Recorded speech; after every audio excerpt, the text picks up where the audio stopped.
as of May 1st, 2025, I have officially been making content on YouTube for 5 full years.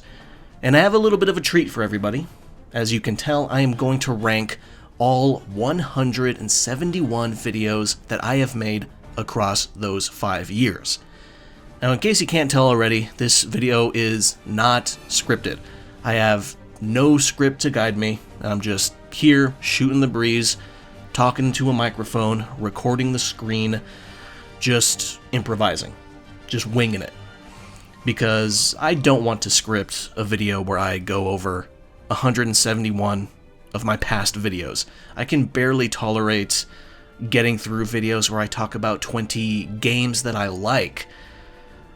So I can't imagine getting through touching on all 171 of my old videos, especially when so many of them aren't really all that great. So I guess to make it a little bit more special, a little bit more real, we're just gonna, just do it. Just talking real shit. Now, I said I don't have a script, but I do have a list of topics that I do want to cover while I'm making this video. Now, before we get to the meat and potatoes of actually ranking the videos, there are some things that I want to go over first. Now, first is acknowledgments. I do want to shout out the 9 people who actually ordered merch in the last year. Now, obviously that's not a ton, but it means a lot to me. I'm glad that some people actually enjoyed some of my merch. I'm not gonna name anybody, but if you're watching this, then you know who you are, and I hope you enjoyed the merch that you bought. I hope you like it. It's pretty simple stuff, just 2 shirts and a beanie. Nothing special. It's not a wide variety. I'm not Uniqlo, I'm not Muji, or whatever. I do have some ideas for additional stuff, particularly a cap, just a normal baseball cap, maybe a trucker cap, and a long sleeve t-shirt with a design on the torso and something on the sleeves themselves. I am considering that, but regardless, if you're one of the 9 people who actually bought merch, thank you, I really appreciate that. And another acknowledgement I want to give is to Chaotic Vibes, the only person who actually subscribed or joined my channel membership. Now, if you actually clicked on the join button and you watched the little intro video, then you know that I don't actually have any content for people who joined because I do not like the idea of paywalling any of my content. I would prefer everybody to have access to everything that I make. So, with that said, joining is just strictly something that you want to do out of support, and Chaotic Vibes is the only person to do so, and for multiple months. So, shout out to you, brother. It really means a lot. Thank you very much. Now, speaking of supporting me, however, to my recollection, across all 171 of these videos, I don't think I have ever asked the viewer to like and subscribe, like a lot of other creators do, which is, admittedly, very stupid of me, because apparently doing that actually helps increase subscribers and likes and just general engagement with the video. So I know a lot of people find that annoying, but according to the statistics, it does help, and apparently I'm an idiot for not doing that, but I don't want to do that because it seems very annoying, but apparently I'm leaving a whole bunch of engagement on the table if I don't do it. It's a whole thing. But I choose not to, and you know what? After 5 years, I'm going to take the opportunity to do it right now. If you like my videos, please like and subscribe. If you generally just want to support, that is honestly the simplest thing that you can do, and it does help a lot. Like, if you've watched multiple videos of mine already and you enjoyed them, then just hit the subscribe button. You don't have to watch everything that I upload. I'm not going to ask you to do that. But, you know, if you do like a video, then after you subscribe, hit the like button. That's all you got to do. If you really, really like a particular video, then leave a quick comment. Those things help a lot. Like, other YouTubers are not fucking with you by saying that it helps gain the attention of the algorithm to grab that video and just shove it into other people's faces. Now, from what I've seen personally for my own videos, I think comments help a little bit better than likes, but generally speaking, engagement is engagement, so any little bit helps. So if you don't have to spend any money to help me out. I wouldn't ask you to do that. Honestly, if you just subscribe, watch the occasional video, and like the ones that you like, then that's plenty. That really is. That's all.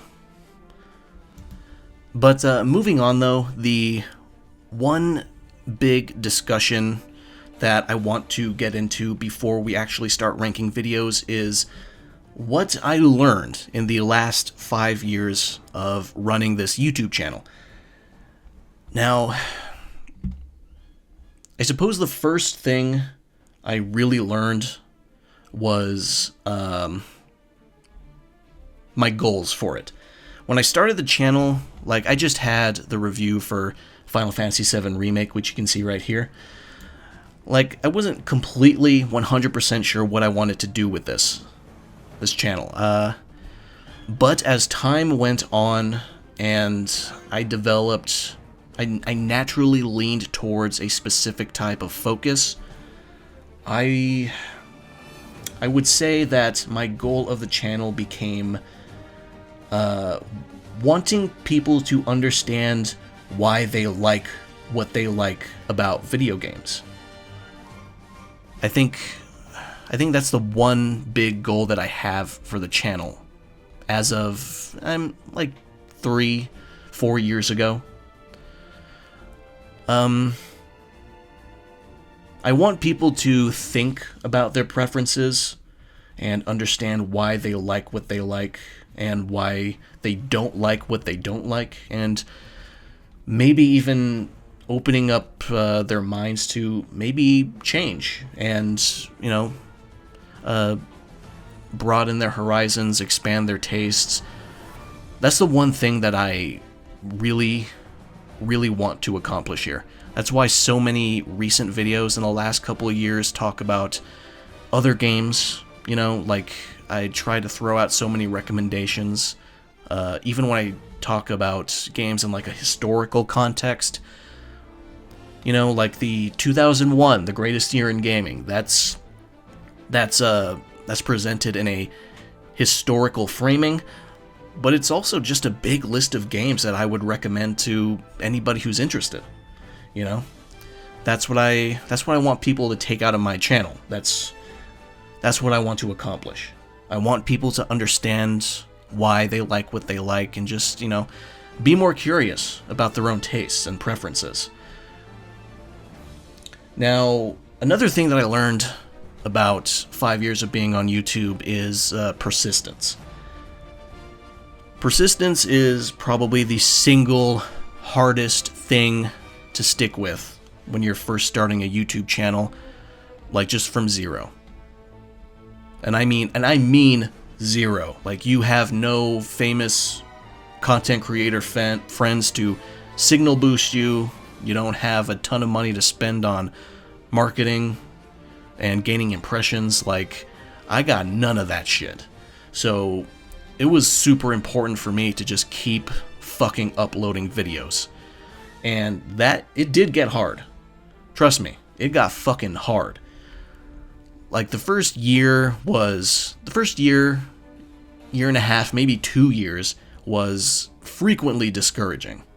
Because, like, it was, early on, it took days, sometimes even weeks, before I would see my subscriber count tick up by 1. And, of course, it was discouraging. Like, that horribly slow, molasses-like growth is just going to be discouraging to anybody. But persistence is key. Like, you have to keep uploading. And thankfully, I enjoyed the process of making videos, especially the writing process. That's the most fun part of making these videos for me, is writing the actual scripts. I love writing in general. Like, I just... typing or organizing my thoughts and then just typing them down is just weirdly entertaining for me. That's my favorite part of the video creation process, and honestly, the least part, my least favorite part of the creation process is recording my own voice. Honestly, it's pretty boring for me, to be honest. I don't look forward to it ever. But it's something I got to do. I don't really want to hire anybody to do it. I want to keep this channel all about, or not all about me, but just I want to be in complete control of the channel. I just want it to be a solo endeavor, So, yeah, that also means I'm likely never going to hire an editor, so don't expect that. And that leads me to the next point, which is video quality. Like, over the last 5 years, I've definitely seen a lot of creators get more fancy, or at the very least expensive, with their production value for their videos as they grew.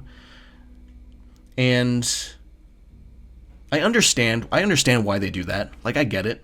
Like, as you get more and more eyes on you, you want to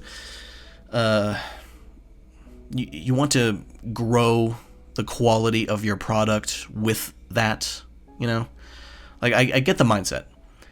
But I don't know, for me personally, from what I've seen from just the reactions to my videos, the comments that I do see, people tend to just mostly care about the script and how you speak. And when I say how you speak, I'm talking both about just your general tone, the demeanor that you give off. Nobody wants to listen to some snobby, judgmental fucking asshole rant for 20 minutes about some inane shit. Even if they do have a good point, most people don't want to listen to that. And another thing is the actual quality of your voice.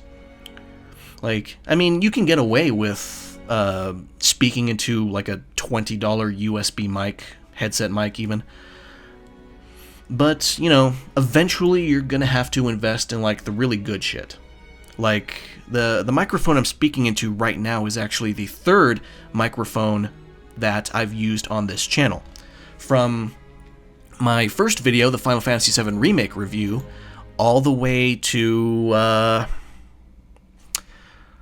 let me see. Like that was May 1st, 2020. So I want to say the beginning of 2022, like the very start, which I want to say is like where somewhere around the Sifu review, maybe, or maybe around the Elden Ring review, somewhere I bought the second mic. And that did improve the quality of my voice in my videos. And then my third mic, which is the one I'm using right now, I think the first one I used it for was probably the Death Stranding retrospective right here. I think the beginning of 2024. And I've been using it since. And the mic and this third mic that I'm using, I think it costs like $50, $60. I can't remember. It was not that expensive, and it's pulling its weight. Like, I honestly don't see the purpose in getting a fourth one, unless this one breaks. But assuming it doesn't, I'm pretty satisfied with it. I'm pretty confident saying that you are probably satisfied with it. Like, you know, if I wanted to improve the quality of my voice through the, you know, a new microphone, I would probably have to go into like the hundreds of dollars, which I just don't think that's necessary. You know, I'm not that type of creator who believes in starting to spend, you know, exorbitant amount of money as I grow more and more. I know some people feel like that's an obligation, but I just don't buy into that. Like, especially when it comes to video game related content, I don't need to see elaborate sets, honestly. I'm just there for the person's thoughts and experiences.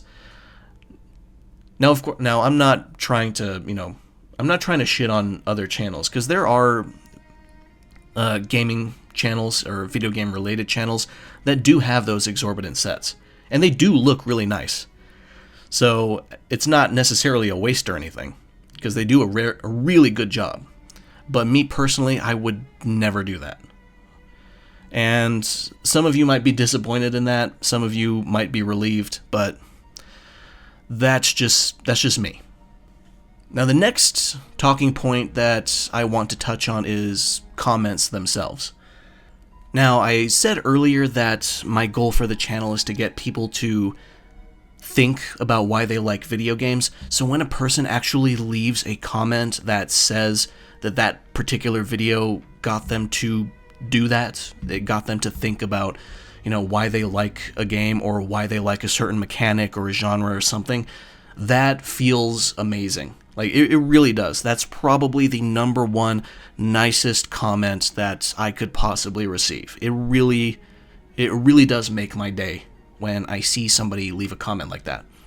But my second favorite comment is, like, on the occasional video where I talk about game mechanics in depth, I've seen some indie devs who have said that my video is helping them a lot to think about the mechanic and how they want to implement that into their game. I've seen that a few times. It's not super common, but I've seen it.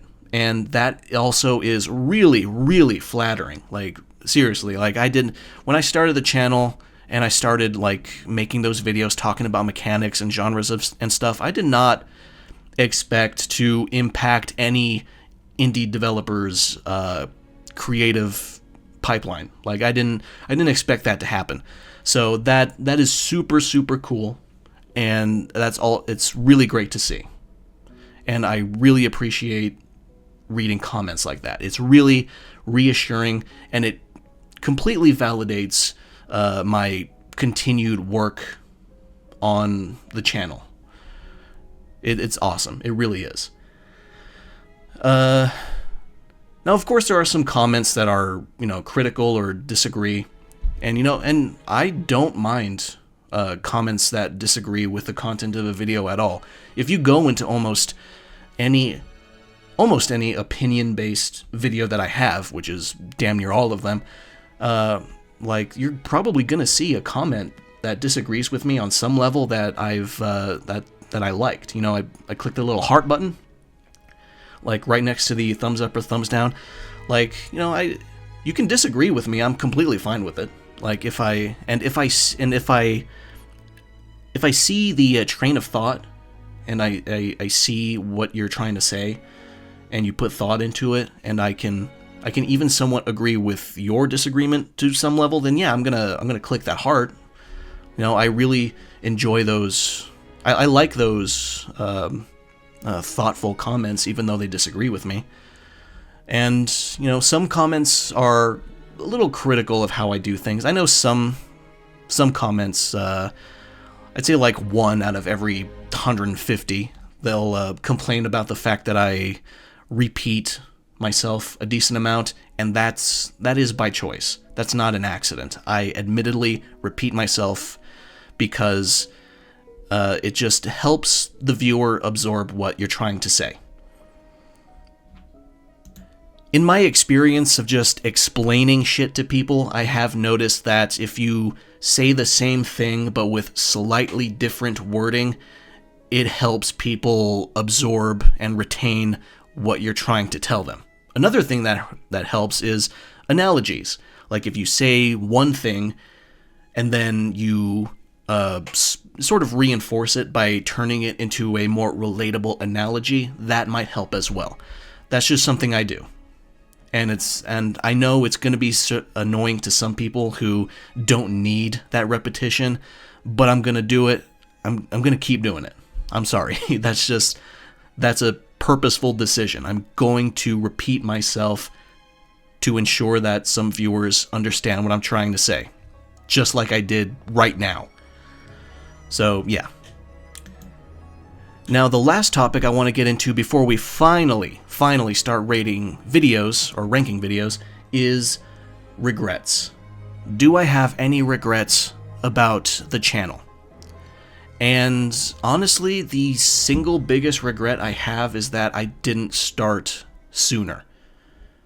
Seriously, like, if I could go back in time, I would at least prefer to start my channel 2 years earlier, so in 2018. But ideally, I would prefer to go back and start in 2016, so 4 years earlier. Like, because I had the means to do so. Because back in 2016, I was still using the computer that I would end up using to make the Final Fantasy VII Remake review in the first place. So it's not like anything would have really changed.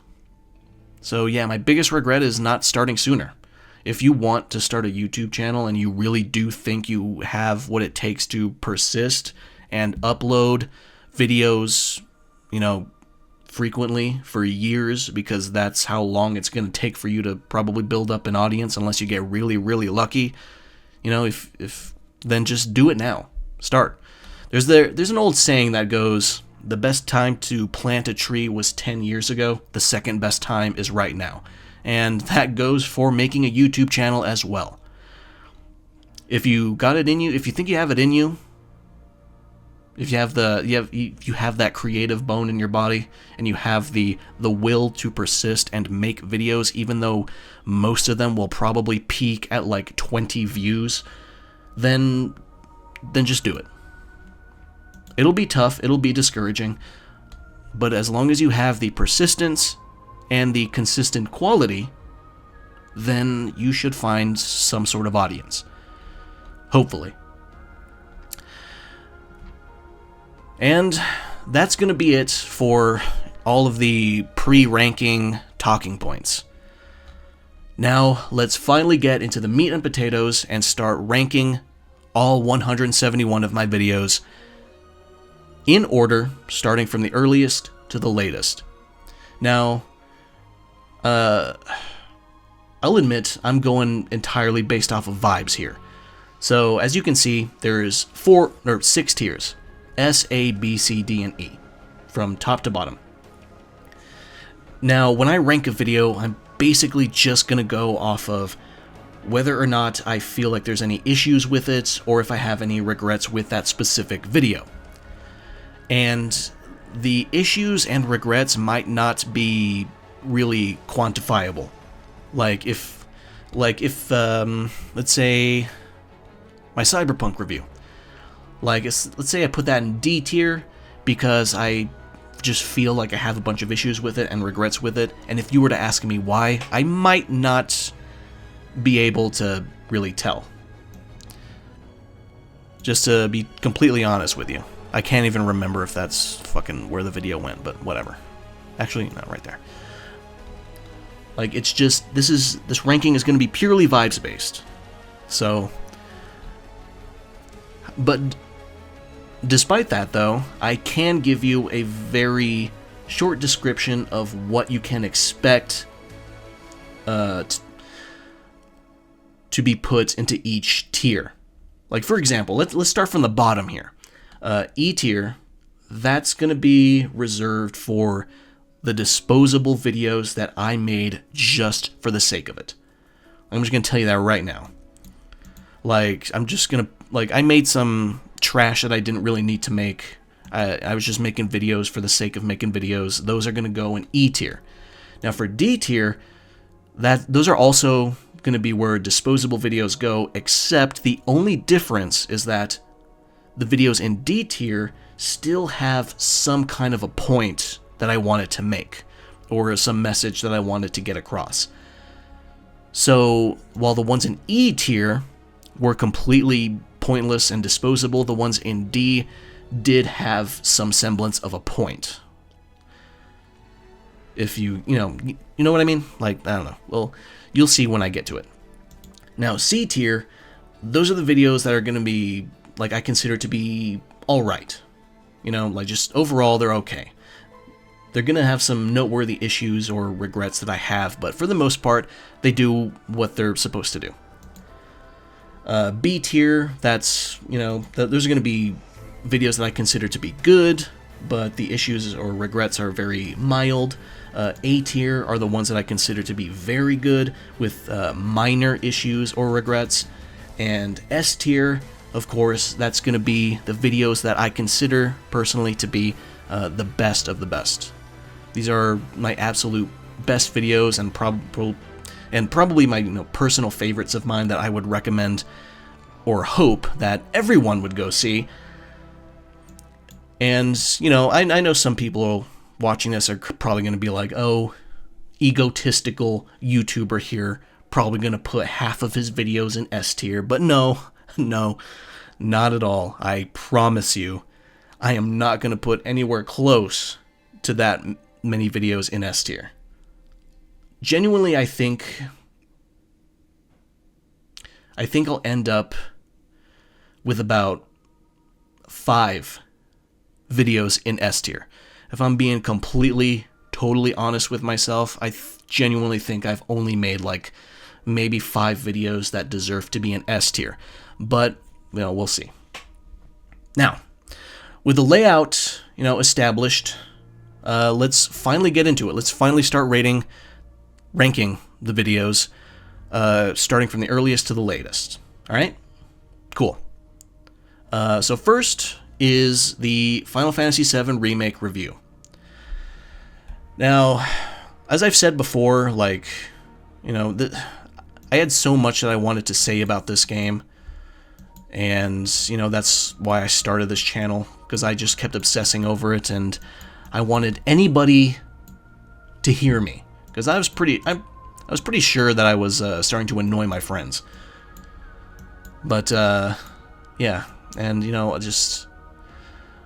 I'm always going to have a soft spot for the Final Fantasy VII Remake project just because it inspired me to start this channel. So, but as for the review itself, it was my first time reviewing or making a video review. It's, of course, very, very imperfect considering that. But at the same time, I mean, as a first attempt, it was pretty good. I don't want to be too harsh on myself, but, obviously, with 5 years of experience under my belt, I would go back and make some pretty big changes, but, just considering that it was my first, it's going to be either C or B, because it's definitely not disposable, obviously.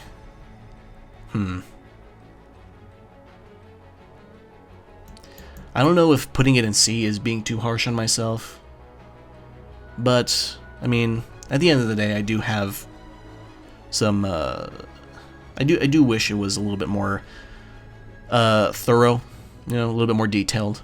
We'll leave it in C. I guess you can imagine I guess you can sort of imagine it's in like a middle point between B and C, but we'll leave it in C. Alright, next up is the Final Fantasy VII Remake spoiler discussion. This is one where I talk about theories and stuff. Yeah, and of course, spoilers for the game. And in case you haven't watched it, and which you don't have to, I'd recommend not watching it, but in case you do, you're probably going to notice that this video is actually also unscripted. I did not write a script for this video. I just made a list of things to touch on, and I just winged it. And that was because even though I had only made one video prior, I was already starting to feel lazy, and I just didn't want to script just this laundry list of things to talk about. And I thought I would be able to make a tight and coherent video just based on that list and just going right off the dome. But it ended up being pretty lackluster, you know, but I mean, still, you know, my second video ever, I don't want to be too harsh, and, you know, I guess it could have been much worse, I suppose, so I'll put that in C as well. Now, this next video is fucking stupid. This week in gaming, I was trying to do like a fucking like weekly news roundup thing, and I just stopped caring after this first week, to be honest. And a whole bunch of other channels were doing that at the time too. There was no reason for me to try to do it as well. Just stupid. Totally disposable. I mean, just not really worth getting into. After that, we have the ups and downs of Final Fantasy VIII's junction system. This one, I mean, obviously, since I was just getting off the Final Fantasy VII Remake train, I was going back and replaying other Final Fantasies, specifically 8 and 9, because, you know, they were remastered and available on current-gen systems at the time. So I decided to go back and play those. It was really nice replaying Final Fantasy VIII. Believe it or not, I mean, I think I've mentioned this before on past videos, but Final Fantasy VIII is my first ever Final Fantasy. Really. Now, it's not perfect, obviously. I mean, there's some things I definitely would criticize about Final Fantasy VIII. I am not a fan of the amnesia plotline that gets revealed, that stupid twist. I really don't like it, if I'm being completely honest with you. And the junction system, while it's not perfect, I actually do like it a lot, believe it or not, and that's why I decided to make the video on the junction system. And no, for 16 minutes and 50 seconds, I think I did a pretty decent job of like just going over what I like about it, how it works, and you know, it's why it ties so closely to the triple triad minigame, which is also famous. Another aspect that I really love about Final Fantasy VIII is triple triad. But yeah, I'm pretty satisfied with that video. I'll admit I haven't gone back and watched it recently, but just off the top of my head, I don't recall ever feeling that many regrets about it. So, I'll say it's B. I'll say it's B. Like, I mean, let me think. And I suppose I guess I'd probably like tighten up the script a bit, maybe go into a little bit of additional detail. But I mean, for the most part, though, I think it's solid. I'll give that one a B. After that, PlayStation 5 reveal, thoughts and comments. That's just a reaction video, completely disposable. Demon Souls remake, predicting changes. That one's gonna have to go in D. That's like, I definitely made that just for the sake of making it, but I did have a point to it, you know. I did, as somebody who loves Demon Souls, I did want to give my thoughts on the impending remake, and you know, my hopes and my wishes. I remember hoping that the remake would, you know, actually make fighting the red and blue dragons at Boletaria actually interesting. That was like a big thing for me. Unfortunately, it didn't happen. But as for the video itself, yeah, I mean, I could have done without it, but, you know, I had more of a point to it than, you know, the other disposable ones. Final Fantasy VII Remake Part 2 predictions. Man. I have not gone back to watch that one. So I'm not even 100% sure how close I was to anything in that video. Actually, I think I was fairly close to how the summons were gonna turn out in Rebirth, but, you know. But anyways, for the video itself, you know, I would consider it part of this, like, Final Fantasy Remake review trilogy that I have going on here. I mean, it's not as important as the review and the spoiler discussion, but, you know, like I said earlier, I was really into Remake. I just wanted to keep talking about it more and more. But, you know, I did put a lot of effort into it, even though it's barely more substantive than the Demon Souls predictions video. I did put more effort into it overall, so I would say it just barely gets into C. Like, if the review and the spoiler discussion were like a high C, almost a B, then the Part 2 predictions, or Rebirth now predictions, would be like a low C, you know, if that makes sense. My first PC build in 8 years. That one, yeah, that one's an E tier. I didn't need to make that one. I just made that video to make it. And besides, I ended up building another PC after that, only 3 years later. It's the PC that I'm using right now. So, and I didn't even make a video on that one. But, yeah, disposable. Ghost of Tsushima review.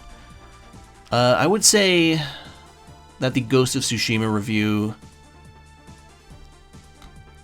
despite being only the second review, I would say I've made a somewhat decent amount of improvements when it comes to, you know, structuring a review in general.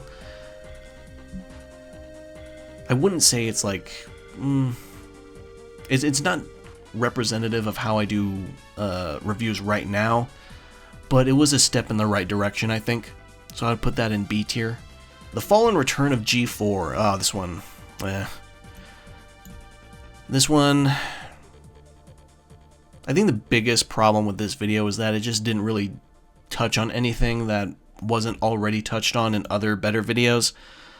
But, you know, I mean, I do have some fond memories, I guess, of G4, or at least early G4. And I just wanted to talk about it. Yeah, I'd say C tier is a good spot for that.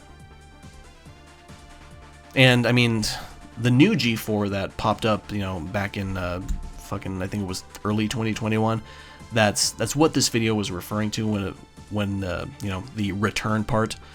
That one didn't last long. In fact, I never even watched it. I fucking made this video about the return of G4, and I didn't even watch the return. Go me.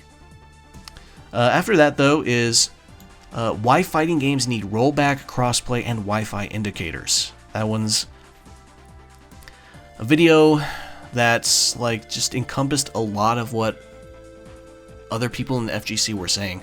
Like, okay, so it's easy to look back on videos a few years ago and, like, kind of just roll your eyes at how many people were whining about needing rollback back then, because nowadays, thank God, rollback is basically the standard now. Holy shit. But, like, it's because of those years of begging and crying and whining that rollback became the standard that it is now. All the fighting games have it now. Like, Guilty Gear Strive has it, Street Fighter VI has it. In fact, I think Marvel vs. Capcom Infinite had it as well, way back in 2017. Tekken has it, Tekken 8 has it, or at the very least, Tekken 8's version is way better than Tekken 7's. Fucking Melty Blood has rollback now. That's fucking crazy. The King of Fighters has rollback. And Virtua Fighter has rollback now. Virtua Fighter 5, Revo, That is a 20-year-old game, and they managed to put rollback into it. That's insane. That's awesome. The only reason this happened is because so many people in the FGC spent years bitching about needing rollback, and thank God the studios listened. As for crossplay, I think crossplay is more or less standard now as well, I think. I think there's a few outliers, I'm not totally sure.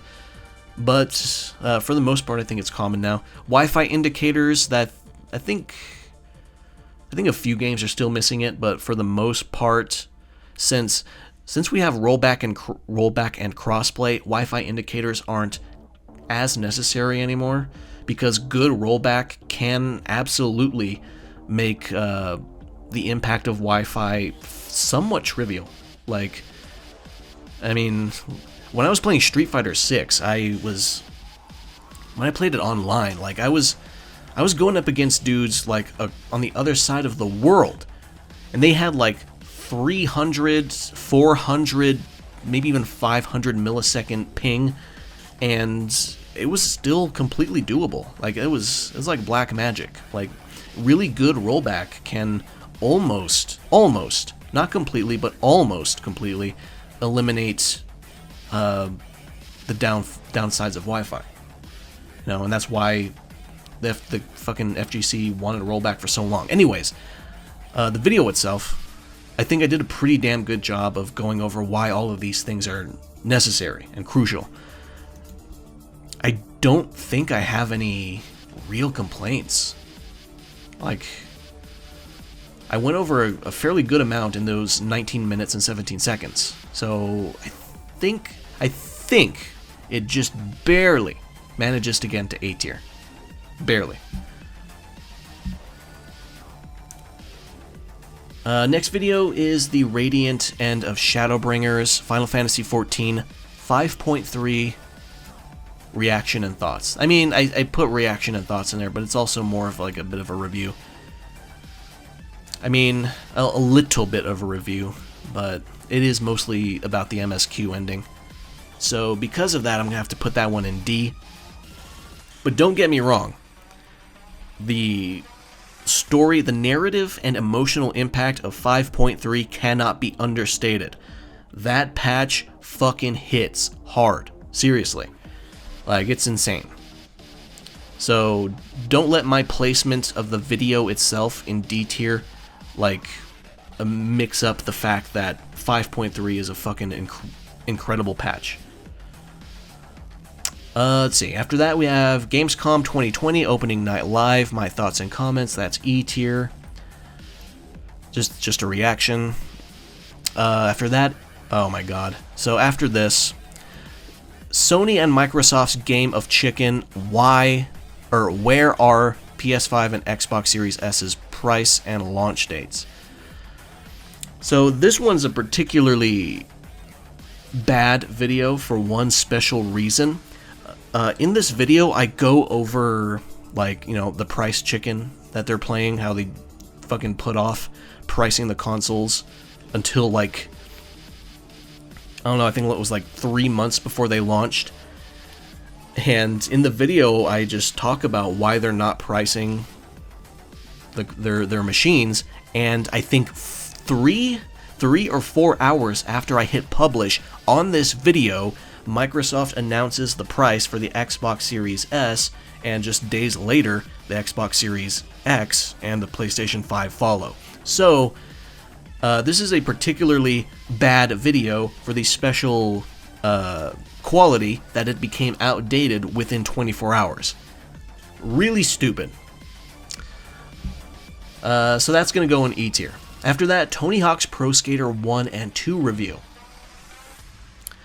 I mean, I think I went into about as much detail as you could about the game from a person who's not like... From a person who likes the Pro Skater series but doesn't know the games like the back of their hand, you know? But then again, I mean, I feel like I tend to do a better job with reviews of games that are like really hefty in their content, if you know what I mean. I don't know. But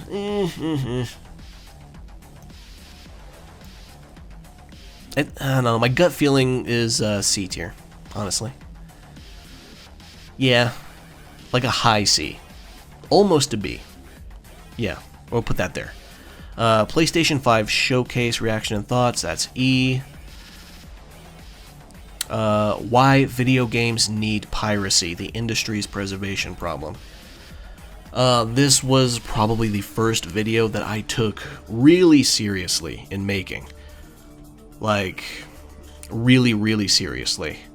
And for the most part, I think my efforts played off. Like, going back to it now, I'd say the only real weakness of the video is just my shitty mic quality, probably.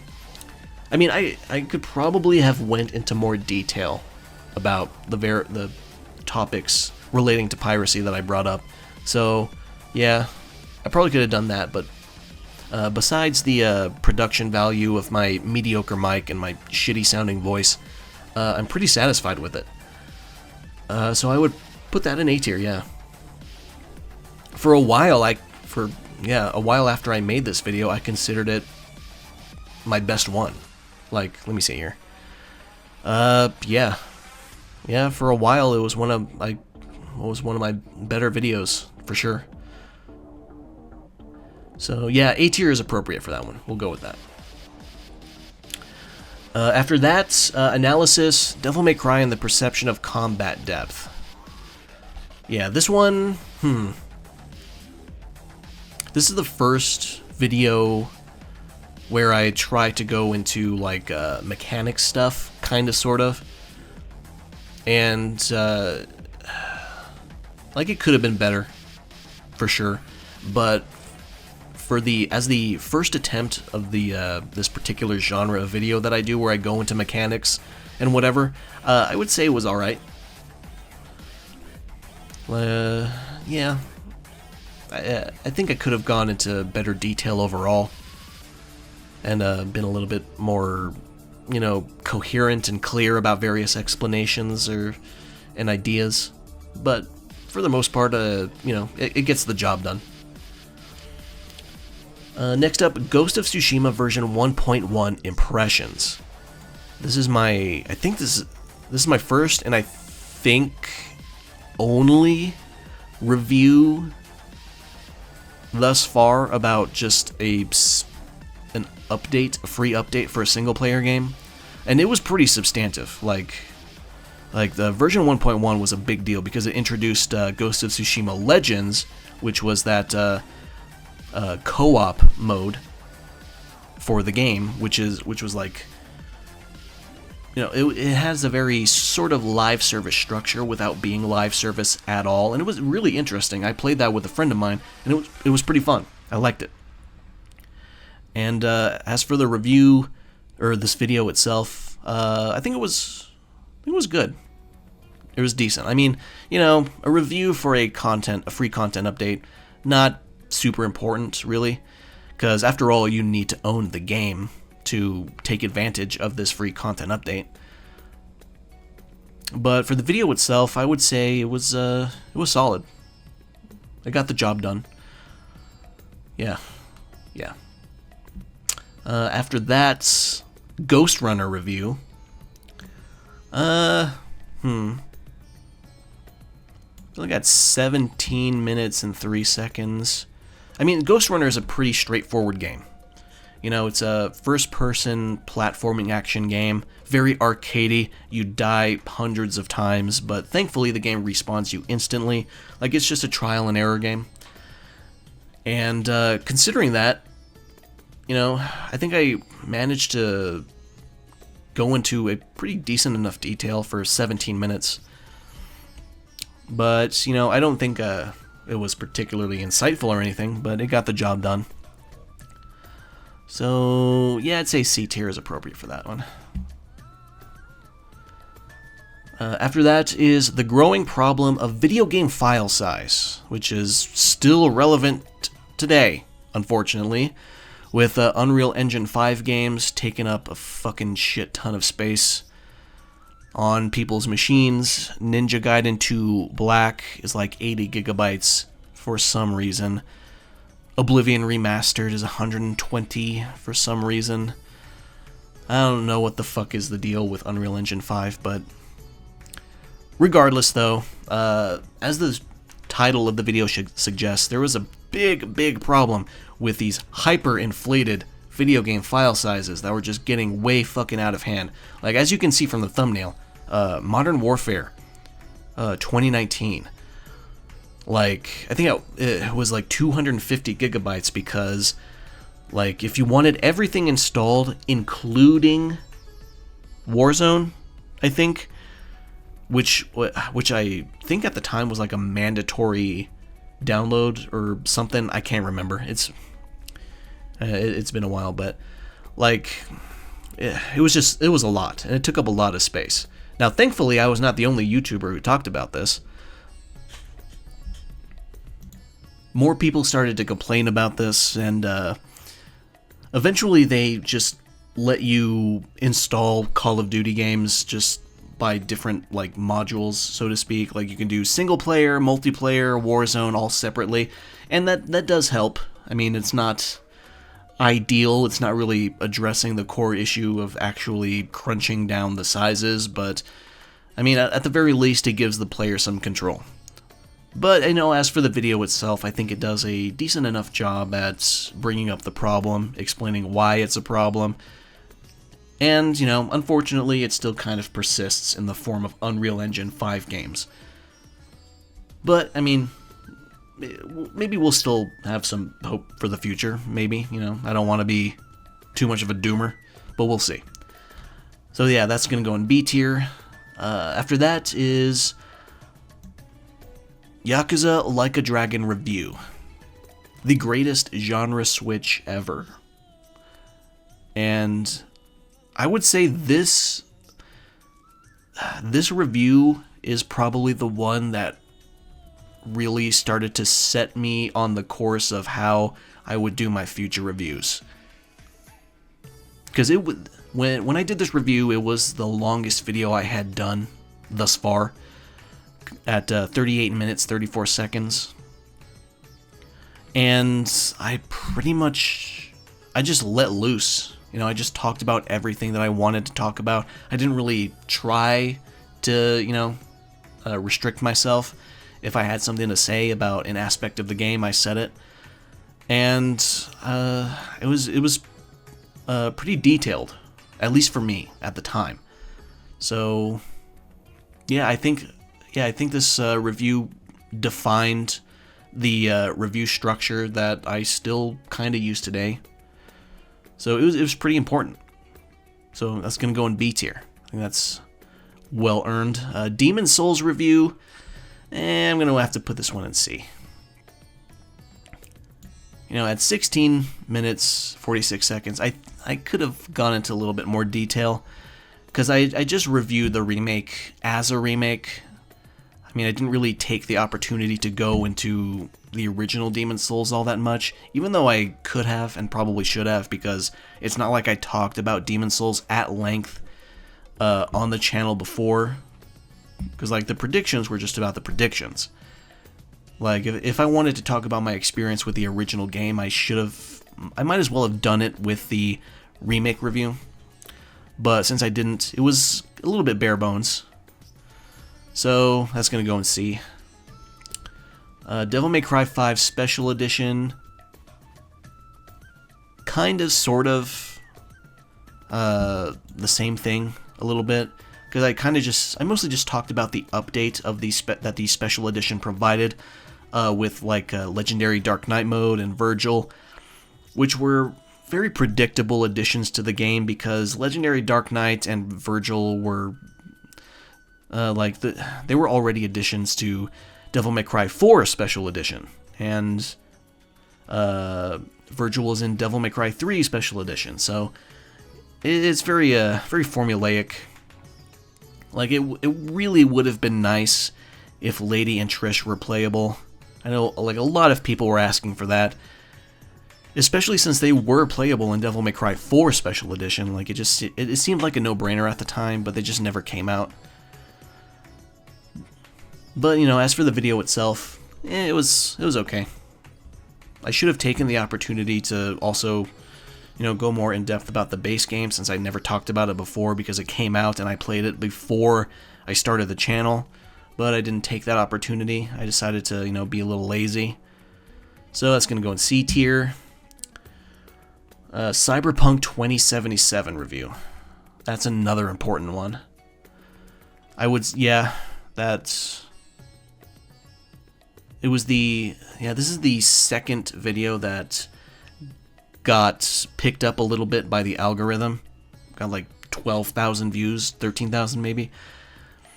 And, just like a Dragon, I would say that the Cyberpunk 2077 initial review, that was also a sign of how I would eventually review games today.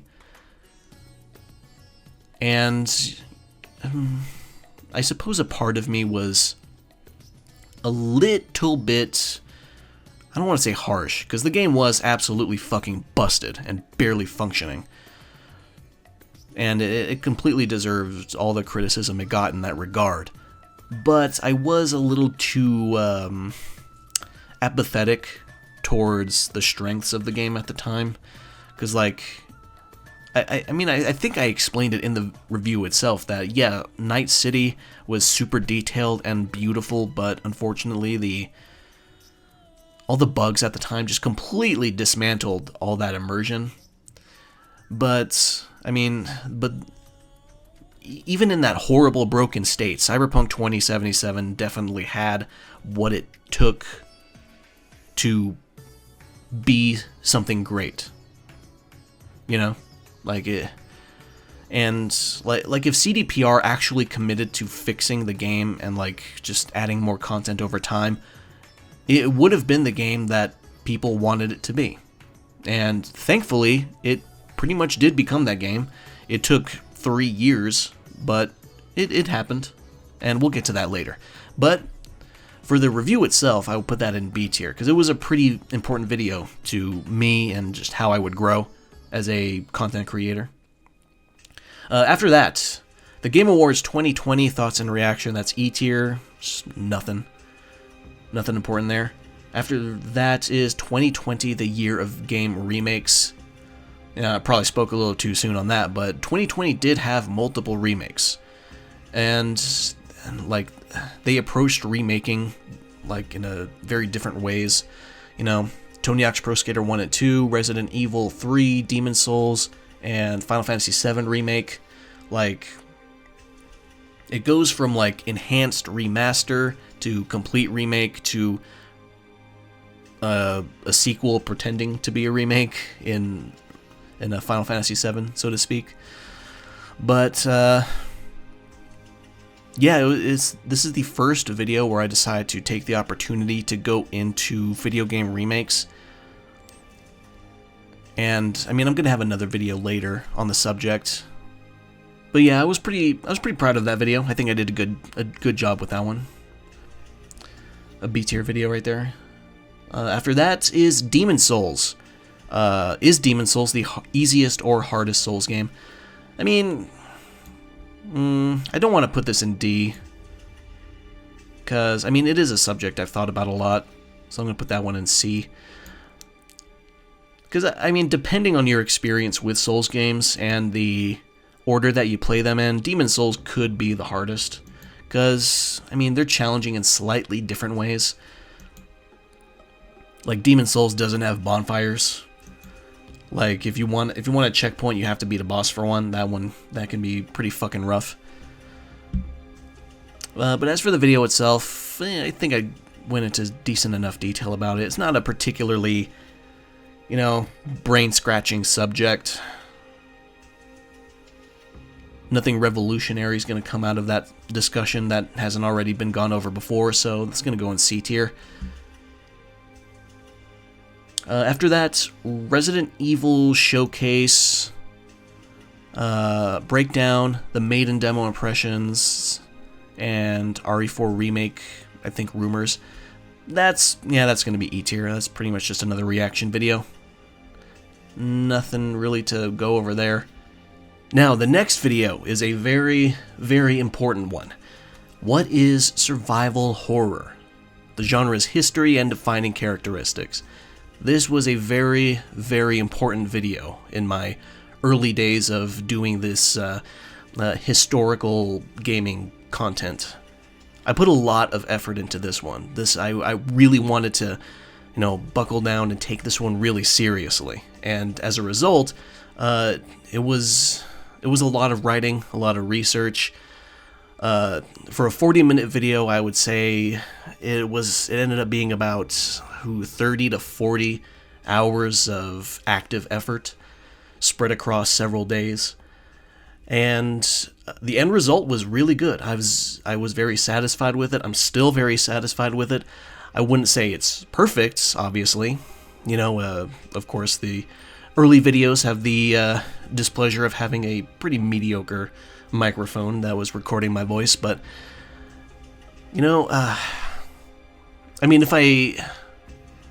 my regrets and just general issues regarding this video are very minimal. If I were to go back and make any change, I would go into more detail about the early days of the genre. I know a couple of comments under that video mentioned that I have a severe lack of Alone in the Dark mentions, the early games in that franchise, because they were the early examples of survival horror before Resident Evil came out. The only real difference is that Alone in the Dark did not have those immaculate-looking pre-rendered backgrounds, but it was a major influence on Resident Evil anyway, so it did deserve more of a mention and a little bit more time dedicated to, showing some respect to the franchise. So, yeah, that's the major issue I have with this video. I think it's the only real change I would go back and make, and besides that, I think it's pretty solid. I don't know if I would add anything more to it. Like, even talking about Alone in the Dark wouldn't really change the overall point of the video that much. I think I made my case for, what qualifies as survival horror pretty clearly. I don't know if there's any more real detail to give in that regard. So, I think I honestly might put that in S, or at the very least a low S, I'm pretty satisfied with it. Next video is Ys 9 Monstrum Nox review. This one was a pretty bare bones review, kind of, sort of. I didn't really go into a ton of detail about it. I liked the game though. I liked it a lot. The combat was really snappy. I liked the plot and the characters. Actually, as of right now, I'm actually in the middle of playing Ys 10 Nordics for the first time, and honestly, I'm not really liking it as much as Monstrum Nox. So far it's pretty decent. It's another Japanese game that added naval battles that sort of mimic Assassin's Creed Black Flag, which is pretty crazy because I just, finished Pirate Yakuza a couple months ago. So, if I had a nickel for two long-running Japanese franchises that just decided to add naval battles similar to Assassin's Creed Black Flag in the last year, I would have 2 nickels, which isn't a lot, but, it's weird that it happened twice. But yeah, the Ys 9 Monstrum Nox review by itself was, it was alright. It got the point across. I liked the game. Nothing else more to really say on it. This next review, though, 13 Sentinels, Aegis Rim. This is a kind of game that you can't really review that well to begin with, because, anyone who's played it will back me up here. The story for this game is fucking wild. There's just so many things happening in such a short amount of time, especially in the beginning. It feels like you start treading into spoiler territory within the first hour of this game. It's why fans can't talk about it. But what I can say is that if you like science fiction, and I mean any science fiction, then you should absolutely try 13 Sentinels Aegis Rim. especially if you like mechs. Now, I know some people don't really like the gameplay aspect of it very much. Like, they consider it to be kind of a distraction from the story, but I honestly really liked the combat. The strategy combat.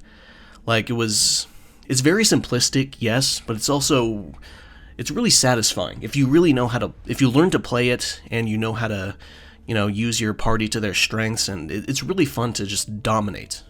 And the visuals are really flashy. Like, Vanillaware, their games are not terribly expensive, but they know how to make use of every cent that they have, and 13 Sentinels is no different.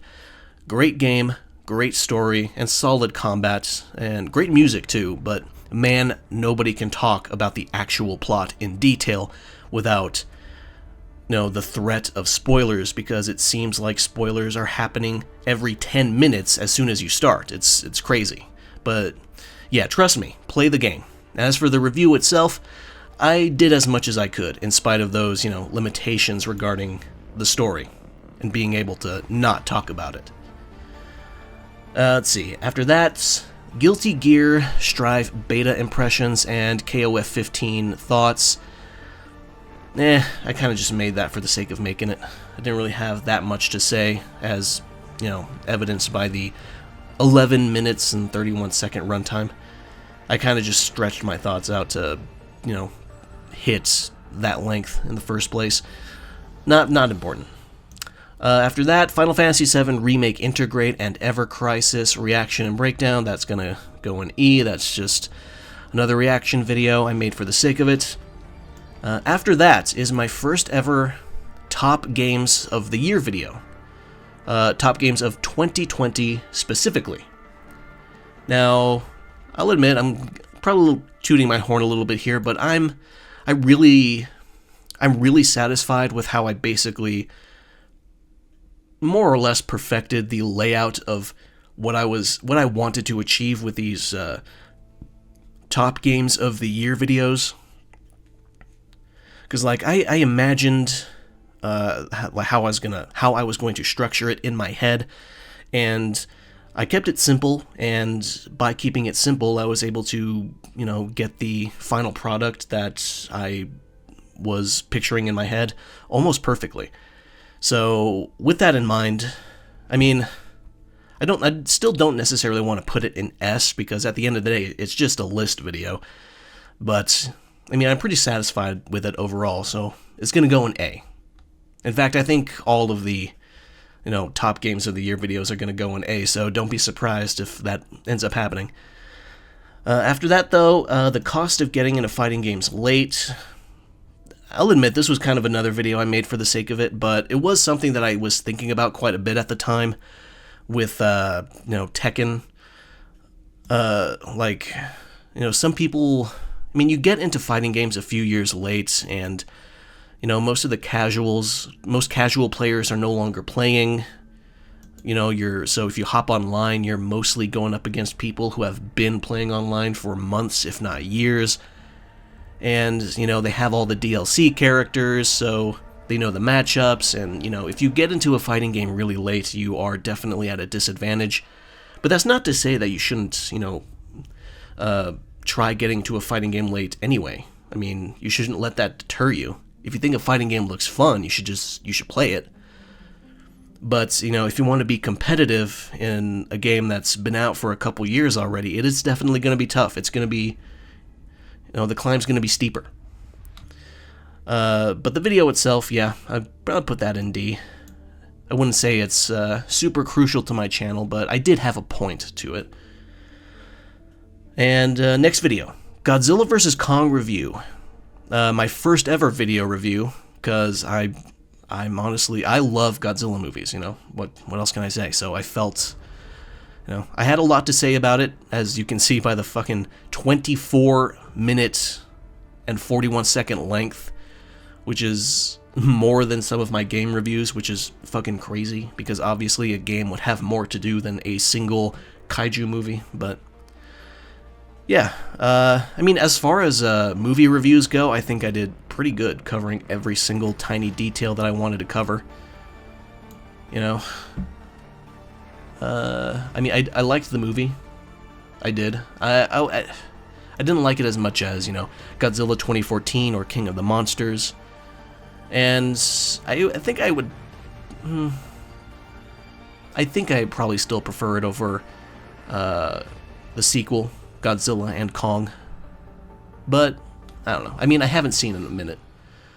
I absolutely fucking love the fight with Mechagodzilla, though. I honestly really liked it a lot. And I like Mechagodzilla's design overall, too.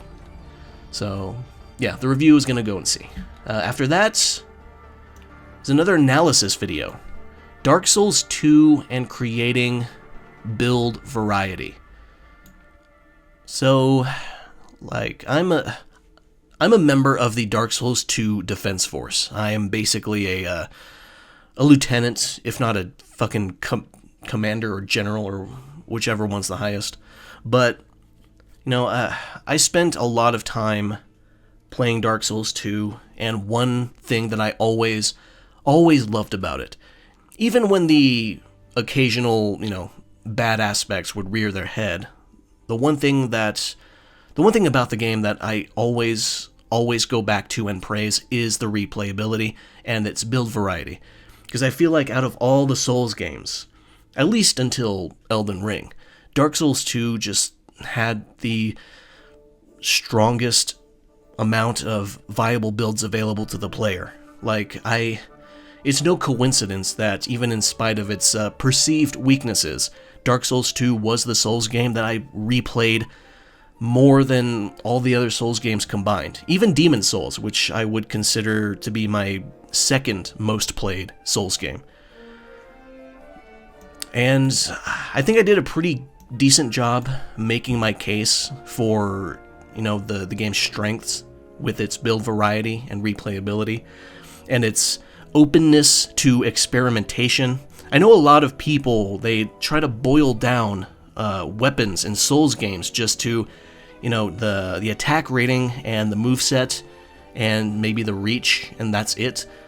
But I feel like Dark Souls 2 really makes you think about every tiny aspect of a weapon's qualities. Like, it's not just about the attack rating and the moveset and the reach, it's also about scaling and also the ease of acquisition for that weapon, because some weapons in the game are pretty damn good, except that you acquire them so late or they're behind a fucking awful boss that sucks to fight, and it kind of, it brings them down a tier, you know? And, like, to put things into perspective, like, there was a friend of mine who was playing Dark Souls 2 as often as I was, and me and him, we got together to try to make a really, really detailed and definitive, so to speak, tier list of all the weapons in the game, and we made this, like, criteria for every tier that was super defined.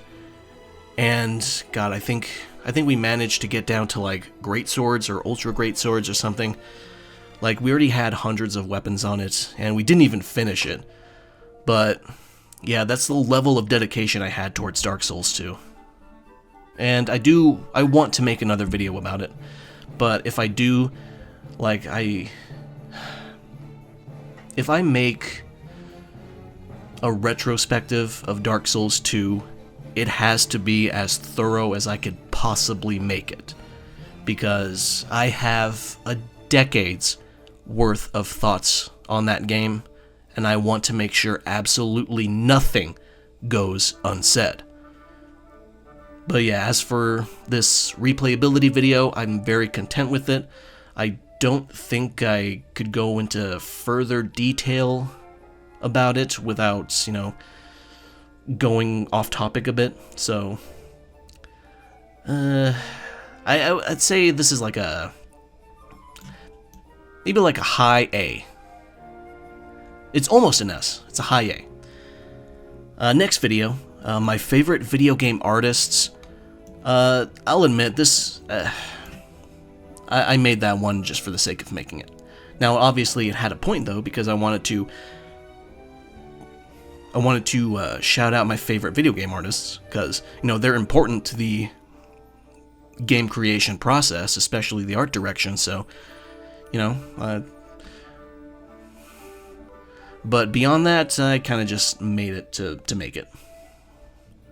After that is the Returnal review. Now, I mean, I don't care who disagrees with me.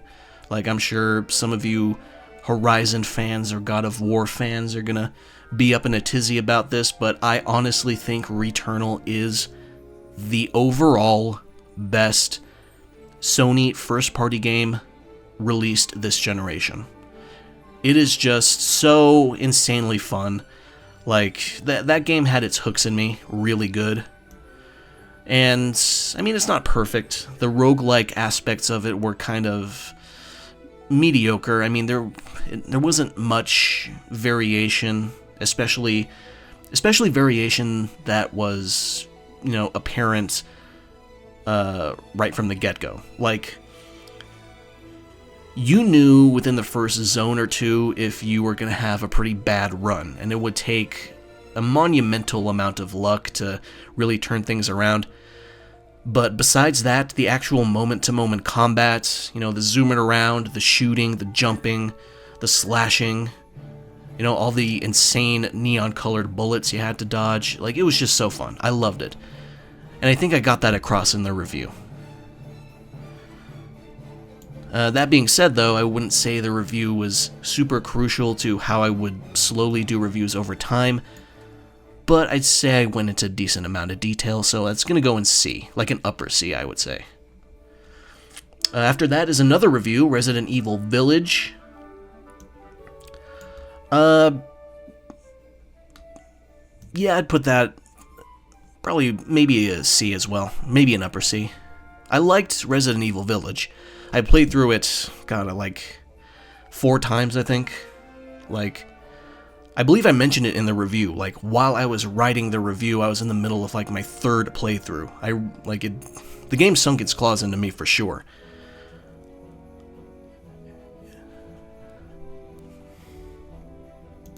And as you can tell by the 30-minute runtime, I definitely had a lot to say.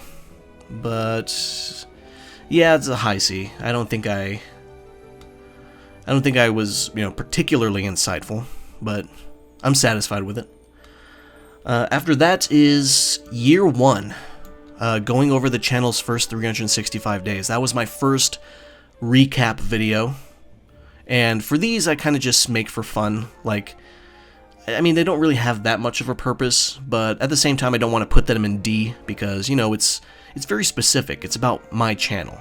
I mean, it's not super insightful, I guess, although I do talk about, you know, some videos and, you know, my thought processes behind them.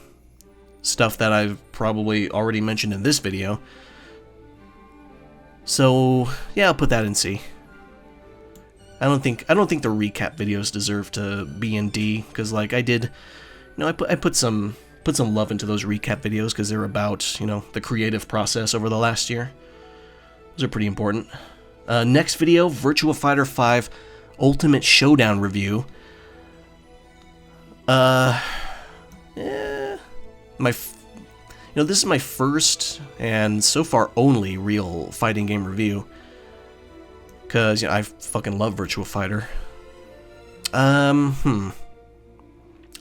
I'd say that's like upper C worthy as well. Yeah, I think that's a good spot for it, because I went into, like, I do enjoy fighting games. I play fighting games a decent amount, but I don't have experience reviewing them or going into super deep detail about them from an analytical standpoint. But I would say I did a pretty decent job considering that, so that's going to go in C. The discussion online about the so-called racist netcode was really funny, because Sega tried to get clever and cute by utilizing, like, servers in a way, instead of just classic pure peer-to-peer connections, and the end result was just people living in specific countries getting absolutely fucked when it came to netcode reliability, so people just ended up calling it racist netcode, which is super funny. And of course, that ended up being a very valid criticism, obviously, especially since Virtua Fighter 5 Revo just came out with rollback netcode, as it should. So yeah, C tier for that. And I made a follow-up video for Virtua Fighter called What Now? Well, that's what the thumbnail says. The actual title is The Future of Virtua Fighter, Dev Time, Netcode, and the Darkstalkers Test. Yeah, I would say that goes right next to the review in C tier. Now, if you don't know what the Darkstalkers Test was, it was basically some really stupid and inane shit that Capcom pulled, where they released Darkstalkers Resurrection, which was a remaster for the Darkstalkers game, and they completely judged the success of the remasters as whether or not it was worth making a new Darkstalkers game, which is completely fucking idiotic because, of course, a new game would get more demand than a remaster of old games, especially since not even fans always want remasters of the old games, because sometimes it's preferable to play the old games on the original hardware or even just emulate them. So, like, that's a test like that is completely stupid, and it's always going to be skewed, and it's just not representative of what the fans actually want. And there was a lot of concern that Virtua Fighter 5 Ultimate Showdown was going to be a test like that, so I felt the need to comment on it. But yeah, see, that's a C tier video right there. And then we're back to reviews after that with Final Fantasy VII Remake Intergrade. Nothing too huge about that. I mean, like, there was the Yuffie campaign, sure. It wasn't terribly long, but it was pretty beefy overall. It's like, I think it took me about 8, maybe 7 hours to finish Yuffie's story there, and it was pretty good. And it made me optimistic for Rebirth's combat, because Yuffie felt great to play, because she felt great whether she was fighting on the ground or in the air, and that was a big complaint that I had with Remake. Cloud and Tifa felt like shit to play while they were in the air. Like, as soon as their feet left the ground, the combat just became horrible until it became good again when they landed. So, yeah, I mean, 15-minute review, nothing super huge, but, you know, I got the point across, so C tier. E3 2021 review. I was probably a little harsh on this, admittedly. I called it a carnival of mediocrity, but, I mean, at the time, the trailers and the presentation overall was pretty damn unimpressive. Like, even on this thumbnail, I have, I've got Jack and Star-Lord, and then Randy Pitchford over there yucking it up. And, you know, those two games, Final Fantasy Origin and Guardians of the Galaxy, they did end up being pretty good, so. But unfortunately, their announced trailers here at E3 2021 were not particularly flattering. I will say, though, as of right now, I am one of those people who really misses E3, and I kind of wish, you know, we went back to having just 1 week of just non-stop news, like all day, every day for that 1 week. I guess you can argue that Summer Games Fest kind of achieves that, but it's way more spread out. Instead of 1 week, instead of one prolonged show across the entire week, it's multiple shows spread out over almost the entirety of the season, and it can become a lot, you know. But, you know, for that video, I just made it to make it, so. Actually, I'm going to move that down to E tier. Next up, we have the Final Fantasy VII Remake Intergrade spoiler discussion. This one was actually scripted, unlike the Remake spoiler discussion. I actually wrote all of my thoughts down. And I'm gonna be honest, I don't even remember what I said in this. But, you know, since it was 20 minutes long, again, longer than the actual review, I did have a decent amount of stuff to say. So, I'm just gonna put in C tier, just kind of by default. I know that's probably stupid of me, but whatever. After that, another review, Ratchet & Clank Rift Apart, a truly next-gen experience, I call it, and I stand by that. I do think about Ratchet & Clank Rift Apart semi-regularly, you know, because it was such a fun game. I think Ratchet & Clank as a franchise deserves way more respect than it gets. I think more people should be talking about it as one of the most consistent franchises to ever exist. Because genuinely, I'm thinking about it, and I don't think the series has any real stinkers at all. Like, the Ratchet & Clank series has been around for 24 years now. Well, as of Rift Apart's release, it was just 20. But yeah, like, Insomniac has been super consistent, and Rift Apart was fucking great. Like, it really was, in my opinion, the second game to really show what the PlayStation 5 was capable of. I would say the first was the Demon's Souls remake. I know some people have an hour-long rant to say about the Demon's Souls remake changing the art direction, but in terms of graphical fidelity, Demon's Souls remake fucking knocks it out of the park. Like, it says a lot that the Demon's Souls remake, you can switch between performance mode and resolution mode, and there was almost zero difference, besides the frame rate, of course. And that was fucking crazy. And you can say the same for Rift Apart. Rift Apart, the one thing that it did is that it had a performance ray tracing mode, so it had high quality visual fidelity and ray tracing, and it still ran at 60 frames per second, like almost rock solid 60 frames per second too, and that was fucking awesome. Like that's the perfect performance mode right there. And the resolution, if I remember correctly, was at 1440p, and like, I feel like every PS5 game should just run at that by default, but you know, maybe that's just Insomniac black magic working. But as for the review itself, I'd say I did a solid job, you know, getting my love across for the game and the franchise overall. Love it a lot. Great game. Next up is another FGC related video. The importance of people who go 0-2.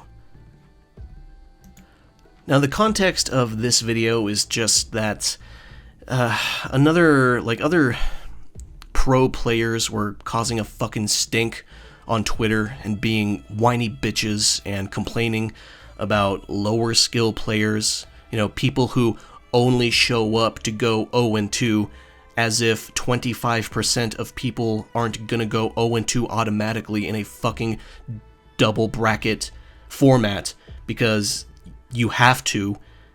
It doesn't matter if a tournament is 128 players, all pros, 25% are gonna go fucking 0-2 because that's how it works.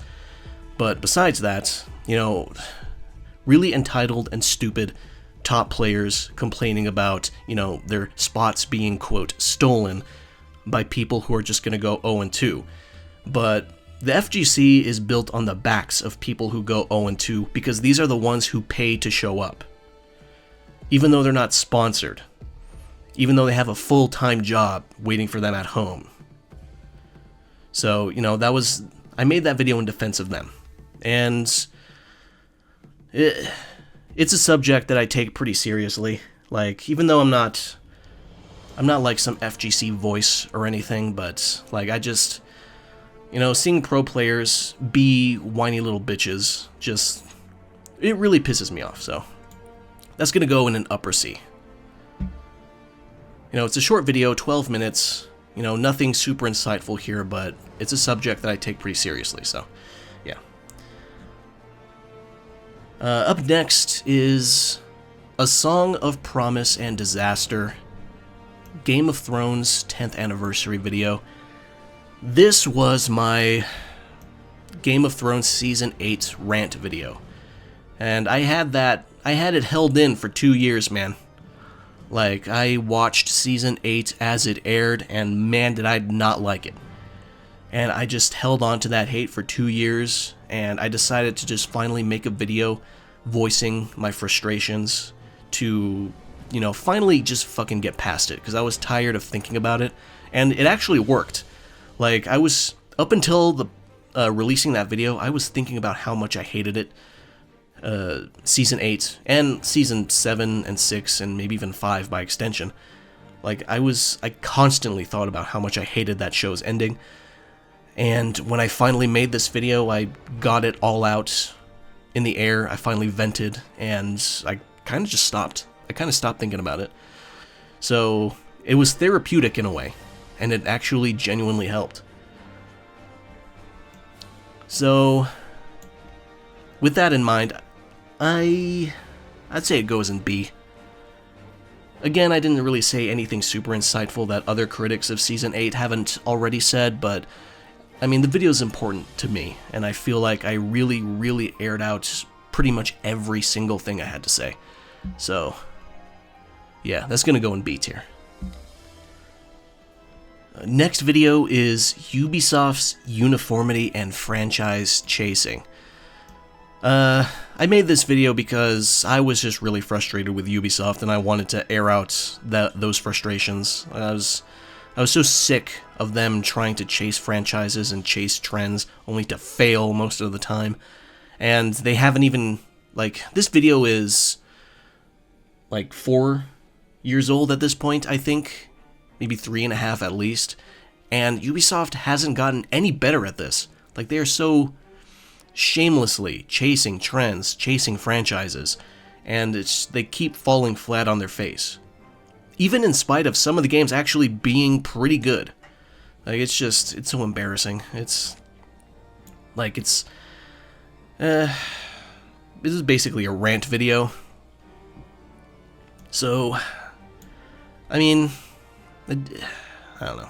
Yeah, I'll just put it in D. It's just a rant video that I made, but I mean, I did have a point. I wanted to express all of my frustrations and irritations with Ubisoft at the time, so. Next video is piracy. Another one about piracy. The DRM problem and what is a lost sale. So this is sort of the spiritual successor, or the spiritual follow-up of the Why Video Games Need Piracy video. And as the title suggests, I go into DRM and the false existence of the lost sale, quote-unquote, that companies like to use to go after piracy and pirates. Because, you know, like I said in the video, you know, in order for a sale to be lost, the purchaser needs to, you know, have the money itself, the appropriate amount of money, and they need to have the willingness to spend the money, and they need to have an official legal way to spend that money on the product, and then change their mind at the last second. Now, the problem here is that when they change their mind, it's usually because of some sort of life emergency, or because they found out something about the product that no longer makes it appealing to them. So even if a sale is lost, it's not because of piracy. It's typically because, you know, something just came up in their personal life, or the product suddenly looks like shit.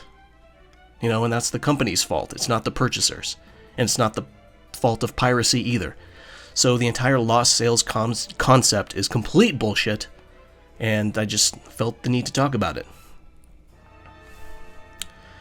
So, I mean, it's not a very long video, only just shy of 16 minutes, but, you know, I take these you know, discussions about piracy and whatnot, you know, digital gaming, etc., to be, you know, they're pretty serious for me. Like, I take that subject pretty seriously. So, and I think I did a pretty good job explaining my beliefs on the subject. I would say it just barely makes it into A, I think. At worst, it's maybe a high B. I mean,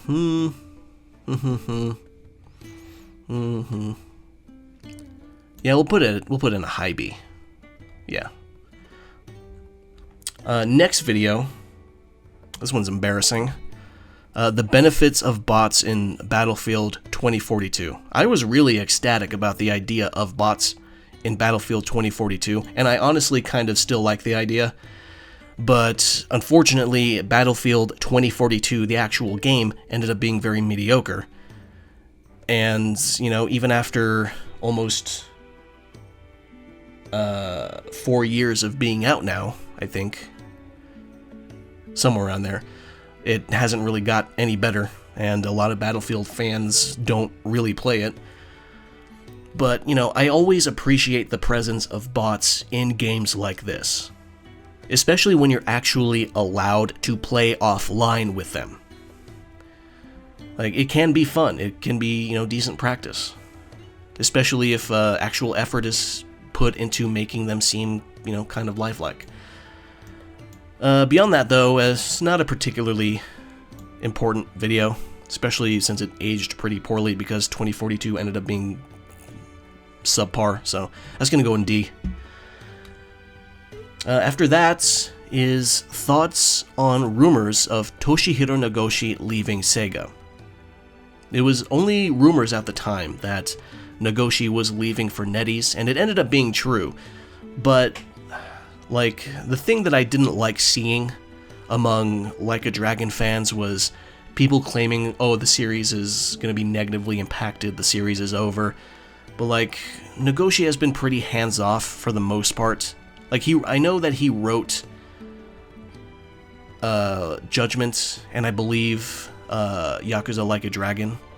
But for the most part, the series was in the hands of different people, and they were still with Sega even after Nagoshi left, so, you know, his departure didn't really impact that much. And you can tell that just, you know, in the last few years, in the time since he's left. So, yeah, I mean, the point of this video did have a point, though, so I'm not gonna put it in E, even though it's kind of just a reaction to news and speculation. So it's gonna go in D. After that is PlayStation Showcase 2021. That's just a reaction thing, so I'm going to go in E. After that is Tales of Arise review.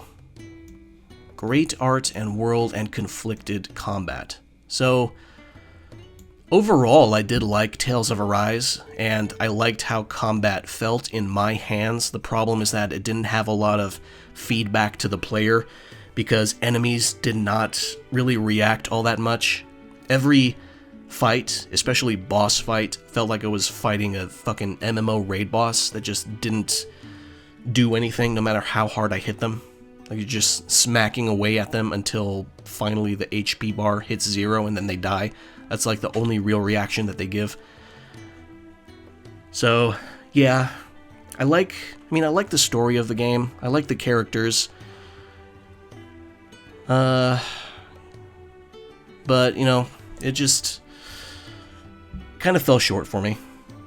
I'd say of the recent Tales games released in like the last 10 years or so, my favorite is still Berseria.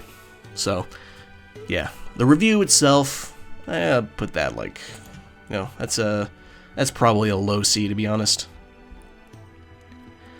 After that, though, is another review that I had way more effort put into, and that's Lost Judgment. And, man, I liked Lost Judgment a lot. I would say I enjoyed the gameplay more than the first Judgment, especially since Lost Judgment is set in Isazaki Jincho. So it was nice to see, you know, that the story take advantage of the new location. The story for Lost Judgment, it's it's a little bit more wild than the story for Judgment. Like, man, I feel like Lost Judgment is a case of having slightly higher highs, but also slightly lower lows than the first game. So, you know, some people are going to prefer the sequel, some people are going to prefer Judgment, and I don't blame them, you know. But overall, I did like the game a lot, and it's a shame that we're probably not going to get a third Judgment game because of the whole, you know, Johnny's situation. But, you know, fingers crossed. Fingers crossed. As for the review itself, it was pretty lengthy. I went into a lot of detail about it. I don't quite know if I would consider it as important as the Like a Dragon review, but it's up there. I'd say it's a high C. At the very, very least. Maybe even a low B. You know what?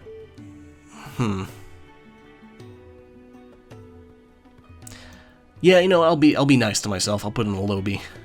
So, moving on. So this is an interesting one. This next video is called Prey Return, my Final Fantasy XIV experience, Road to Endwalker.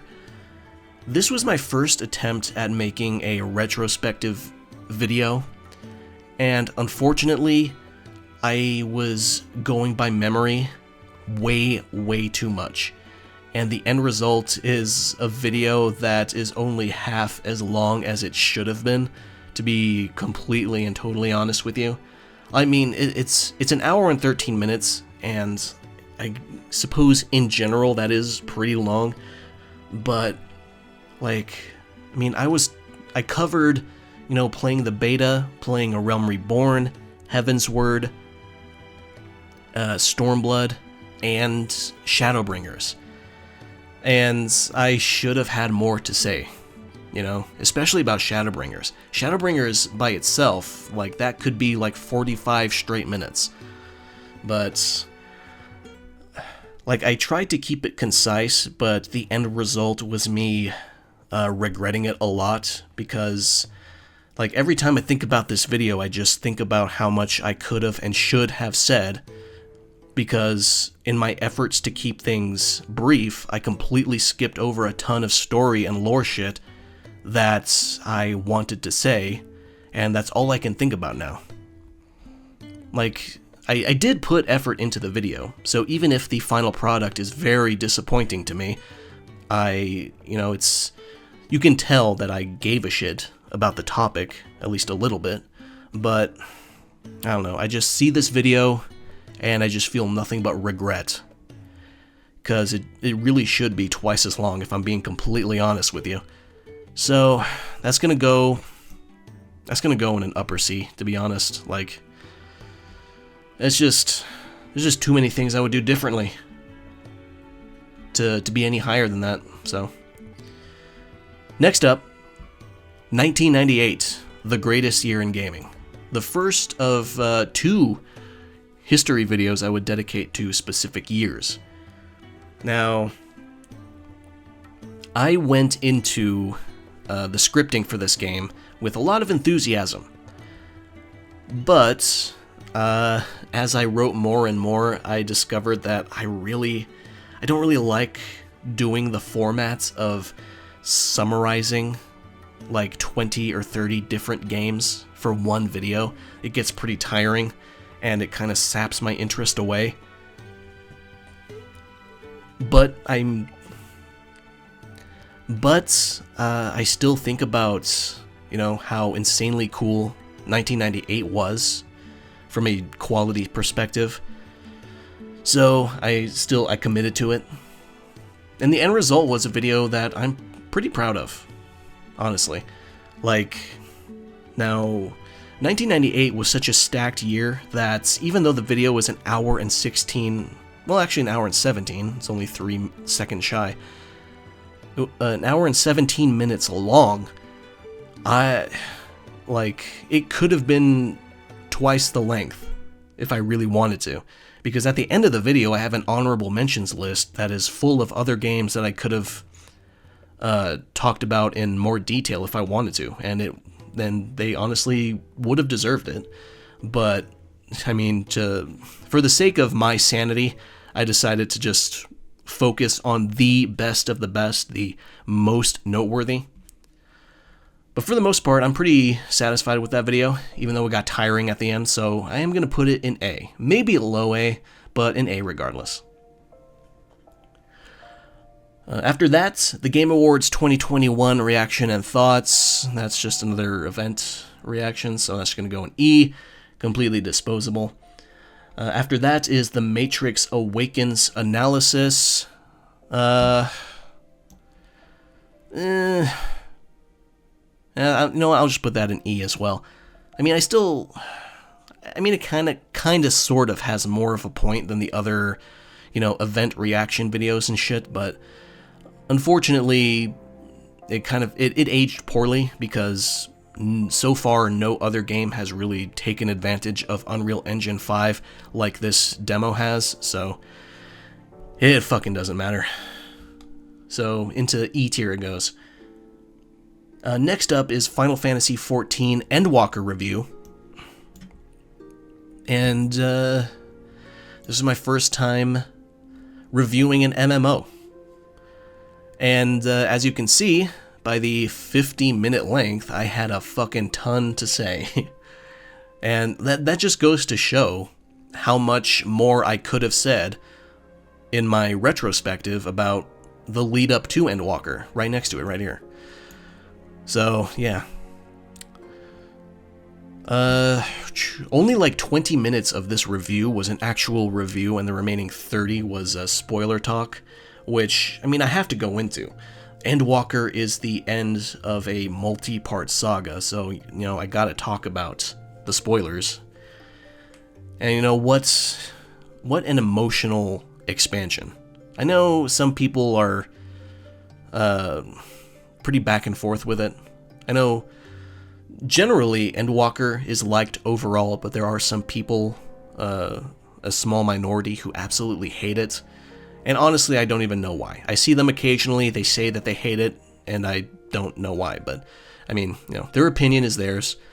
For me, overall, I loved it. If you're gonna make a final part to a huge saga like this, I would say the most important aspects are presentation and emotion, and in regard to those two things, Endwalker fucking nailed it. So, as far as I'm concerned, I was satisfied, and I went into great detail about that. So, I would say the review goes into B, like a low B. After that is VR. I finally jumped into VR with Quest 2. So I bought a Meta Quest 2 just for the fun of it. I just, little birthday gift to me. And, well, I mean, I loved it. I played Resident Evil 4 VR, and it is a fucking ton of fun. I am going to be completely honest with you, and I know some of you are probably going to hate me for saying this, and, I mean, I get it. But if I want to play the original Resident Evil 4, I'm going to play it on VR. I'm sorry. Like, it's just too fun. The VR version is insanely fun. Now, granted, it's also easier. The VR controls, being able to dual wield, and that perfect aiming that you're capable of doing with VR controls, it makes the game much easier. But it's so fun that I don't fucking care. So, as for the video itself, though, I mean, I was just talking about my impressions of VR. And, I mean, I still play VR games on occasion. And, like, and just overall, VR can be pretty fun. Now, of course, it lacks, big AAA games that are exclusive to the VR platform because, that's a big risk. VR is still pretty niche, but, I mean, they're still fun to be had. So. The video itself, though, it's pretty simple, just me talking about my impressions. No big deal, so that's going to go in D tier. Now, next video is the problem with NFTs, what they are and why they are hated. Now, most of you probably didn't even bother watching this video. I mean, there's no need to watch it now because NFTs are pretty much effectively dead. Nobody fucking gives a shit. Thank God. But, I mean, I personally, if I'm gonna say that I'm a fan of any of my own videos, as insanely egotistical and narcissistic as that is, I would say I'm a fan of this video.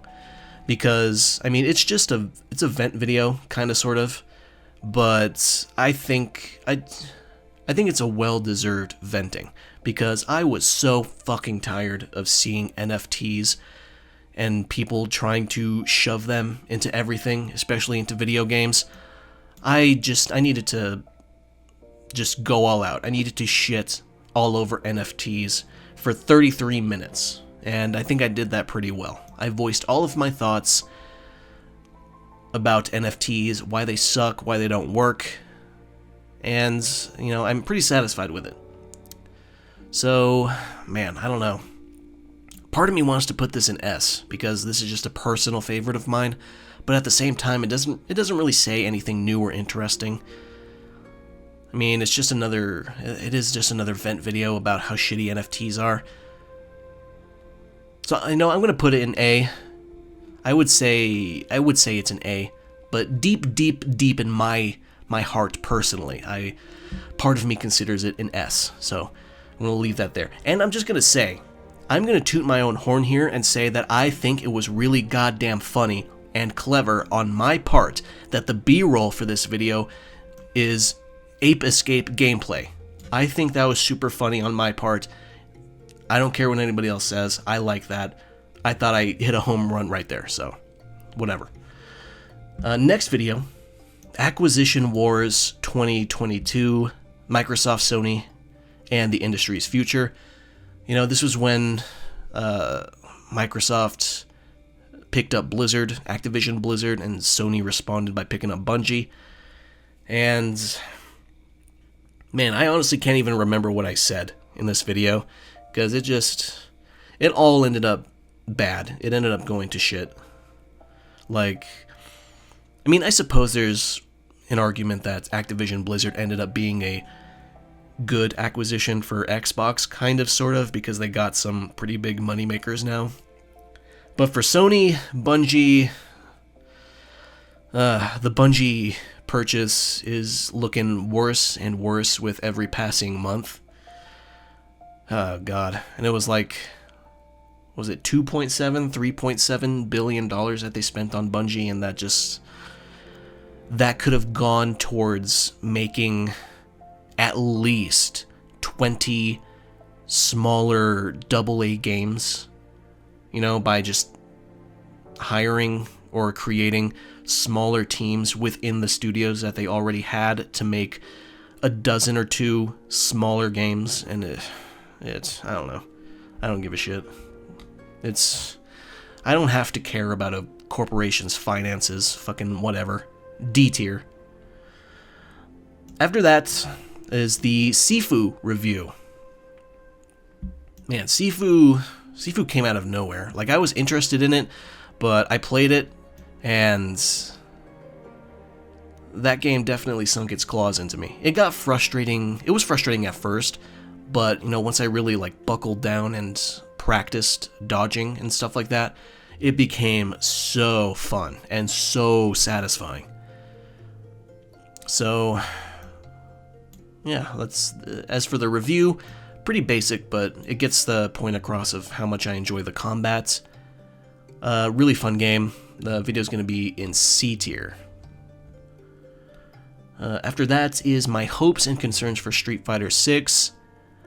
Genuinely don't even remember what I said here, because, I mean, pretty much Street Fighter VI ended up blowing away my expectations anyway, and ended up being better than I hoped, so, I mean, it's kind of just irrelevant, so that's going to go in E. And after that is the Elden Ring review. 53 minutes of just gushing about Elden Ring. Now, I don't rate games in my reviews, but I said at the end of this that if I did rate games, then I would give Elden Ring a 10, and I stand by that. I would still give it a 10.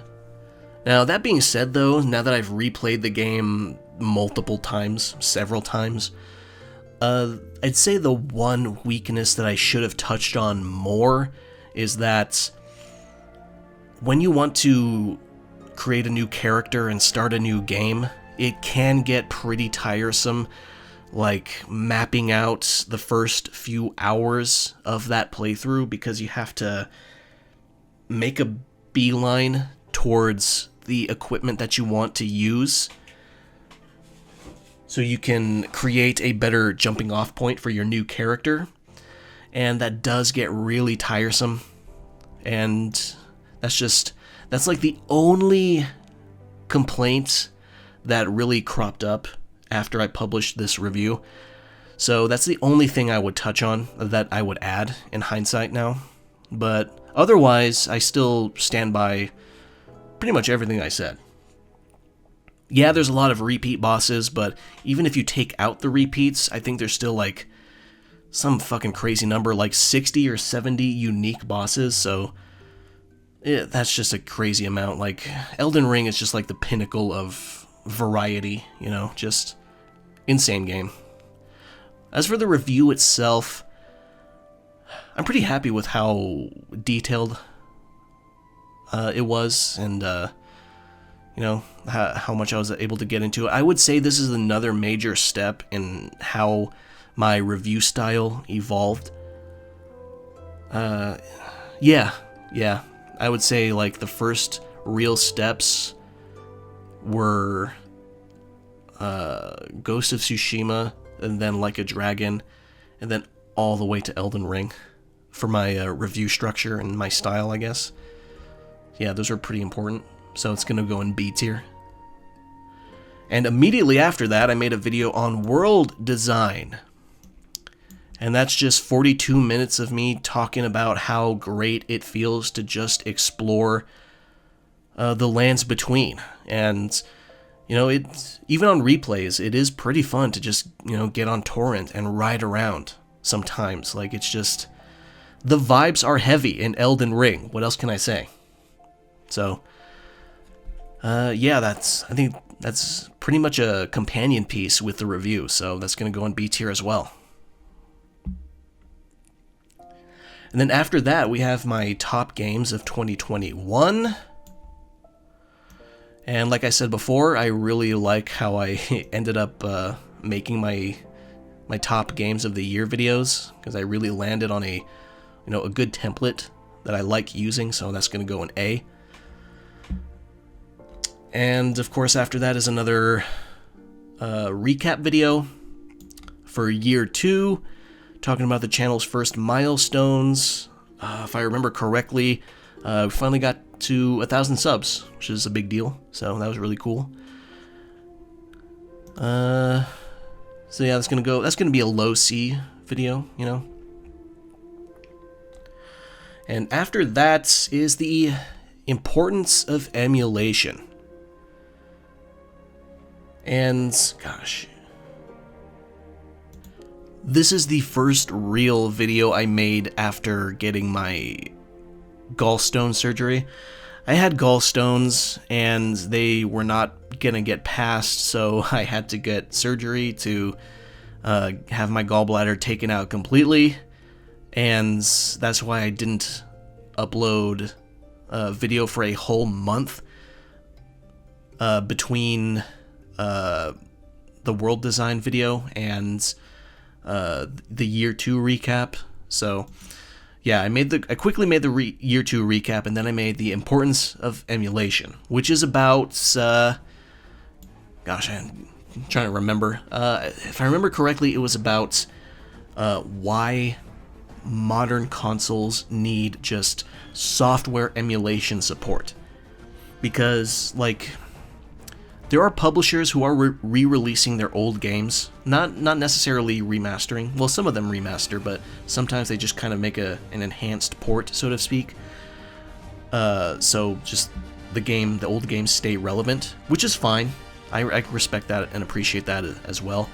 But, like, there just needs to be some sort of software emulation solution, ideally, on all these modern platforms, because so many games are going to be stuck in the past, and a lot of those games just, they'll never see a re-release of any type at all, because maybe the publishers don't exist, maybe nobody knows who owns the rights, and stuff like that. Like, emulation is really important to people keeping video game history relevant. Some games will just absolutely never fucking see the light of day ever again, and emulation is the solution to that. It's the only way for those games. So, emulation's important, and that's a stance I've always had, as you can probably tell by now, and I will likely always have, so, yeah. As for the video, I think I did a pretty decent job of getting my point across, and I went into a good amount of detail. I don't think I could have really added that much more to it, so that's going to go in B. And after that is State of Play, June 2022. That's just a reaction video and thoughts video, so that's just going to go in E. After that, though, this is an interesting one, is what is a 10 out of 10 video game? Now this one, I just go into detail about the subjectivity of rating games. Now, a lot of people have different scales, and I don't think a lot of people really understand that. Just because two different people have, they rate games on a scale of 1 to 10, that does not necessarily mean their scales have the same value. The numbers on their scale do not have the same value. That's what I mean. Like one person might consider a 10 out of 10 to be virtually unobtainable, so it's basically off limits to 99.9% of games, which, as I said in the video, is kind of dumb because that just turns the 9 into a spiritual 10 out of 10, even though it's just a 9. And, the second person might be way more liberal about it. They might have, multiple 10s every single year. Like, just because two people rate games on a 1 to 10 scale does not mean that the scale is the same. It's very subjective, and that's pretty much the point of the video. And I think it did a pretty good job at explaining that. I don't think I could have gone into any more detail without just either getting off topic or just repeating things more often than I already do, so that's going to go in B. Actually, let me think. It might be A-worthy, honestly. We'll say upper B. We'll say upper B. That's an upper B video. Now the next video is Final Fantasy VII 25th Anniversary Broadcast. That's going to go in E, and that's just a reaction. And after that is Analysis, Vampire Survivors, and Addictive Simplicity. This one's pretty straightforward. It's just me going on and on about how much I was addicted to Vampire Survivors and basically coming up with excuses for why that was. But in my defense, I mean, it's pretty legit. I mean, Vampire Survivors, it just showers you in pretty effects and constant, non-stop barrage of positive reinforcements with everything that you do. And if you're gonna make people addicted to your game, that's what you gotta do. Every single time they do something, you gotta say, hey, good job, here's a power-up, and Vampire Survivors does that excellently. I couldn't stop playing the game when I finally got my hands on it, and the video is a product of that shameless addiction. It's pretty simple, straightforward, not super insightful, nothing terribly original going on in the video itself, but I just really wanted to talk about it. So I'm going to put that in like a C, upper C maybe. After that is Evil Empire, EA's History, of acquisitions and closures. Now, I put a lot of time and effort into this video, and I don't think I could have done it that much better, so I think that's just gonna go an S, just straight up. Like, when I say I put a lot of time into it, I mean like I had to create my own timetable in my script document that kept track of all the acquired and founded studios, that kept track of the order that they were acquired or founded, and when they closed, and what derivative studios were made, and whether or not those derivative studios also closed or they continued to live. So I had to make my own table here, my own timeline, and it was super meticulous. And the end result is an hour and a half of just laying into EA and their questionable management, let's just say. I'm really satisfied with how the video turned out. I don't know if I could go into that much more detail about the entire history of all those studios without just making unnecessary additions that didn't really add much to the overall message of the video or the purpose of the video. But yeah, Evil Empire, that's definitely an S tier video. That's one of the few that I would instinctively put in S tier for sure. Well, I guess another thing that probably would have been improved is a better mic quality at the time, but I was I was working with what I had. So moving on, Prey, a review, another movie review specifically. I really liked Prey, and I thought about it a lot, really wanted to talk about it, so I made a review. But if you actually watch the video, you can tell I very slyly, well, not really, used just non-stop footage of the movie itself as B-roll. I just blurred it out so that, and silenced it, muted it, so that, the copyright system couldn't grab it, and I just put screenshots over it instead. But yeah, 15 minutes. I think I went into good detail about what I liked, and I'm really looking forward to the new movie that was just announced. So, next up, the interesting world of game engines. I kind of just made this video because I found myself talking about game engines a lot with some of my friends for, several straight days, and specifically how much I really, really liked Capcom's RE engine, because it just seemed like they were getting so much out of it. And, they are. They were and they still are. Gosh, what was... The first RE engine game was Resident Evil 7, then 2 Remake, 3 Remake, 4 Remake, Dragon's Dogma, Street Fighter 6, and I think they were using it for the Ghouls and Ghosts, or Ghosts and Goblins remake,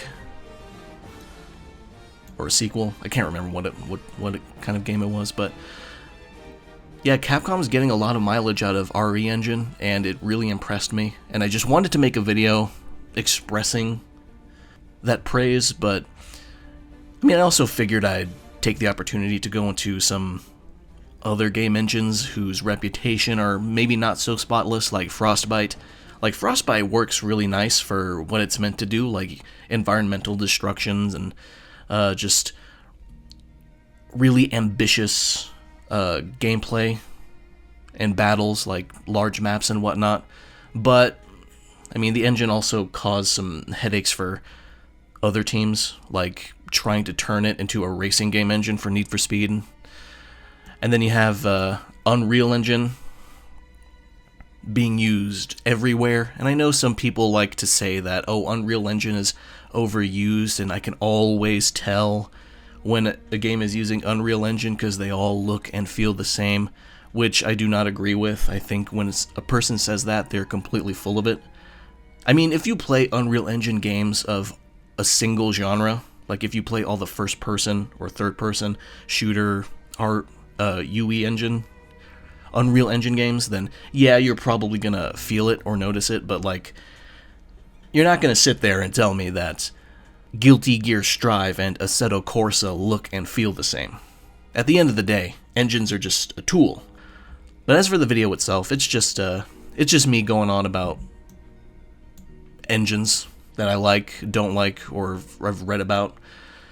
Nothing's terribly special or insightful, I guess. So that's gonna go in C. After that, the frustration of digital gaming. Now this one was about me just complaining about games not being fully on disc, as well as licenses. I'm so fucking tired of licenses completely screwing up the lifespan of a game.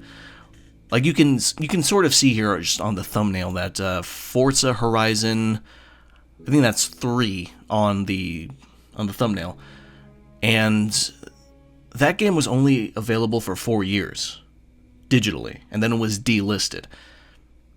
Almost certainly because of car licensing restrictions and whatnot. And that's fucking insane. That really pissed me off.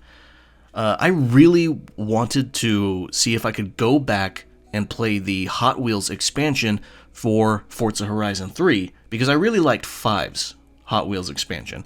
I know some people are kind of disappointed with it, or maybe they're just not interested in the, Hot Wheels thing crossing over with Forza, but whatever. I really liked the Hot Wheels content in 5, so I wanted to go back and play it in 3. And with 3 being delisted, obviously the Hot Wheels expansion for that one was delisted too, and that fucking irritated me. So this video was more or less a rant about that kind of stuff, as well as the importance of having games that do have the full or all the content on disc. Because sometimes having that 1.0 release on disc can be a good thing. Like, there are some games that are unpatched on 1.0, and because of that, they can actually run at higher frame rates on newer generation consoles. Like, I think one example is The Last Guardian, I want to say. Like, the 1.0 version that's on disc for The Last Guardian runs at 60 FPS when you install it on PlayStation 5. And there's a few games like that. Another one is Dark Souls 3. Dark Souls 3 runs at 60 FPS on PS5, but you don't have to leave it unpatched though, which is really nice. You can update it just fine; it'll still run at 60. So that was really cool. But the video, yeah, it's mostly a rant video, but, like I said, it's a topic that's really important to me, so I do like kind of bringing it up when I feel like I have something somewhat new to say that I haven't spoken about before on the channel, so I guess I'll put that in, like lower B, a low B tier. That's just, that's just a bias of the, my bias towards the topic itself. But moving on. Next video, ruthlessly efficient, pragmatic play in games. This one, for a lot of people, when they play a game, they want to become fairly strong within a reasonable amount of time. And sometimes they get lucky and stumble upon some really broken shit pretty early on. And they use it and they have genuine fun with it. And I don't want to discourage anybody from playing that way, and I kind of don't understand when other people try to discourage others from playing that way. Like, it's just, playing efficiently or pragmatically is never an inherent issue unless the developers state that something is way stronger than it's supposed to be. And that's fine, they can patch it. But if they don't patch it, and it's likely that they're aware of it, but they don't patch it, then it's probably meant to be that way. And you shouldn't be mad at people for just using the best tools that are available to them, especially when they are equally available to you and you're just choosing to not use it. And like I go over that whole mindset in the video for like Dark Souls and Fortnite and, you know, multiplayer shooters. Like, it just, there's no point in complaining if you're personally, deliberately choosing to not do the same thing. Your opponent is choosing to use the best tools. You are not choosing to use the best tools, even though they're equally available to you, so you don't have the right to complain. Especially if it's very competitive. Especially if you're a professional. If you make money, then fucking use the best shit that's available to you and win. Otherwise, don't blame your tools. Just, you know, whatever. I'm going on a rant now, but for the video itself, I would say I did a decent job of making my thoughts clear, providing examples. I'd say it's like a low B. Yeah, low B tier video for that one. After that, another state of play. That's going to go in E.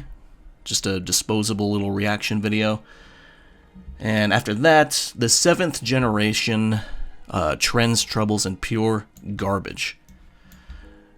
Oh man, the 7th generation. PlayStation 3, Xbox 360, and Wii. Like I say in the video, there were some pretty great games during those years, but I would say every, or almost every, bad trend that's caught on or actively being used now, today, you could probably trace it back to this generation specifically. Like, battle passes really started to catch on during this era, and DLC became really, you know, nickel and dimey and just plain greedy during this era. And it was just all the bad stuff that you associate with greedy AAA development. It probably started sometime on the PS3 and Xbox 360, and that's a huge contributor to why the 7th generation is probably the worst one. But then again, I think the current generation, the 9th one, is arguably worse when it comes to games and just overall game quality, especially exclusives for each platform, except Nintendo, of course.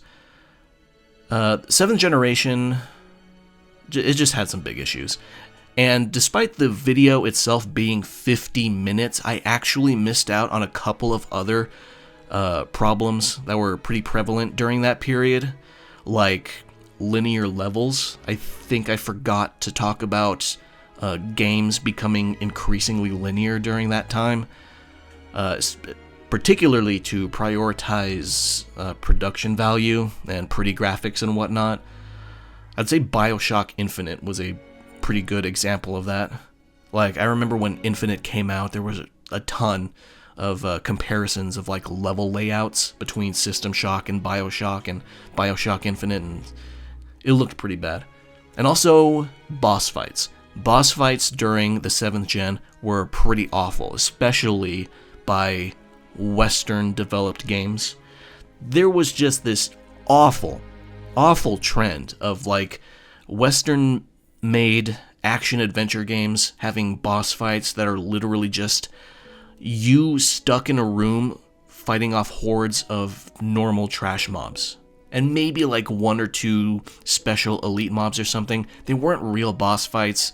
It was just a really shitty horde mode, for a temporary horde mode actually. And just, I don't know, boss fights were fucked up during that period. And those are the 2 things that I completely missed out on mentioning. And then, you know, the whole piss filter thing, which some people are starting to go back and romanticize, which is not great. I mean, like, piss filters are, they can be interesting for the art direction of a game, but when every game is coming out with a piss filter or a brown filter or a gray filter or something, it's not fun. If you can escape it, then it's fine, but in this period, you couldn't really escape it. For the video itself, I mean, I missed out on those two big things, the linear map design and the boss fights. I would say probably maybe upper B. You know what? I'll be nice to myself. I'll put in A. That's like I'll put it like a lower A tier video. I'll be nice to myself for once. After that is Save Room review. A small little indie game that costs like, I think, $3.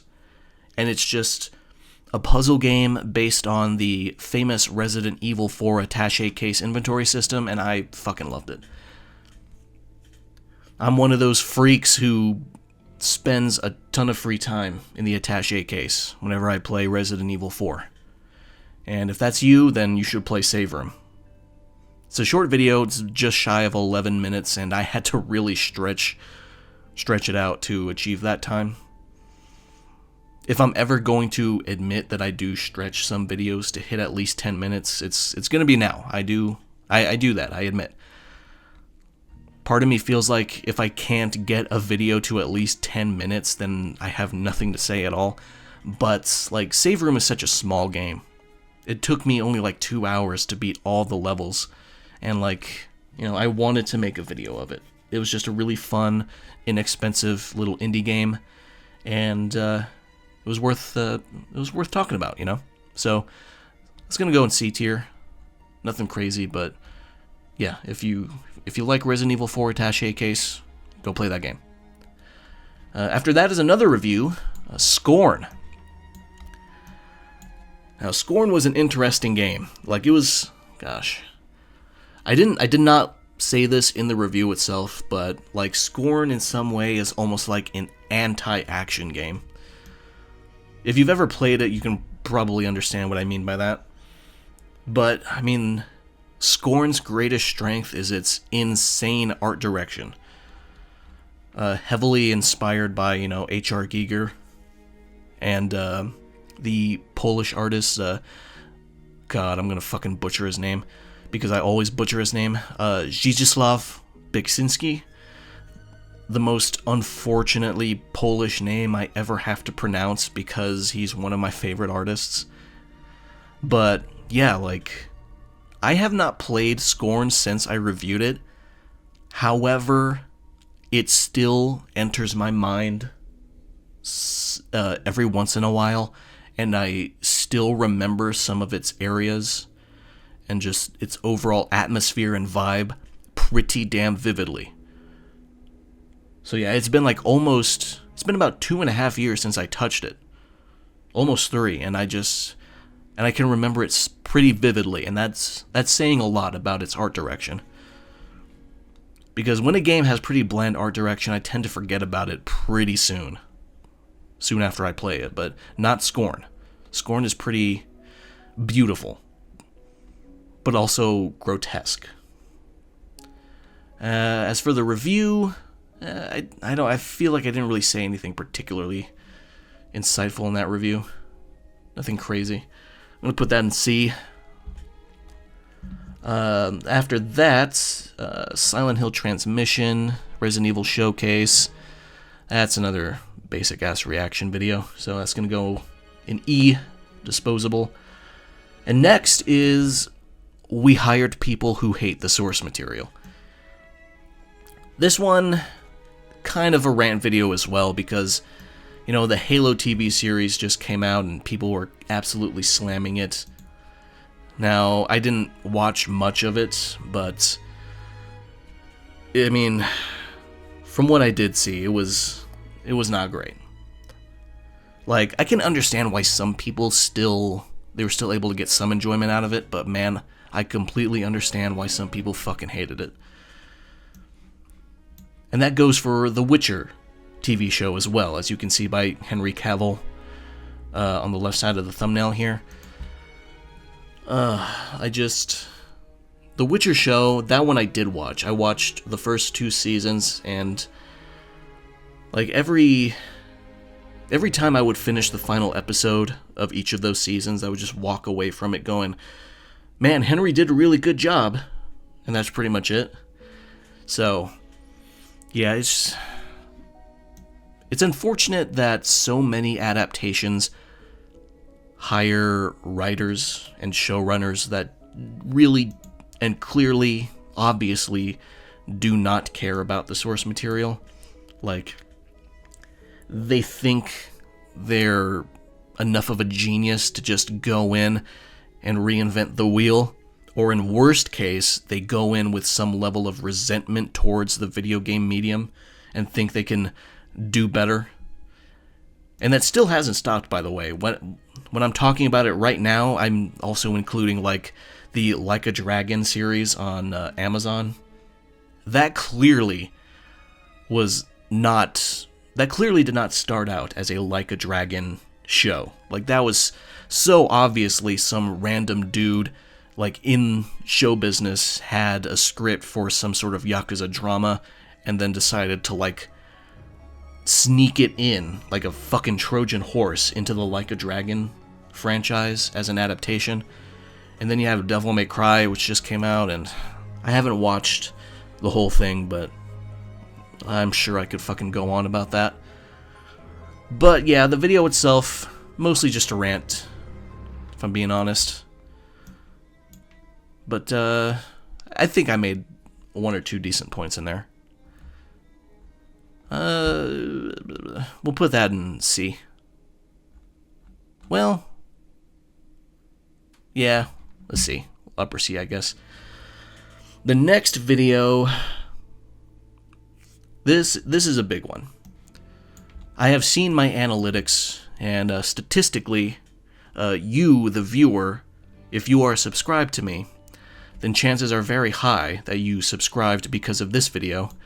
The mistreatment of Mick Gordon, a freelancer's worst nightmare. Now, for the video itself, I don't really think there's anything to say. It's just 30 minutes of me repeating Mick's own post on the matter with occasional comments from myself. And I know some people commented on how bad the gameplay was in the B-roll, but I can explain that by simply saying that was the first time in 2 years I touched any Doom game.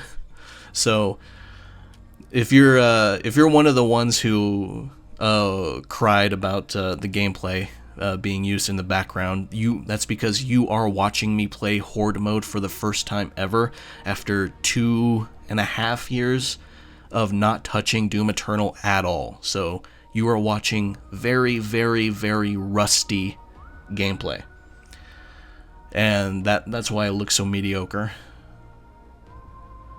But I mean, you know, it's my most viewed video. It's at 1 million. It passed 1 million, and I mean, I'm glad I was able to make more people aware of the situation and understand that it's not Mick's fault. I'm a big fan of Mick, so during that brief period after Marty Stratton tried to pin the blame on him, it was very disappointing to, you know, hear that Mick might be difficult to work with, might be a little bit of a prima donna, and then Mick posted his response, and I think I mentioned it in the video, but like, it's not normal for a company head like Marty Stratton to go on a place like Reddit and just very plainly explain the situation personally. And because he did that, a lot of people were willing to take him at his word. But as it turns out, you know, suits are gonna suit. You know, they're just, you know, executives are gonna executive, you know. Can't, like, even when they come out to meet the community in their own space and be candid, you still can't fully trust their words. But in spite of these troubles, Mick has continued to find work, which is great. That's good for him. He's able to move on to some extent from this really bad situation. And as for the fact that the video is over 1 million views and is my most viewed video, I mean, like I said, I'm glad I was able to highlight this for a lot of people. But, I mean, personally, on a deep personal level, it does kind of suck that this video is the one that got the most attention out of all the videos in my channel.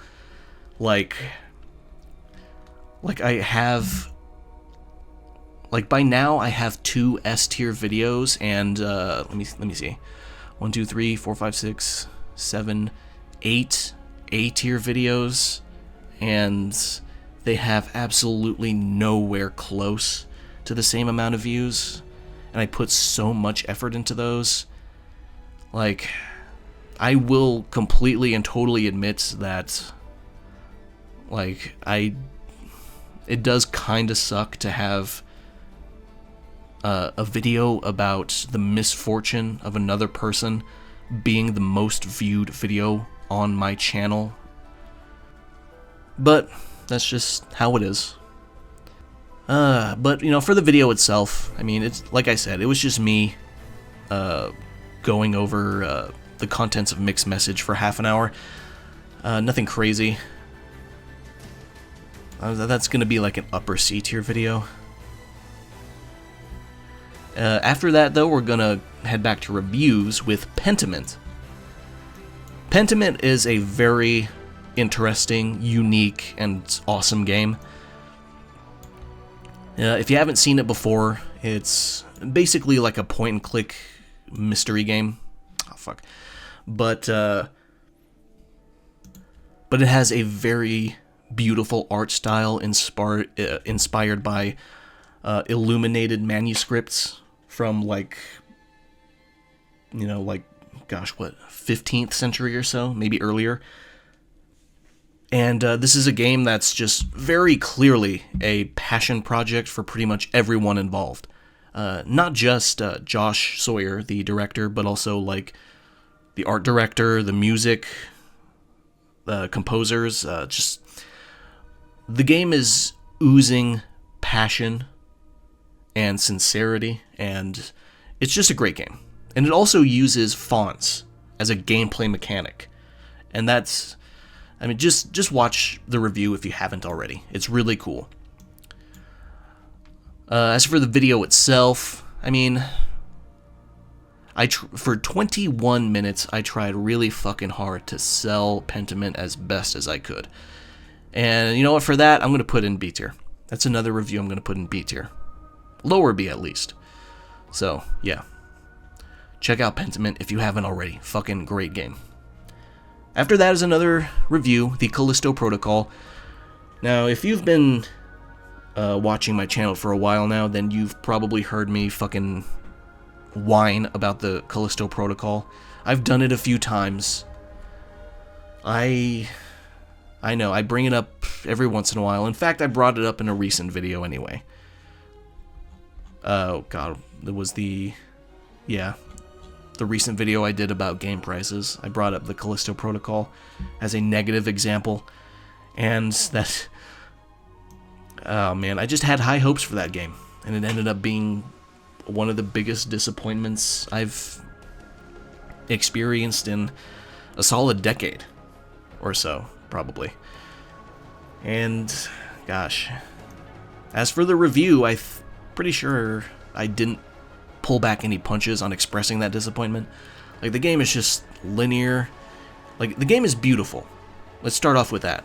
The Callisto Protocol has some of the nicest visuals you can experience in a game today, for sure. But beyond that, super linear game, super shallow combat that just never evolves as you play, and almost zero replayability, which sucks because survival horror games are typically very replayable.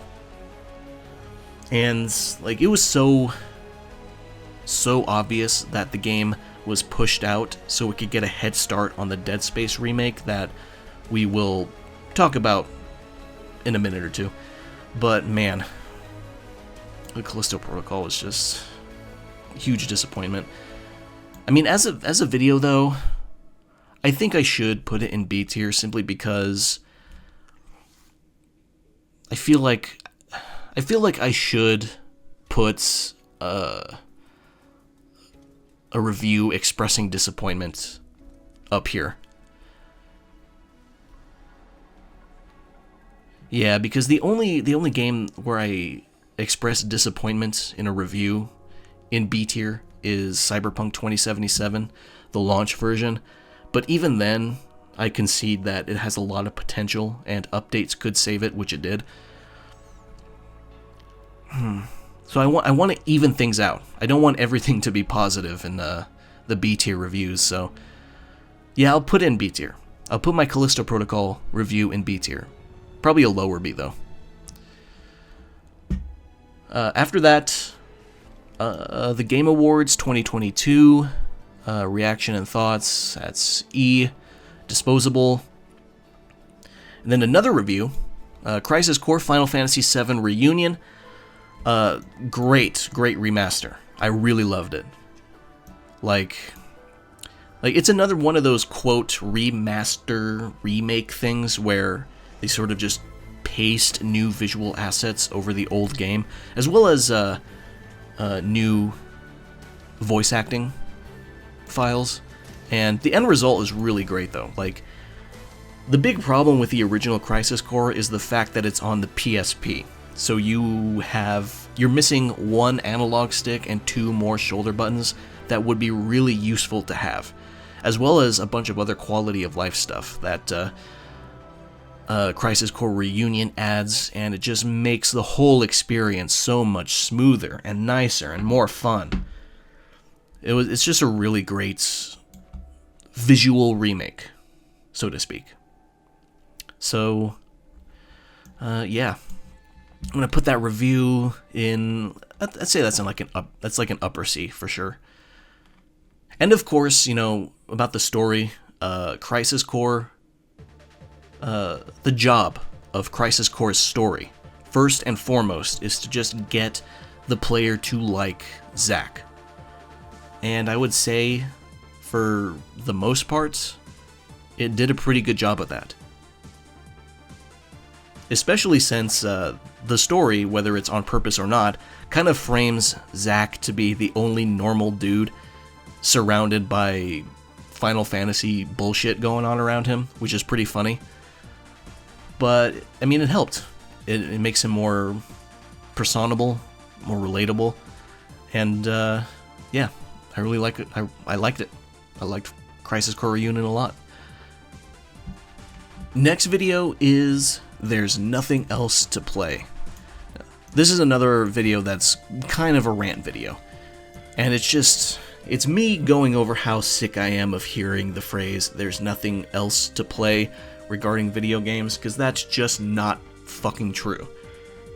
The only time it is true is with very, very hyper-specific subgenres or franchises that don't have that many clones, so to speak.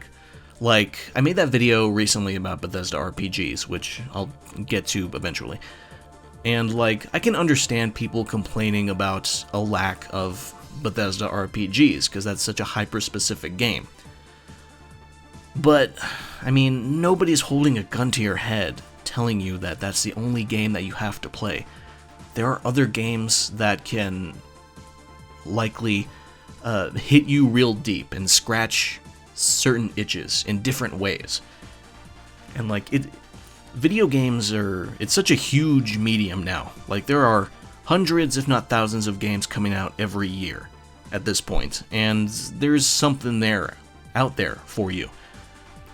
Like, I'm pretty sure I say in the video that your next favorite game is like a $5 indie that you've never heard of until you stumble upon its Steam page or something.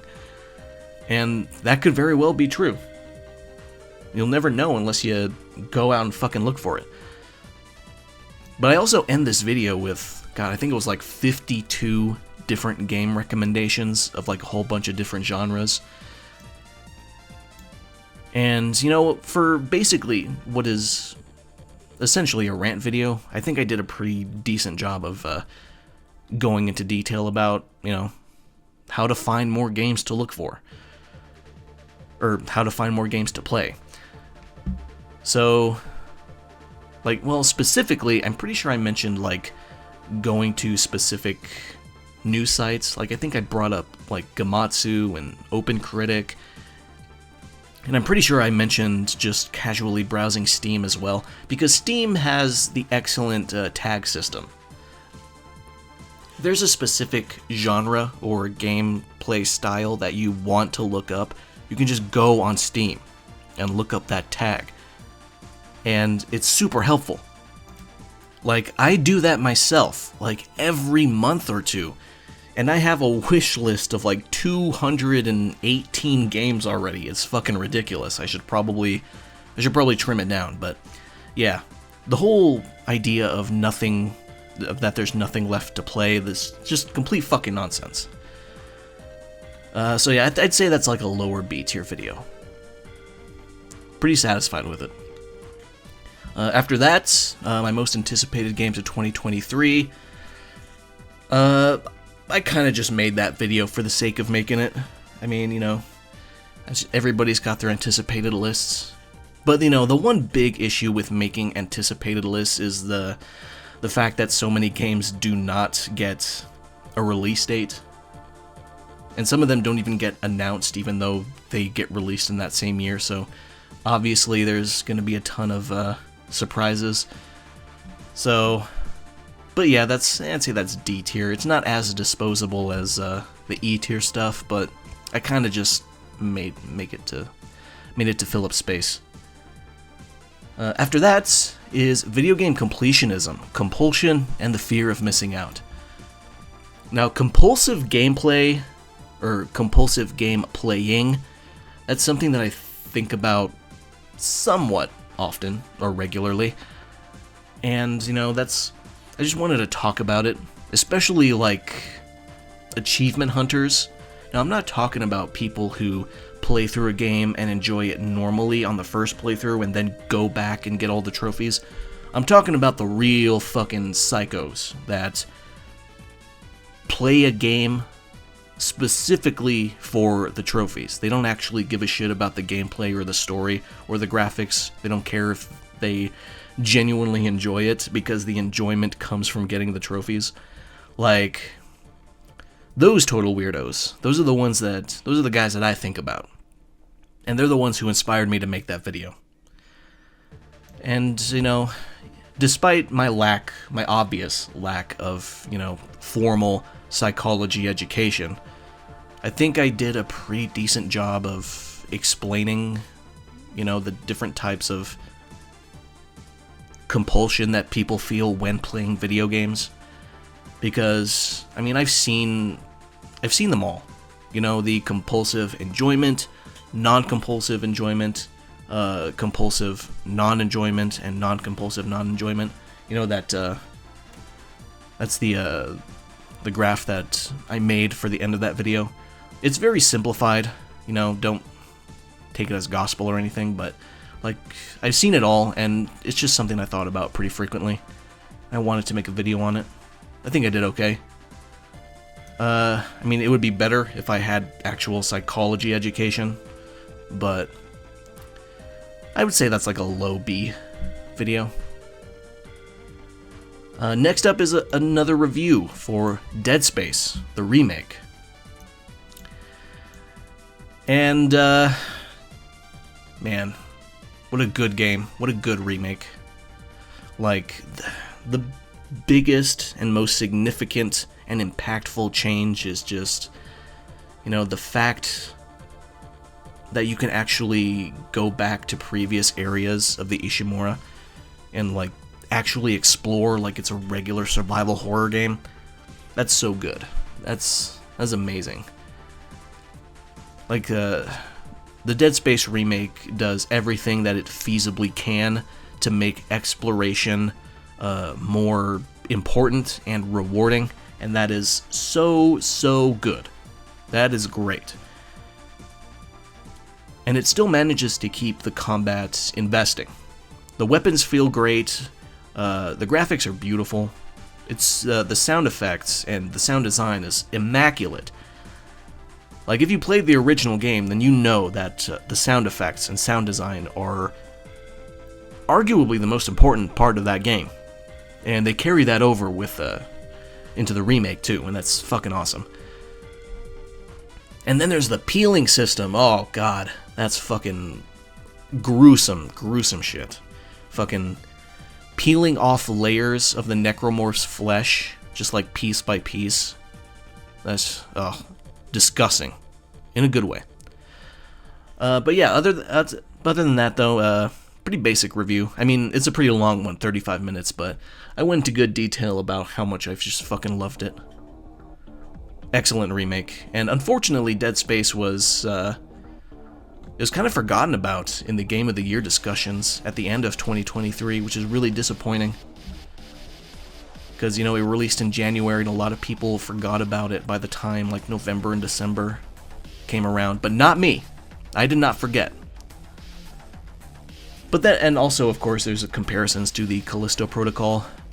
Like, the most embarrassing thing to look back on is all the people looking at the Dead Space remake and Callisto Protocol before they both came out, and then everyone was going, oh yeah man, the Callisto Protocol is clearly going to be the better game because, you know, it's from the same director as the original Dead Space, and, you know, the remake is going to be so boring and soulless and not do anything interesting, and, you know, we all know how that went. But yeah, great game, okay interview, I'd say. After that is another interview, Hi-Fi Rush. A shadow drop that took everyone by surprise, including me. That game literally came out of fucking nowhere, and it ended up being my second favorite game of the entire year, and I couldn't have predicted it. And that's another reason why the fucking most anticipated games like discussion is so useless, because you get surprises like this sometimes. But yeah, Hi-Fi Rush, such an amazing game. Colorful, fun, amazing soundtrack as well, both with the streamer mode on and off. Just incredible game. My review, though, honestly, unfortunately, my review is it's kind of plain. Nothing really interesting about my review itself, which is unfortunate. It's kind of shitty on my part that, like, I have so much love and enthusiasm for the game, but it doesn't completely shine through in the review. And I apologize for that. I apologize to the game. It deserved better. But yeah, fucking awesome game. Play it if you haven't already. Like, it's one of the games that I can just recommend to anybody. If you like good action, if you like vibrant characters and a vibrant world, if you like good music in your games, then fucking play Hi-Fi Rush. What are you waiting for? And after that, on video game remakes, a right to reimagine. Remakes have become a very, very controversial discussion in the video game world, and basically this video is just me defending remakes and studios' choices to make those remakes. And basically what it boils down to is a lot of people want to put on kid gloves and save video games from the, quote, anti-arts intentions, I guess, of a remake, but I don't really buy that. Like I said, it just feels like you're putting on kid gloves to, like, coddle the video game medium and protect it from aspects of the industry that you think are unsavory. Like, if a studio wants to remake one of their old classics, just let them, and history will decide if it was a good idea or not. And for the most part, it honestly typically is a good idea, because a lot of remakes recently have been getting stellar reception. Especially remakes that so many people stated would just fail on an inherent level, like Resident Evil 4 and Silent Hill 2. Everybody and their mother said that those games should never be remade because the remakes would never be good. And if you just look up general word of mouth for the remakes for both of those games, then you'll see how that went. But for me personally, I think reimagining, reevaluating, and reinterpreting are part of art. So that's why I support remakes in a general sense. Now, I'm not saying that every original project should be canned for a remake. Obviously not. But I'm saying that video games are in a unique position where interactivity can make a big impact on the overall experience. And because of that gameplay attribute, a remake can change the experience in a way that's more meaningful than a film remake or what have you.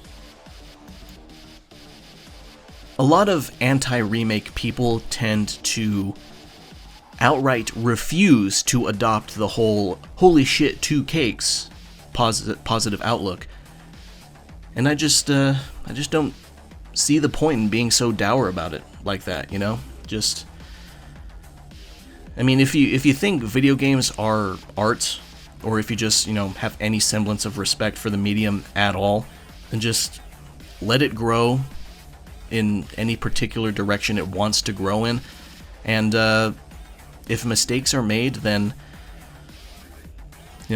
maybe, hopefully, people will learn from it, and history will decide if these remakes were worth spending time and money on. I mean, that's pretty much it. As for the video, I think I did an okay job at explaining all that stuff. I mean, I'll probably revisit it in the future, but I suppose as of right now, I would probably put it at a low B, I guess. After that is another review. Wanted Dead. Now, this is a weird game. A very weird game. Like, the best thing I can say about Wanted Dead is that it feels like a game that should have come out in 2009. And I mean that in both good and bad ways. It's a very quirky game. And if you play it in a way... Gosh, how do I say this? If you play it in a less optimal way, you'll probably find the combat very frustrating and repetitive and boring. But personally, I found out that if you do a lot of like dodge canceling and block canceling, the combat is really, really fluid and snappy and fun. And like it's one of those games that's so clearly Japanese, and it has so many like Japanese-made idiosyncrasies and quirks, and some people will absolutely love it because those things add character, they add personality to the experience, and some people will just fucking hate it. And it's just, I like the game overall, but it's hard to recommend because of that. But yeah, Wanted Dead, I mean, it's interesting. Let's just leave it at that. As for the review itself, I think I did a good job of like getting that across, that weirdness. And because of that, because of the fact that the game is strange and hard to describe and like hard to pitch to people, I would say that put me in a unique position that no other review put me in. So it was a bit of a challenge in that way. So I'm going to put that in B. That's a B review. Maybe a lower B. And after that is my top 5 games of 2022. You already know that's going to go in A, like I said, because I just really like the layout, the template that I made for myself on those videos. I'm very satisfied with them. And speaking of remakes, Resident Evil 4. My review for that one. 46 minutes. And I gotta say, I really loved it. I really loved the Resident Evil 4 remake. Like, another thing about remakes that people tend to hold against the remake itself is that a lot of people expect the remake to make them feel the way that the original made them feel all those years ago, and that's not fair. Because games have grown so much in a pretty small amount of time that chances are, like so many other games started to do what the original game did, and just remaking it is not, it's not gonna reignite those original feelings again. And I think Resident Evil 4 is a good example of that. Because when the original Resident Evil 4 came out, it fucking changed everything. I think the best way to describe the original Resident Evil 4's impact would be to say that it felt like a AAA Xbox 360 action game that somehow came out 4 years earlier. I know that sounds odd, but just in terms of control and in terms of pacing and just general fun and enjoyment, Resident Evil 4 just knocked it out of the park. Like, it was ahead of the game. And it's just completely unfair to expect that to be accomplished again by any game in 2023. But that being said, I think the Resident Evil 4 remake still managed to be just a fucking great game overall at the end of the day. Like, the combat is still fun. The pacing is still great. Combat feels just fucking amazing. I really like the new parry system. I really like the new characterization for, some of the members of the cast. And just a fucking great game. Never mind, like, even if it weren't a remake, it would still just be a fucking awesome, like, top-tier game. One of the best for that year, for sure. As for my review, I'd say I did a pretty solid job of, like, just going into detail about everything that I like about it. I don't think I have any particularly big regrets about it. Like, I seriously think I covered almost pretty much everything that there is to cover, so I'm going to put that in the B tier as well. After that, though, is inventory management, an analysis of in Resident Evil inventory management specifically. And yeah, with Resident Evil 4 coming out, obviously I was thinking about attaché cases again, because I love them. What an excellent mechanic. And of course it got me thinking about the history of Resident Evil inventory screens and how they changed over time. And yeah, this is just me just talking about how the different inventory styles work with each game and how they impact the overall mood and pace and gameplay of the experience. And yeah, I think it's a pretty decent topic to think about. But then again, I think somebody who is super into Resident Evil more than me could probably go on for probably an extra half hour on this topic at least. I'd say that's like that's probably in like an upper C, maybe. After that is Final Fantasy VII Remake Traces of Two Pasts. This is not a game. This is a review, but it's not a review of a game. Not a movie either. This is a book. This is my first and only book review as of right now. And, you know, with that, considering that fact, I think I did a pretty good job. The book itself is divided into two parts. There's a Tifa half and an Aerith half, and there's like a shorter story at the very end. But it's mostly about Tifa and Aerith. And it's basically a lore book, going specifically into their pasts, obviously. Traces of two pasts. And I found both of them, they have their strengths, but personally I found Tifa's section to be much more interesting. Because, I mean, if you think about it, I mean, it's kind of a weird, like, it's a weird gap that's kind of left unexplained about how the hell Tifa ended up in Midgar and how she took care of herself, you know, for those, God, what was it, 5 years? Because obviously those are years that are going to be extremely important to her and her character development. Whereas in Aerith's story, it's mostly about her time, well, not mostly, it's partially about her time under the watchful eye of Shinra and her imprisonment basically, and just her entire time living with Elmira, and also her relationship with Ifalna before she died. Oh, and a big thing about Tifa's story is how she met Barrett and Jesse, and how she came to join Avalanche. That's also a really interesting part of it. And it's just, it's a solid book. It's a solid little lore book.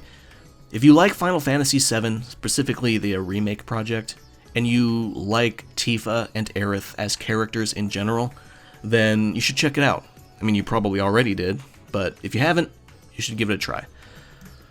Now, for the review itself, I mean, you know, considering the fact that it's my first and only book review, I'd say I did a pretty good job. So, I'm going to be nice to myself and put that in B. Okay, so, I'm going to be lenient. After that is more Final Fantasy. This time it's a fucking beefy-ass video here with what is real Final Fantasy? The history, evolution, and Nomura debate.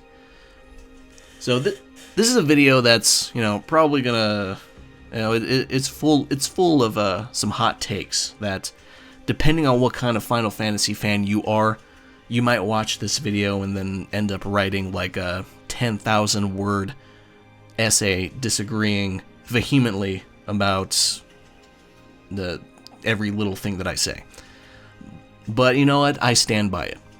2 hours and 17 minutes of me going over the fact that Final Fantasy has always changed. Change has always been a part of the Final Fantasy identity. And like, considering the timeline, I know some people would say that I just made the video to make excuses for Final Fantasy XVI ahead of time. But in reality, this video was me saying I don't give a shit about the genre of combat that a Final Fantasy game has. Because to me, the most important aspects of a Final Fantasy title is the characters, the world, and the emotional impact of the story. The emotional journey, so to speak. Honestly speaking, the combat, like if I were to make a list of attributes of a Final Fantasy game in the order from most important to least important, combat would be near the bottom. I'm going to be completely honest with you. Like, music would be over combat. In fact, nowadays, now that Final Fantasy games are voiced, I would probably even say that voice acting is over combat on that list. So every time I see this video is basically my big response to decades of people saying that a Final Fantasy game is not Final Fantasy strictly because of the combat. because I just don't believe that. I think that the identity of a Final Fantasy game hinges mostly on its characters, its world, and the emotional journey, first and foremost, followed by music. And yeah, that's pretty much it. 2 hours and 17 minutes of me basically explaining why I think that. And also, you know, at the end there, the Nomura debate, which is basically a part of the video where I say, if you're one of those losers who blames Nomura for ruining Final Fantasy, I think you are a fool. And you should shut up. I mean, I don't say that in the video, but if I'm being completely honest, that is my intent. I'm just being real with you here. Now, with all that said, though, I am pretty satisfied with the video. I would say my only real regret is that I probably could have been a little bit more blunt in my intention like I was, like, just now. But I'm pretty satisfied with it. I mean, I better fucking be satisfied with it. That's a goddamn 2 hour and 17 minute video. So, yeah. That's gonna go an A. After that is a Year 3 summary video. That's going to go in C tier with the other ones. And then after that is the fate of physical games and media. So, this one is basically me just saying that physical is still very popular. I see so many people online say that, oh, physical is dying, physical is being irrelevant, like games are not fully on the disc anymore, and all of those are complete lies. Now, the issue here is if console manufacturers, PlayStation, Nintendo, Microsoft, if they truly want to get rid of physical, they unfortunately can, even though physical media is still selling. I'm pretty sure I stated in the video that Sony Interactive did their own little sales survey, and they showed that physical full game releases still bring in about $8 billion in revenue per year, which is the same amount as digital full game releases, not including DLC and microtransactions and shit like that. So, if physical does die sometime soon, it's not because it died naturally. It's because Sony, Nintendo, etc., they forced it to die. And that's basically the point of the video. So yeah, I think I did a decent job of making my case in that video. I'm gonna put this in B as well, with the videos of a similar topic. Next up, PlayStation Showcase 2023. That's disposable. That's gonna go in E. Final Fantasy VII Rebirth Summer Game Fest trailer analysis. I'll put that in D. It's basically a reaction video, but there's a lot to talk about in that trailer, as you can tell by the 26-minute runtime of this trailer analysis. Now our next video, the quality of an hour in a video game. Basically 18 minutes of me saying you should probably search for more value in a game where you play for 8 high-quality hours instead of 40 low to medium quality hours. I know that's probably a hot take for some people because they want to, just get the more bang for their buck, and some people define bang as, just raw hours on a single playthrough. But, great games with a small amount of high-quality hours, they're typically meant to be replayed. Nobody has a gun to your head saying that you have to put a game down when you complete it for the first time. So, that's basically what that video was about. I think I made my case pretty well there. I don't think I could add more to it without getting long-winded, so I'll be nice to myself and put it in A. That's an A tier video, maybe a lower A. After that is analysis, a Final Fantasy XVI and the Anatomy of a Great Demo. Now, regardless of how you feel about the final product, the full game of Final Fantasy XVI, I don't think it's debatable that the demo really made an excellent first impression for people who bought it.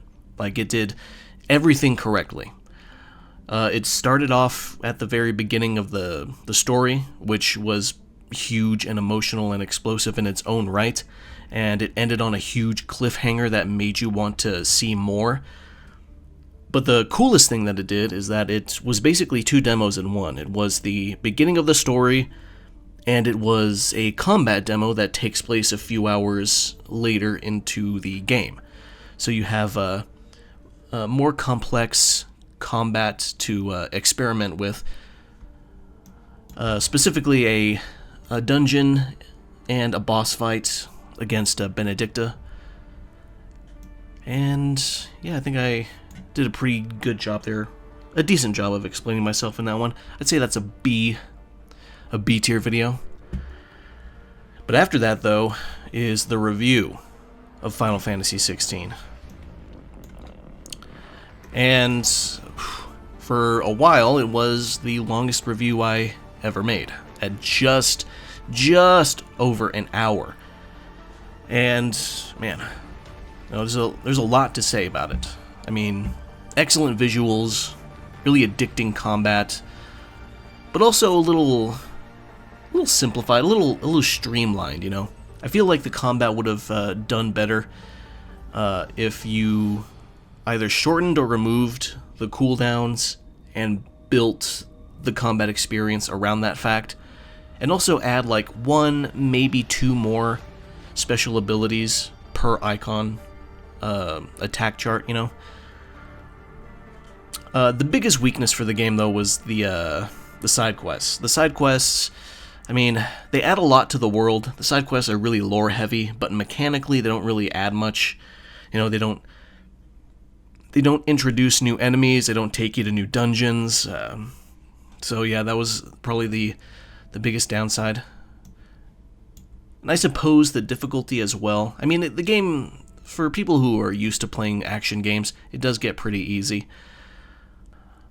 Overall, I think it's an overall very strong game.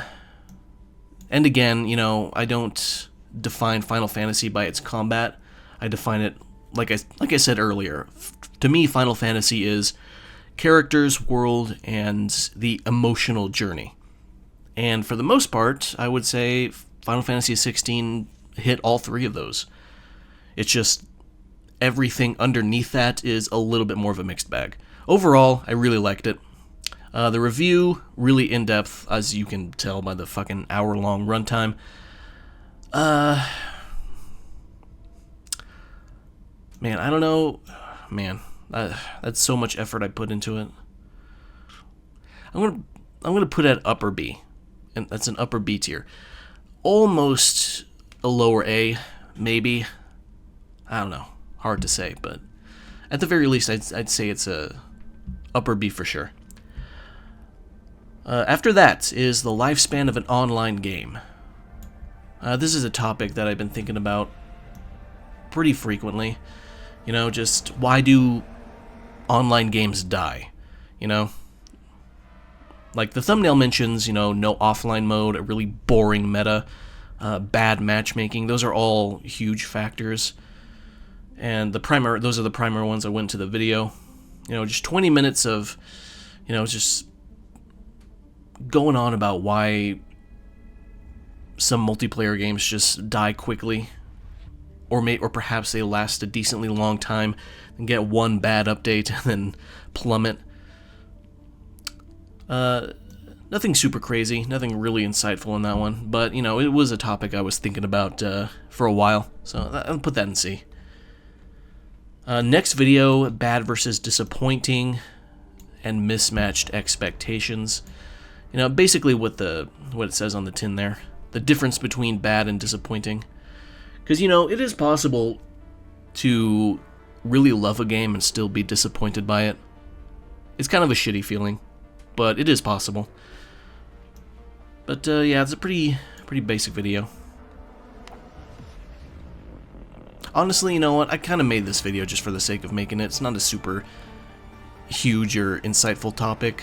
I kind of just made it to, like, it was something I thought about periodically, so I decided to make a somewhat short video discussing the subject. 13 minutes, not a big deal.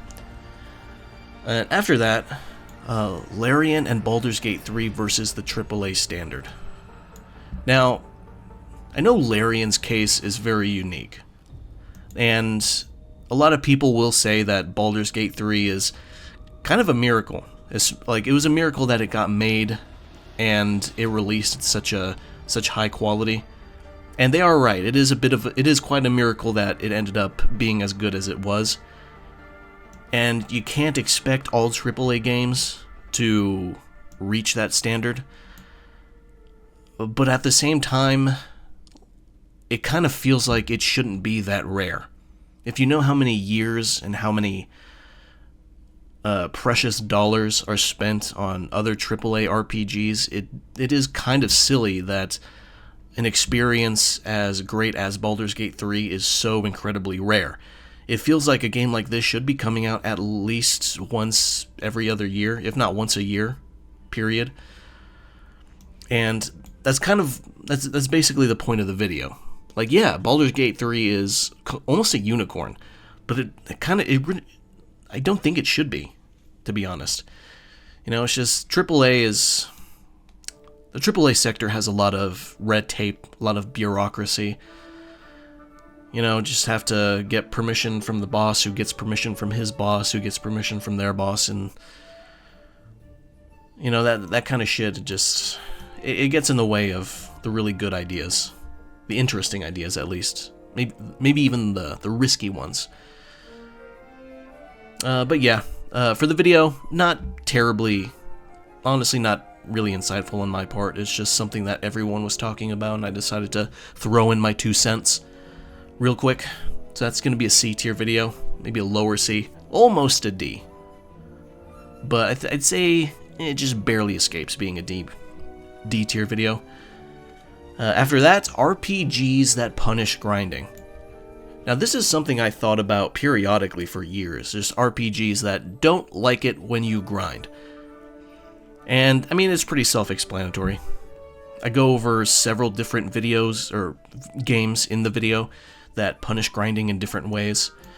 And this video took off. It took off more than I expected it to. And to be honest, if I knew it was going to take off, I would have added a solid like 5 to 10 more minutes of content and context to it.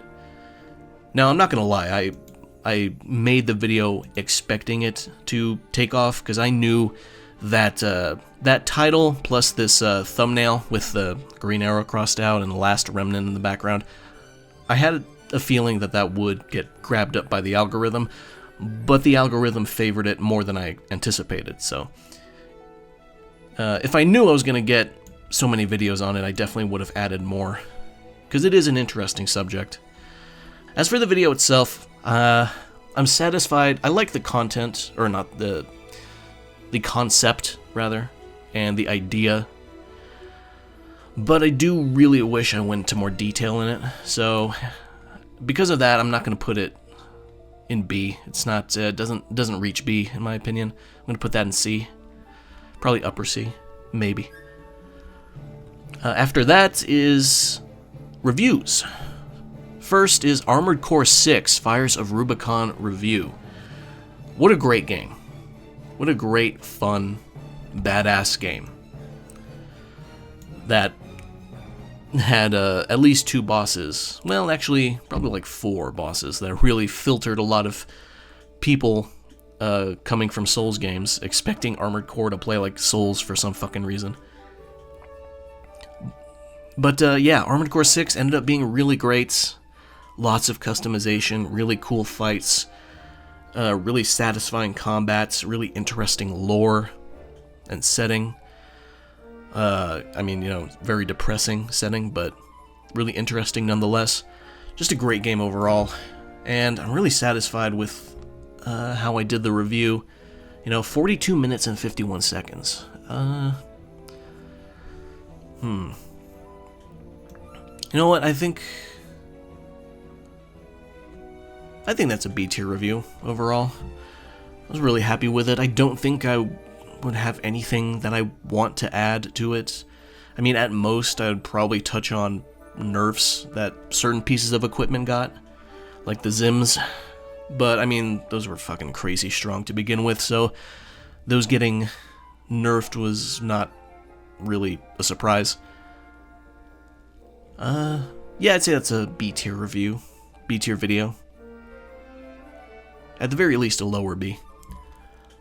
Moving on to more reviews is Separate Ways, the DLC for Resident Evil 4, which ended up being fantastic.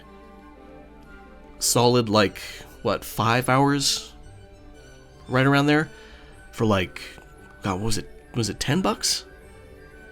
Or 20? I can't remember. I mean, either way, it was a pretty solid value because it ended up being excellent. Far better than the Separate Ways of the original game, by the way. And I'm kind of glad that they didn't even bother with Assignment Ada, because that Assignment Ada fucking sucked.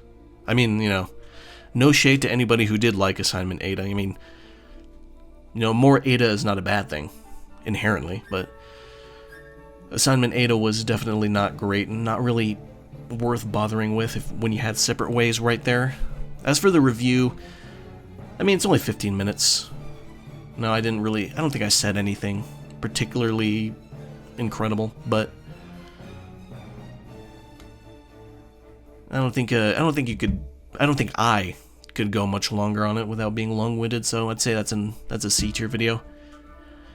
After that is Starfield review, another review that kind of got a decent amount of attention. Just under an hour, 57 minutes and 52 seconds, like a hair shy of 58, so God. And I want to say like 50 of those minutes is about shit that I did not like about Starfield. So, yeah, if you haven't seen that, it's almost an hour-long rant of everything I didn't like about the game, which is quite a lot. And, I mean, there are some things about Starfield that I do like that I didn't expect to like. Like the hacking minigame, or a lockpicking minigame, I think it was, whatever, the one with the circles. For some reason, I found that really fun.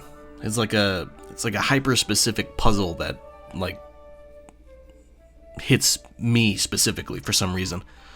And I also strangely like the aesthetic, you know, of the technology and stuff. Like, some of it looks really stupid, but it's the kind of stupid that I just so happen to like. Like the guns. Like, some of the guns look fucking ugly, but they're ugly in a way that I still like, you know, that I personally found endearing.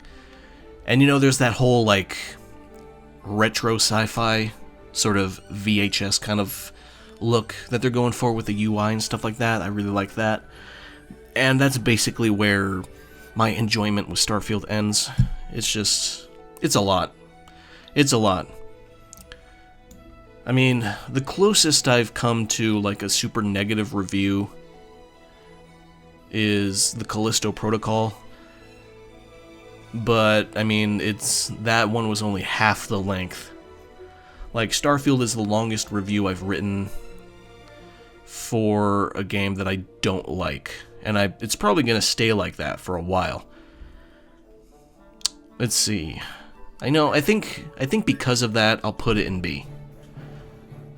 Like, it does sort of break the mold for my channel specifically, being an hour-long review of a game that I did not like.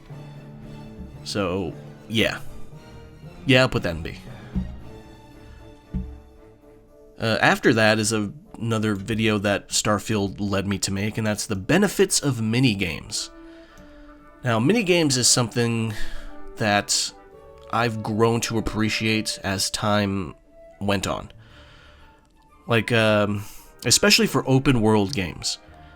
I feel like minigames add more context to the world, even if you don't really play them that much. Like, the fact that minigames exist really helps the setting feel more alive and inhabited by people who probably also play those games, you know?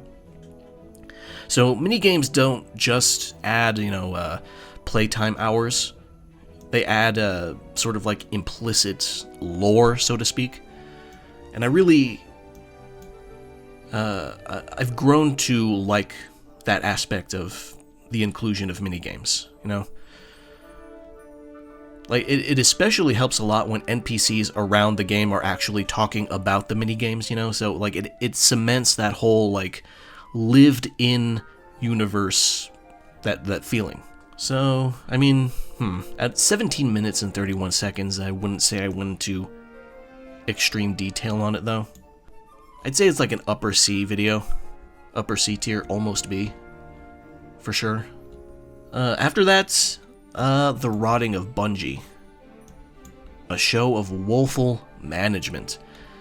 Now, this was when, God, like, what was it? Like 100 people or something? Somewhere around there, maybe? Got laid off without warning. Like, some people found out they were laid off because they just couldn't, they straight up couldn't even get into the office or something. Like that. It was just miserable. And, I just wanted to comment on it, because, like, I feel like, I'll admit, the only Bungie games I've played were their Halo games. I have not touched Destiny, and I mentioned that in the video. Periodically, I get Bungie news in front of me, because Bungie news is gaming news. So, of course I'm going to see it. And just over the last 5, 6, maybe 7 years, it just feels like Bungie's been getting worse and worse. And, God, at this point I can only imagine how much regret Sony is feeling buying them at this moment. But yeah, as for the video, it's basically just pretty normal, like, news reporting. I'd say it's a C tier video. After that is the Fast Travel Dilemma. Convenience and open world design. I'm gonna be honest, I made this video specifically because I was tired of seeing people blame the mere existence of fast travel as a mechanic on bad open world design. Cause, like, it's a tool, you know? Like, if you decide you're gonna add fast travel to your game, that's not an automatic gun to your head to make your map design worse. You know, and for some reason people think that it is.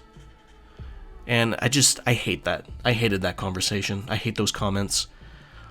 Nobody's forcing game developers to make shitty maps and world design just because fast travel exists as a concept.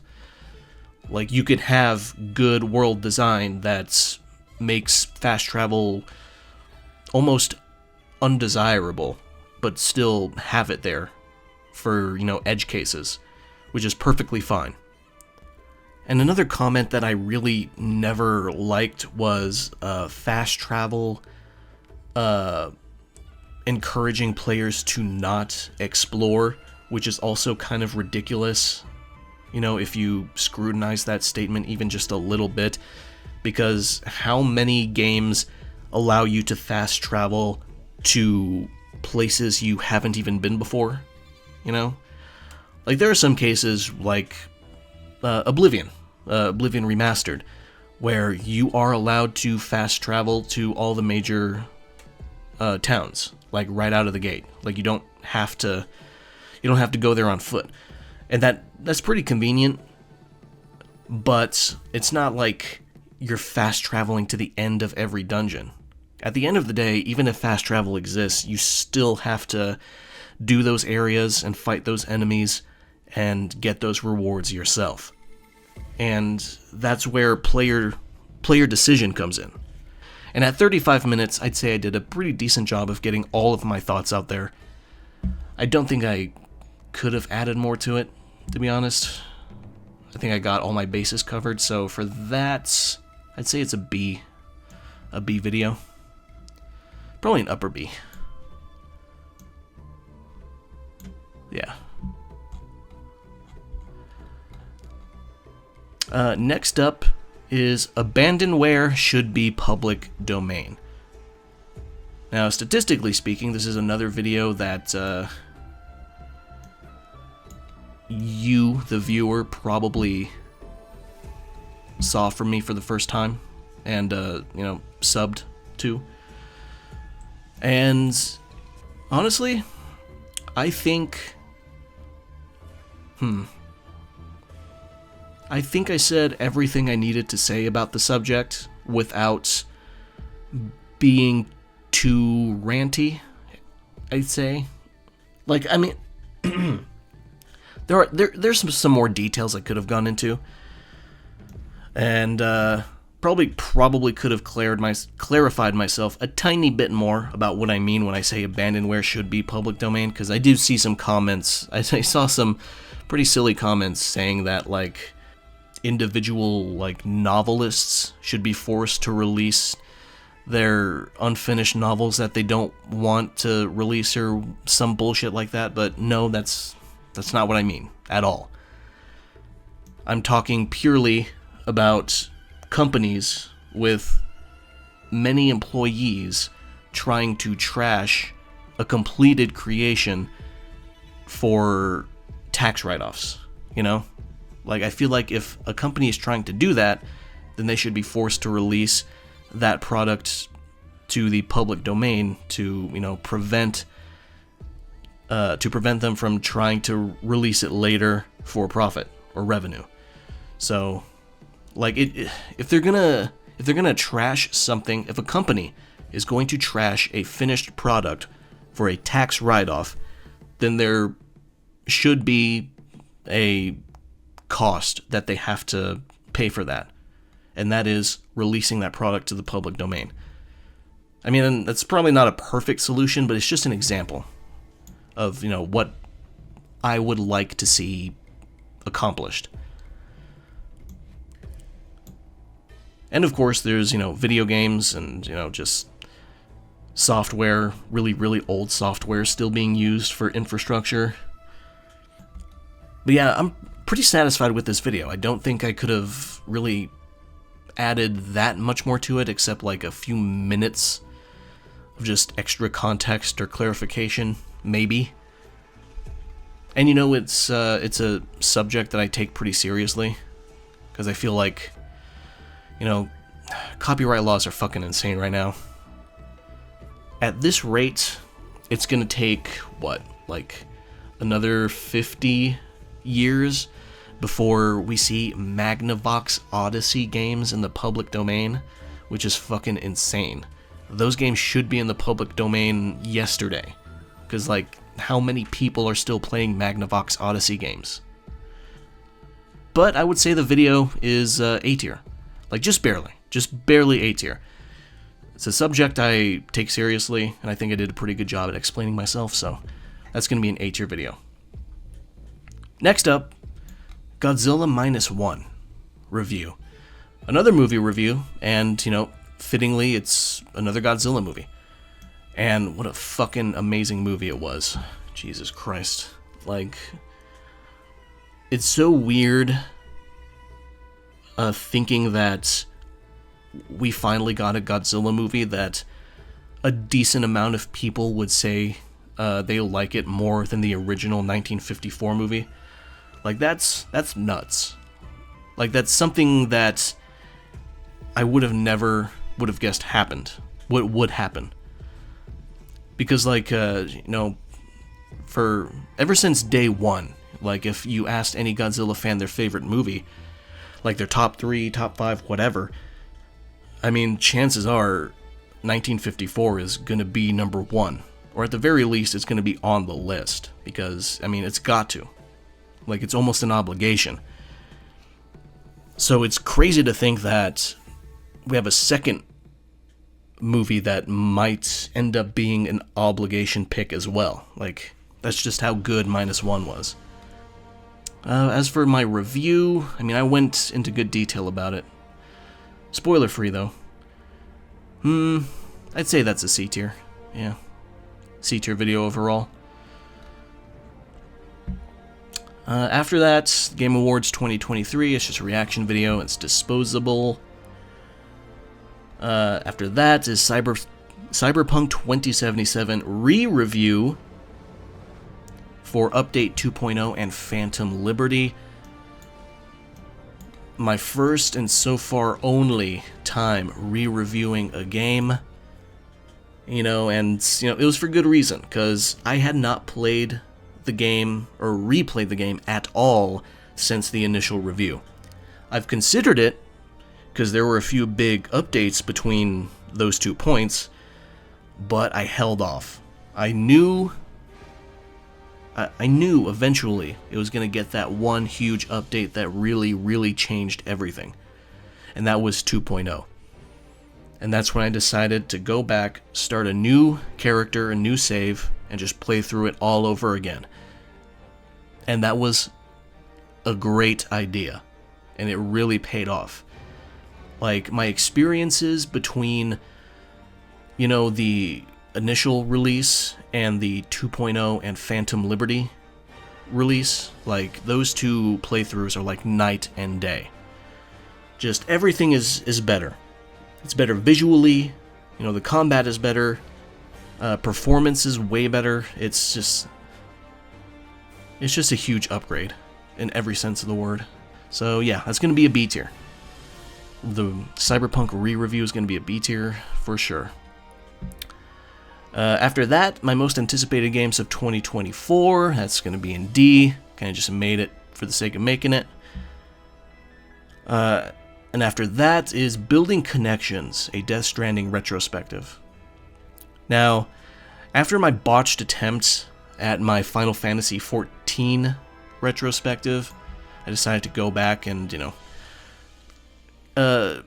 pick a game that's a little bit more focused for me to talk about, and that was Death Stranding. And it was good timing too, because I was doing a second playthrough of it with the director's cut version about 4 years after the game originally released in 2019. And like I said in the video, Death Stranding was a game that I feared replaying because I thought that I would hate it. Because I liked Death Stranding a lot. I really did. But I thought that, like the pacing and the slow start was gonna, I wouldn't tolerate a second playthrough.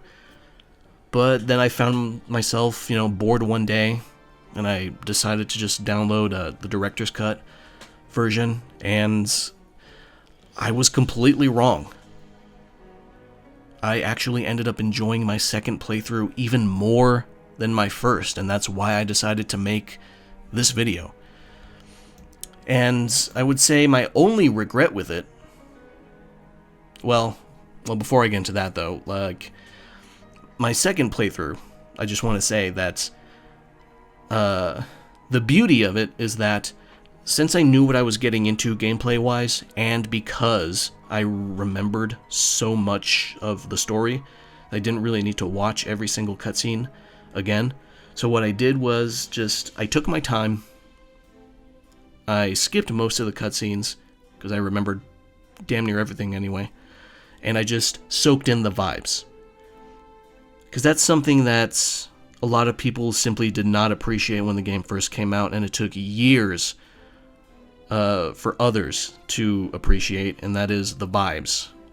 Death Stranding is a super vibes-heavy game. And the director's cut, thanks to the improved graphical fidelity, I also developed a greater appreciation for the map design, the aesthetics. Because it's it looks simultaneously so natural, but also so exaggerated and embellished. It's just like this exaggerated realism of the map design that just makes it so beautiful. And then, there's just graphical fidelity of everything else, and there's physics, there's performances, there's the combat. I actually do like the combat, even though I avoid combat generally for the game, since you're kind of supposed to. But when I do get into combat, I actually quite like that it's so heavy and consequential, and you have to prepare for combat, sort of like how you prepare for delivering packages. And just, I really like Death Stranding. My only regret with the video, though, is not going into more detail about how people talked about the game. Because if there was any point where I was supposed to let loose and really give my opinion on the discourse around the game, it was in that retrospective, so I wish I was a little bit more open and blunt about it. Because the way some people talk about Death Stranding, specifically the people who hate it, even though they never played it, it's pretty disgusting. Like, best case, it kind of just shows a person to have very, to be honest, pedestrian taste, but worst case, they're actively anti-art. And I don't throw that term out like willy-nilly either. But yeah, if I was gonna go on a rant about that, it should have been in that retrospective. So I'm gonna put this at B. Upper B? Well, you know what? I'll be nice to myself and I'll put it in A. I'll say that's an A video. Next video, capturing Armored Core 6's coolest fight. So basically this video is just me going over how incredibly efficient the Ice Worm fight in Armored Core 6 is at directing the player's attention to where you want them to look. Because there are some games that do kind of sort of just straight up need to take control away from the player to get them to focus on whatever the developers want them to focus. It happens somewhat decently often. It's not terribly rare. I mean, like, there's some games that just kind of gently push the camera in a certain direction, or maybe the beginning of a particular scene, or maybe walking into a new room.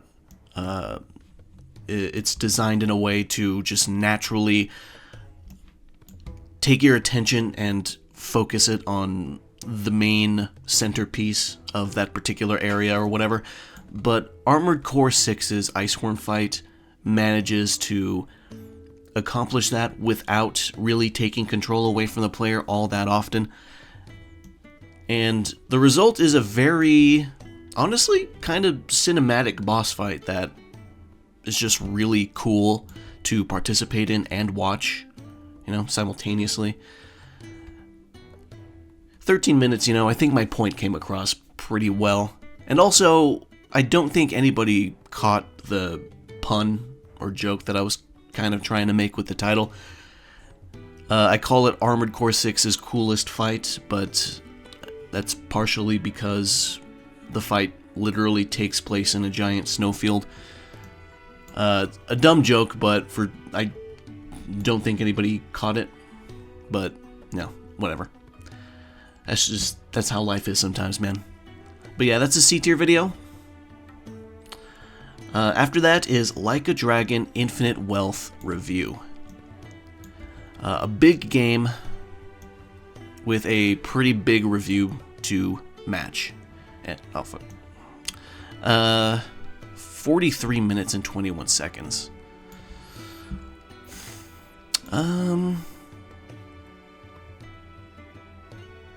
There's a lot to talk about in this one. Like, the introduction of the Hawaii map is a pretty big deal, which ended up being quite huge. About the size of the Isazaki Jincho map, if not a bit bigger. I would say my only real criticism with the game was that the story honestly kind of falls off as we get closer to the end. I really do think Like a Dragon 7's story was overall much better. I do like Kiryu's elevated involvement with the story, and I really like the fact that Kiryu's special ability is to literally break free from the limitations of turn-based combat and just start fucking wailing on enemies. As for the review, though, I mean, I'm pretty satisfied with it. It's very long, very detailed. I think I went to a good amount of specifics about what I liked and what I don't like. Although, I mean, I think I could have done a better job at explaining why certain parts of the story didn't hit, because I feel like I kind of sort of just glossed over it. But otherwise, I mean, I'm pretty satisfied with the review and how it went, so I'm going to go in B tier. After that is the success of Helldivers 2. Basically a video on why Helldivers was able to take off so easily at first. Now the video was a little bit premature because the game would end up going through this weird, awkward drought period where, you know, all the favored guns were getting nerfed a lot, with other weapons and equipment not really getting any sort of buff to compensate. A couple of them got a little tiny buffs, but for the most part, weapons were just getting nerfed instead, and that was kind of frustrating a lot of the player base because a lot of their favorite guns were slowly becoming less viable. I mean, they were still viable at the end of the day, but I mean, feeling noticeably weaker is just not fun. And I think Arrowhead eventually noticed that and just, like, stepped away from the whole nerfing approach, which is good. And, like, I know that a big point of Helldivers, the whole universe of the game, is that you are a disposable loser who isn't really all that powerful, but I mean, sometimes the fun just takes precedence over the message, you know? As for the video, I mean, it's 20 minutes of just me talking about how and why Helldivers just took off so successfully, even though I'm pretty sure most people didn't expect it to. I know I didn't expect it to. I mean, I expected Helldivers 2 to be pretty fun because I know the first game is fun. I played the first game a bit. That's a C tier video. Next video, though, 2001, The Greatest Year in Gaming. The sequel, so to speak, of the 1998 video, also called The Greatest Year in Gaming, because, I mean, they're both pretty damn good years.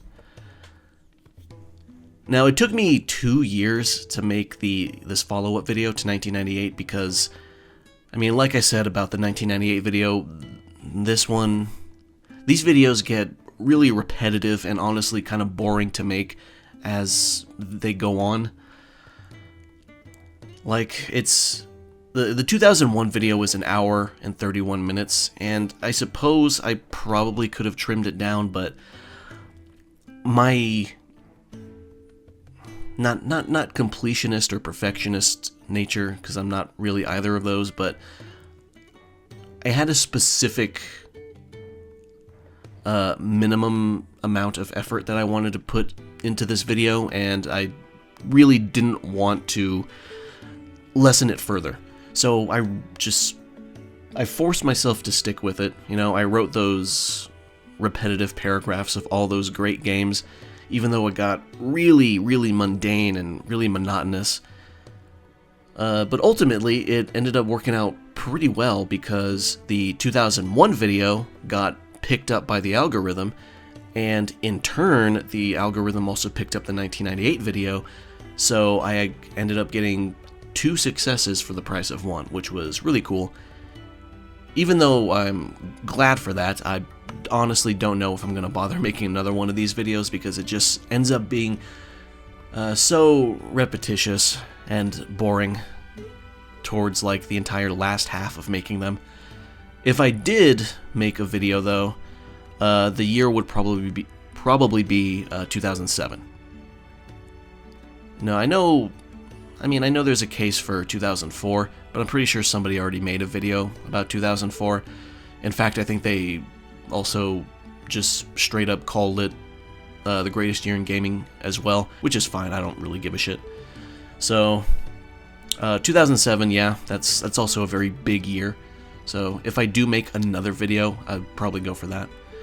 As for this video though, 2001, I'm pretty satisfied with it. just as I was for 1998, so that's going to go in A tier. Next up is Final Fantasy VII Rebirth review. At an hour and 15 minutes, this is my longest review so far, and by a pretty decent margin. Second place is Final Fantasy XVI, which was an hour and 1 minute, no, 1 hour and 26 seconds was a Final Fantasy XVI review, so yeah, Rebirth, an hour and 15. Honestly, I think this is going to be the first review that goes into A, simply because, I mean, why wouldn't an hour and 15 minute review, why would it not be an A? I mean, that's a fucking lot to say about one game. It was basically a one-man podcast. I mean, scripted, of course, but I just had a fucking ton to say about that game. And I would say, despite how long the review was, I still forgot to talk about some points. Like, for example, I think I forgot to touch on how ridiculously fucking complicated the Gongaga area is to navigate. And I'm surprised that I forgot that because, like, it's probably my one and only part of the world map navigation that I don't like. Like, it's the only region that is a pain in the ass to explore and go through, so I'm surprised at myself that I forgot to bring it up.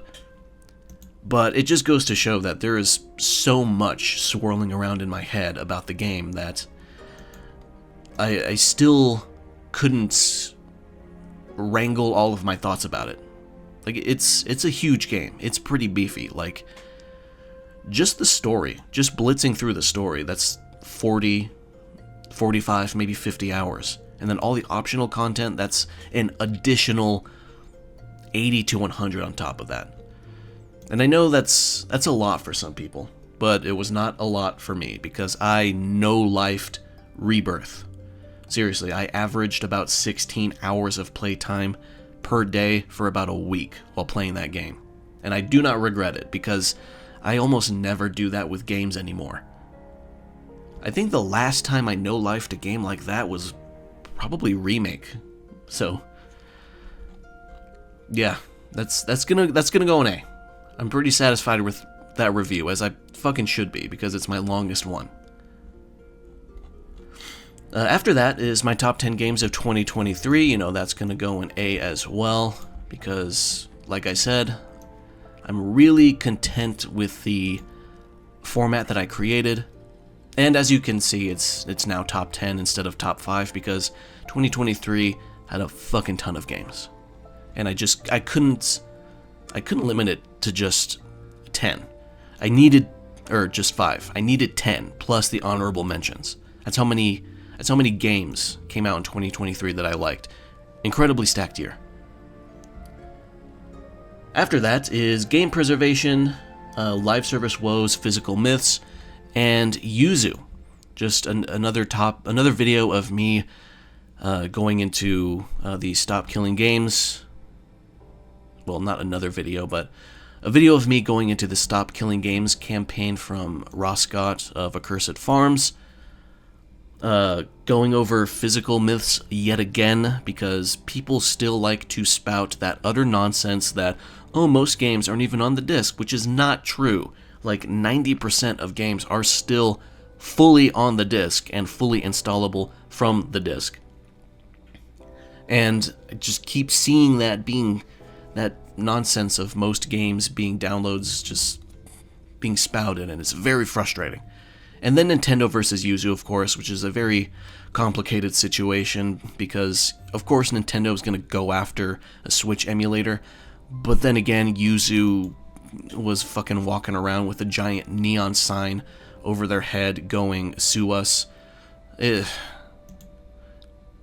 Just a fucked up situation. But as for the video, you know, this is, like I've said with like similar videos being about this specific topic, you know, it's a subject that's very important to me. So I am a little bit biased towards it. I do kind of want to put it at a low B. even though it is just me kind of mostly going over news and stuff, you know what? I'll be a little bit more strict with myself. That'll be an upper C tier video. I don't know how many more videos I have left in me talking about this kind of stuff, but then again, I guess if people keep spouting nonsense, then I'm gonna keep responding, so... yeah, that's an upper C tier video. Leave it there. Next video is Xbox Profoundly Wasteful. So this video I made pretty quickly after Microsoft closed down Tango Gameworks and Arcane Austin. And it's only 25 minutes long, but it features a lot of pent-up frustrations that I've had over the years because of Xbox just being completely fucking unreliable and frustrating, because it just doesn't seem like they know what the fuck they're doing when it comes to handling their own studios, their own franchises, making deals. They really piss me off a lot. So this was basically a very impromptu hit piece, if I'm being completely honest. Like, I was just venting my frustrations that I've had with Xbox, the managerial side of Xbox for years now. And the closure of Tango and Arcane Austin kind of just finally tipped me over into making this big rant. Well, not really big, it's only 25 minutes. I've made longer ones, but you know what, I'm going to put that in B. See, that's a lower B tier. Even though it is just a rant video, like, that's the soul of it, it's just a rant video. I did go out of my way to try and stuff as much information as I could within those 25 minutes. Like, I didn't go into painstaking detail like Evil Empire, the video about EA, but I did make sure to include as much relevant information as I reasonably could. So yeah, I'll put that in B. After that is Year 4, another recap video. I'll put that in C. With the other ones. Pretty simple. After that is the frustrating state of AAA gaming, an in-depth look. I've also been holding in just so many thoughts and frustrations about the AAA sector of the industry, and this was basically another longer rant video about that. Just shy of an hour and 8 minutes. I think I covered every feasible topic I could about the general idea of, why AAA gaming has been so shitty for the last decade. And, I mean, I'm not of the belief that every AAA game is just lost cause garbage. I do still like some AAA releases that come out. But in general, overall, it just, I don't know, just that whole side of the industry has just been so wasteful, so frustrating, so disrespectful of employees with all these fucking layoffs happening. So, I mean, You know what? Yeah, I'm gonna put it in A tier. I mean, I would say that there's some parts of the video where I could have probably gone into a little bit more detail or probably worded things a little bit better. But for the most part, I think I got every ounce of my frustrations out in more or less the way that I wanted to. And I don't think I would ever really go back to the subject unless I had something completely and totally new to add, which I don't think I will, because the video was just so thorough. But I don't know, we'll see. But as of right now, though, I do think the video is A tier worthy. At least barely. After that is Valve vs. Epic. PC games don't exist outside of Steam. Basically, this video was just me going over how Epic Game Store is practically a non-presence in the world of PC gaming, because, I mean, people do use it, of course. I mean, even I occasionally open up Epic Game Store once in a blue moon, but for the most part, Steam has the entire PC game distribution world in a chokehold. And thankfully they are very gentle with it, so it's not a big deal. But, I mean, Epic is trying to create a competitor, and they're just doing a terrible job. To the point where other game publishers celebrate the release of their game on Steam, even if it had already been in Epic Game Store for like the last year. Game publishers basically pretend Epic Game Store doesn't even fucking exist, and that's pretty laughable. That's embarrassing. So I'd say this video is gonna go in B tier. I'd say I did an okay job going over all the little reasons why I feel the way I feel about Steam versus Epic, why Steam does such a better job, and why Epic still manages to fail. So, yeah, that's B tier. Yeah. After that is Fighting Spirit: How I Became a Pro Wrestling Fan. And you know what? Nobody watched this video, but that's going in S tier. That's an hour and 36 minutes of me going over my own personal history of why I fell in love with pro wrestling. Nobody watched that fucking video. I think it's sitting at like, God, I don't even know, like not even 400 views as of making this this ranking video. Actually, let me check. I'm gonna look real fast.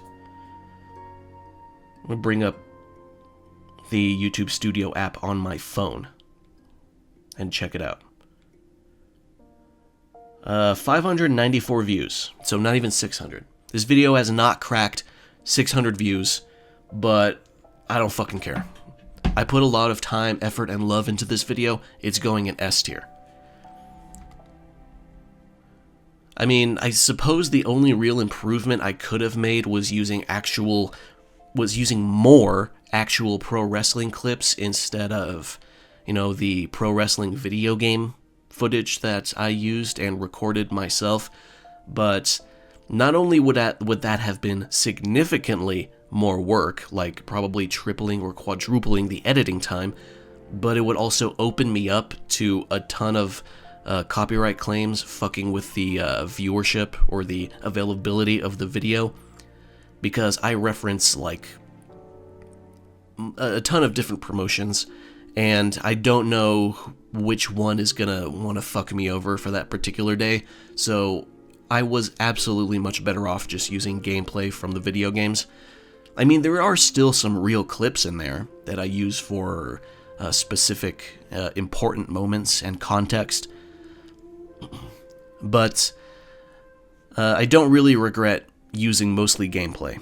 That was a decision for convenience and safety for the video. And funnily enough, I still got copyright claim the first time I uploaded it because of a WWE clip, which was funny because I would have assumed that it would have been NJPW who would have fucking got me over the occasional NJPW match clip that I used. But no, it was WWE. And I shortened the clip a bit. It's the clip of the Royal Rumble 2015, The Rock holding up Roman Reigns' hand and getting booed, and The Rock is like flabbergasted. But I shortened it a bit, and I did not get copyright claimed on that re-upload, so it all worked out in the end. And again, S tier video. Not even 600 views. Dozens of hours put into it. Probably my best video. Hour and a half long. a very, very personal video, not even 600 views. So if you ever ask me, you know, why I don't put effort into making more S-tier videos, then the answer is that. It's unfortunate, but that's how things go in the YouTube world, so. But yeah, S-tier. Go watch it if you like pro wrestling. Go watch it if you don't like pro wrestling, because I think it's still interesting, even if you're not personally into it, so. But yeah, S-tier, S-tier, S-tier, S-tier. After that is my Elden Ring Shadow of the Erdtree review. A nice little follow-up to my review 2 years prior. You know what? Yeah, I'll put in B tier. This little trilogy right here of the Elden Ring review, world design, and Shadow of the Erdtree. Shadow of the Erdtree was pretty fun. I did like it a lot.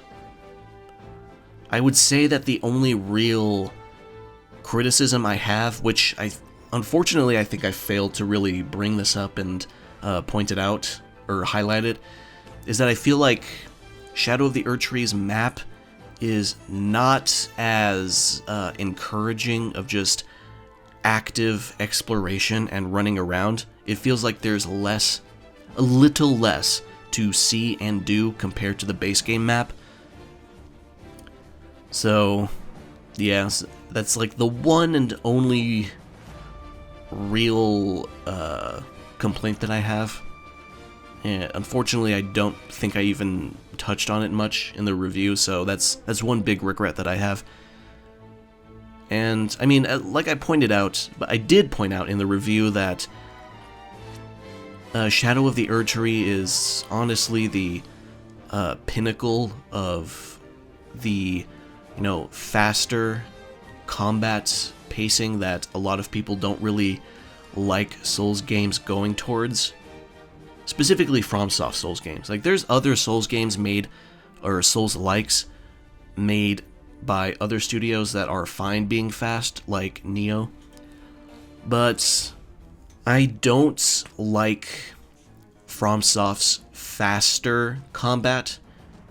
My favorite and most played games are Demon's Souls and Dark Souls 2, and those two are fucking slow as molasses compared to Elden Ring.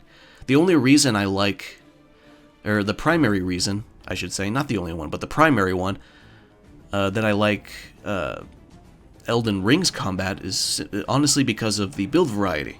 That is way more open-ended compared to a lot of the earlier games. I'd say, yeah, that incredible variety that Elden Ring offers sort of offsets my disappointment with the faster pacing that FromSoft is going towards. But, I mean, I still found a pretty good amount of entertainment from Elden Ring, for sure. Like, I still like the map overall, even though it doesn't feel as conducive to exploration. I like a lot of the boss fights still, most of them. Some of them are still not great. In fact, a couple of them had to be nerfed because they just straight up weren't functioning properly. And the increased combat pace is not to say that Shadow of the Erdtree was all that difficult. I stated in the review that every single boss except one I was able to beat in under 10 attempts. And that's with a very suboptimal build, by the way. If you look at the gameplay footage that I recorded for the Shadow of the Erdtree review, you will see me running around with stupid weapons that nobody else uses, and also suboptimal sips. Like, I didn't even fully max out my flasks. I also didn't even max out my Shadow Tree blessing, so I was going around Shadow of the Erdtree weaker than most people, and I still managed to beat every boss except one in less than 10 attempts. So it's not about difficulty, it really is just about pacing. You know, the faster pacing it's a very mixed bag for me. It's also why I don't really enjoy the combat of Bloodborne and Dark Souls 3 as much as the earlier games. But you know, hot take, I know. Don't crucify me. That's just how I feel. But yeah. B tier review. I think I did a solid job. Solid enough. After that is how to introduce a new main character. Now this is a little subject that I do think about on occasion, because introducing a new main character can be absolutely disastrous if the writers don't really know what they're doing. Now, like, sometimes a franchise introduces a new main character and they completely fall flat on their face, because you know they never get their cool moments. They never get the cool monologues. They never get to show off their aura. But the 5 primary examples that I used in this video, Ichiban, Nero, Arthur Morgan, Raiden. I mean, well, Raiden was a little bit of a late bloomer, but he eventually got there. And Majima.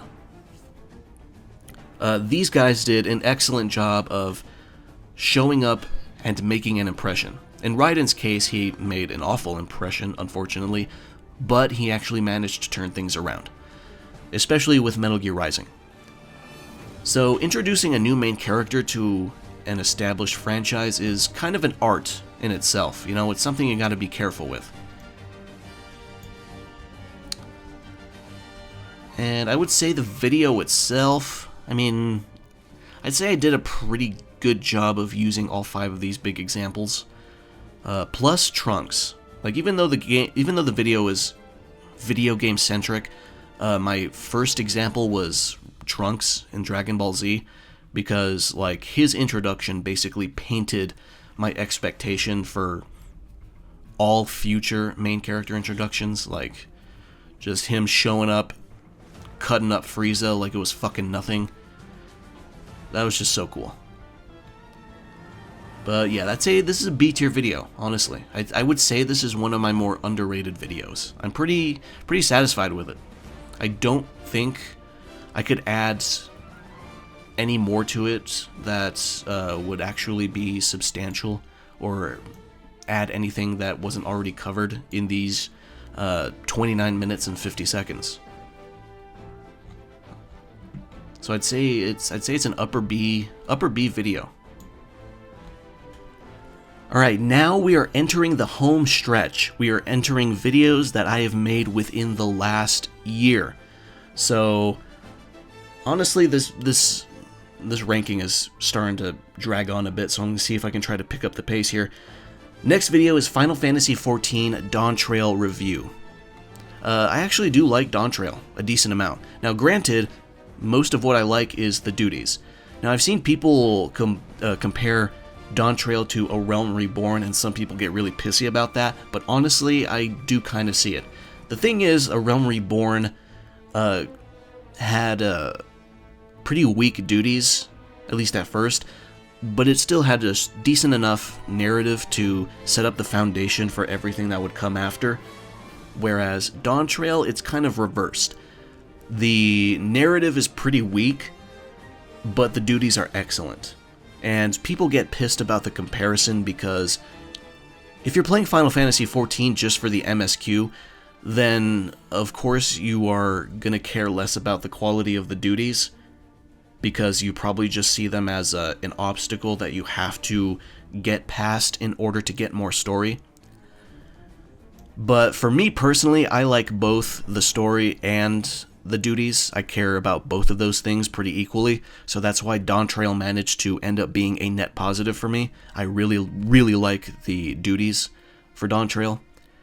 And I don't dislike Wook Lamont, to be honest. I mean, she comes off as kind of a by-the-books, like, shonen protagonist, but I think she has room to become interesting if they put the effort into it, but I don't know. I honestly have not played any of the patch content yet, so don't tell me anything. I'll get to those eventually. Don't talk to me about the patch content. Don't describe any of it. I'll play it eventually. We'll get there. As for the review, though, I'd say that's a C tier, upper C. After that, though, is the godfather of 3D fighting games, Seiichi Ishii. This video is going straight to S. I know that's probably surprising. 3 or 2 S tier videos in a pretty short amount of time, but I am very proud of the Seiichi Ishii video. I would say I did a good job going into a good amount of detail about his career and his games without just turning the video into a bunch of like mini essays about the games themselves. Because, I mean, the video's at 43 minutes long, so if I were to make it longer, that's pretty much what the video would end up being. It's just an anthology of little essays about the games themselves and less about the progression of his career. But yeah, Ishii is a very underrated figure in the fighting game community. Like, people are more likely to credit Yu Suzuki and Harada for their contributions to 3D fighting games, but for me personally, I would put Ishii above them. Not a lot, not by a lot, but at least just a little bit, because, I mean, it's a pretty big fucking deal going from designing Virtua Fighter to designing Tekken 1 and 2. Like, that's an insane, like, trilogy of games, like, for your personal portfolio. That's fucking crazy. Like, he's got to have, like, one of the more, like, fortuitous early careers of almost anybody in this industry. Like, it's crazy. But yeah, super proud of that video. I think it's S tier. I think back on it and I really don't have any real regrets about how I made it. So yeah, S tier video. Very proud of it. After that is what could be in Capcom's final fighting game collection. This is just a speculation video, but it's about going into a hypothetical third Capcom fighting collection and what could be included, because Capcom has released multiple fighting collections. Well, one of them just came out, the second one, which has CVS in it, or CVS 1 and 2 in it, which is a big fucking deal. But they still have a bunch of fighting games that they could still feasibly put together for a third collection, and it's very variable. Like, I can't remember the exact numbers, but in the video, I think, depending on how inclusive Capcom wants to be with the collection, it could end up being anywhere from, I think, like 6 to 12? I think were the numbers. I can't remember. It's somewhere around there. But, yeah, I brought up some games that a lot of people have forgotten about or maybe didn't even know that Capcom made. And I think I did a pretty good job at covering it, honestly. I am pretty confident that if Capcom actually does go through with making a third fighting game collection, it will be close to what I mentioned in the video. I would be pretty surprised if it was significantly different. So that's gonna go in B. Arguably A. I'd say this is an upper B video. Yeah. Upper B, maybe lower A. After that is the thoughts on PS5 Pro, cost versus value, $699 US, and probably gonna go up, for being completely real with ourselves here. Like, this was just a reaction to the news of the PS5 Pro being $700. I mean, so it could kind of qualify for an E tier, but I'm gonna put it in D, simply because the PS5 Pro the cost of it made me realize that $600 for the PS3 was actually a pretty solid value in hindsight. And I'm talking about at launch, specifically. Launch PS3 was honestly a pretty good value in hindsight. It was the cheapest Blu-ray player at the time. It had hardware backwards compatibility with PS1 and PS2 games, so you did not need to worry about whether or not your PS1 or PS2 games would even work, because they would, because it was hardware-based backwards compatibility. The PS3 was also a very good media player. You could store your music, you could store videos. It also had a good web browser. Well, maybe not good, but functional for the most part web browser. The cross-media bar is still, in my opinion, the best home screen system ever since. And then you have Linux. Remember when Linux was able to be installed on the PS3? That was a pretty fucking crazy feature. Unfortunately, it was patched out like a year or so afterward, but $600 was actually a very good value for that machine. If you used all or most of those features, the PS3 was actually a solid value. And the PS5 Pro price made me realize that. Because I would absolutely fucking not pay $700 for a PS5 Pro unless it had some type of gigantic feature that the base PS5 did not have. Probably PS3 backwards compatibility, if I'm being completely honest with you. But then again, the thing doesn't even fucking come with a disc drive, so who gives a shit? Anyway, D tier video. After that is, what were the best PlayStation demo discs?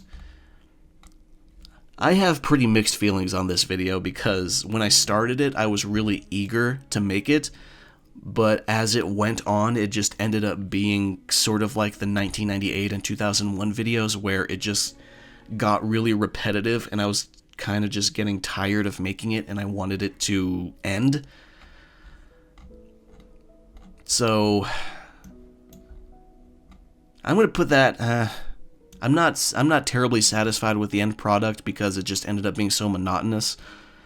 But then again, I did still put a good amount of work into it, so you know what? Well, fuck it. We'll put it in C.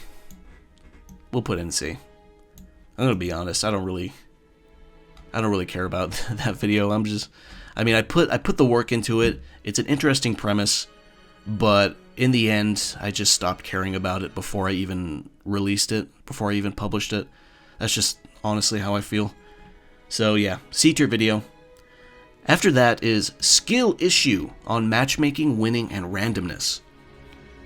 So this is sort of like a companion piece to my video about compulsion, completionism. Like it just goes into detail about how matchmaking works and how skill-based matchmaking works and how it should work, because it's not always great. I admit that. And the video also goes into detail about why we chase wins, why we refuse to stop playing on a loss, things like that. Like, it's a bunch of little sort of psychological issues, the psychological aspects that go into why we play games, specifically multiplayer games. And I think it's a good companion piece to the completionism and compulsion video. So that's going to go in B tier. Like, it's a niche little subject that most people probably don't care about. And also there's the fact that I'm not a fucking psychiatrist or a psychologist, so I'm just going off of like what I've personally seen and experienced. But yeah, I'd say that's a little duology right there. So it's going to be in B. After this is Bootleg Kings, the unlicensed games of Hummer Team. This was a fascinating video to make because when I started making this video, I had only kind of heard of Hummer Team, but as I learned more about them, I became even more interested in them. So this video was kind of the reverse of the demo disc video, where I actually gained interest as I went on instead of losing interest. And I would say the only way I could have really improved on this video is if I went into detail about more Hummer Team games, because in the end I just focused on like the major ones. But I think I did a good job at picking the most important or impactful games in their lineup. So even though I could have gone into detail about more games, I think the baseline that I created is overall pretty good. So I don't necessarily have any regrets about not going into other games, but I definitely could have done that. And it still would have been pretty interesting. So, you know what? Fuck it. I'm going to put this in S tier. I know three S tier videos within 1 year is probably a lot, but like I really am just that satisfied with those videos. So yeah, S tier for sure. After that is the Silent Hill 2 review. Hot take, I actually really liked it. You know, like I said before, when it comes to remakes, I am absolutely not a person who believes that the existence of a remake is an inherent attack on the original. I don't know who came up with that. Usually people who do act like that are typically non-fans of the game, so I don't know why people let themselves get riled up by that concept. But for me, when a remake comes out and it's good, I have a very holy shit 2 cakes mindset, you know? So yeah, Silent Hill 2. As for the review, I'd say I was pretty thorough about it. Now, as much as I ended up liking it, I do believe that it could have still been like cut down a little bit. Like, I understand Bloober Team's, I understand why they believe that they should expand all of the major areas, but they didn't really need to expand them that much. Like, every single major location could have been cut down anywhere between 15 to 45 minutes, and I don't think the game would have suffered for it at all. But yeah, I really liked the game. I liked it a lot. Like, a lot. As for the review, B tier. I'd say it's a pretty decently thorough review. I'd say I did a solid job of going over what I liked and the few things that I didn't like. B tier video. Next up is, how long of a wait is too long? 6 years, no Silksong. So yeah, the absence of Silksong over the years has been a pretty hot topic consistently for that entire time. And as of now, we've officially passed the 6-year mark of no Silksong, and we're going on like 6.5 years. I mean, there's hope that it'll still come out this year because it showed up in the Nintendo Switch 2 Direct. And there's that, I think, like a museum in Australia that's going to have a playable copy of the game for, you know, a brief period of time. But, I mean, the core purpose of the video is not about the wait itself. It's about the lack of communication and how that lack of communication can make the wait feel worse. That's basically the crux of this video. Like, I'm fine with waiting, to be honest. Well, there is a limit. I'll admit, there is a bit of a limit, and I think 6 years is already pushing it, if not crossing it entirely. But a lack of communication during that wait makes the wait hurt much more. And that's my primary criticism about the wait itself. I wish there were more updates, like Crowsworn, which I brought up in the video. So yeah, the video, that's gonna be in C tier. I mean, yeah, I I don't think I make any points that other people have not already made, but it is something that I do think about pretty often, and I wanted to just make a video on it, just get my thoughts out of the way. So C tier. After that is I played 40 NES and Master System games. This is pretty fun to make. Like, this is just like this is a background project that I'm working on, just like sort of passively over time.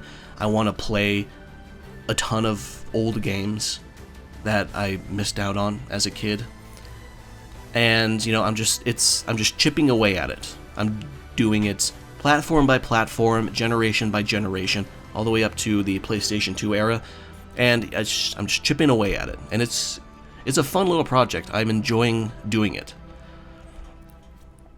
And I give little like 1 minute, 1.5 minute reviews of every game that I make.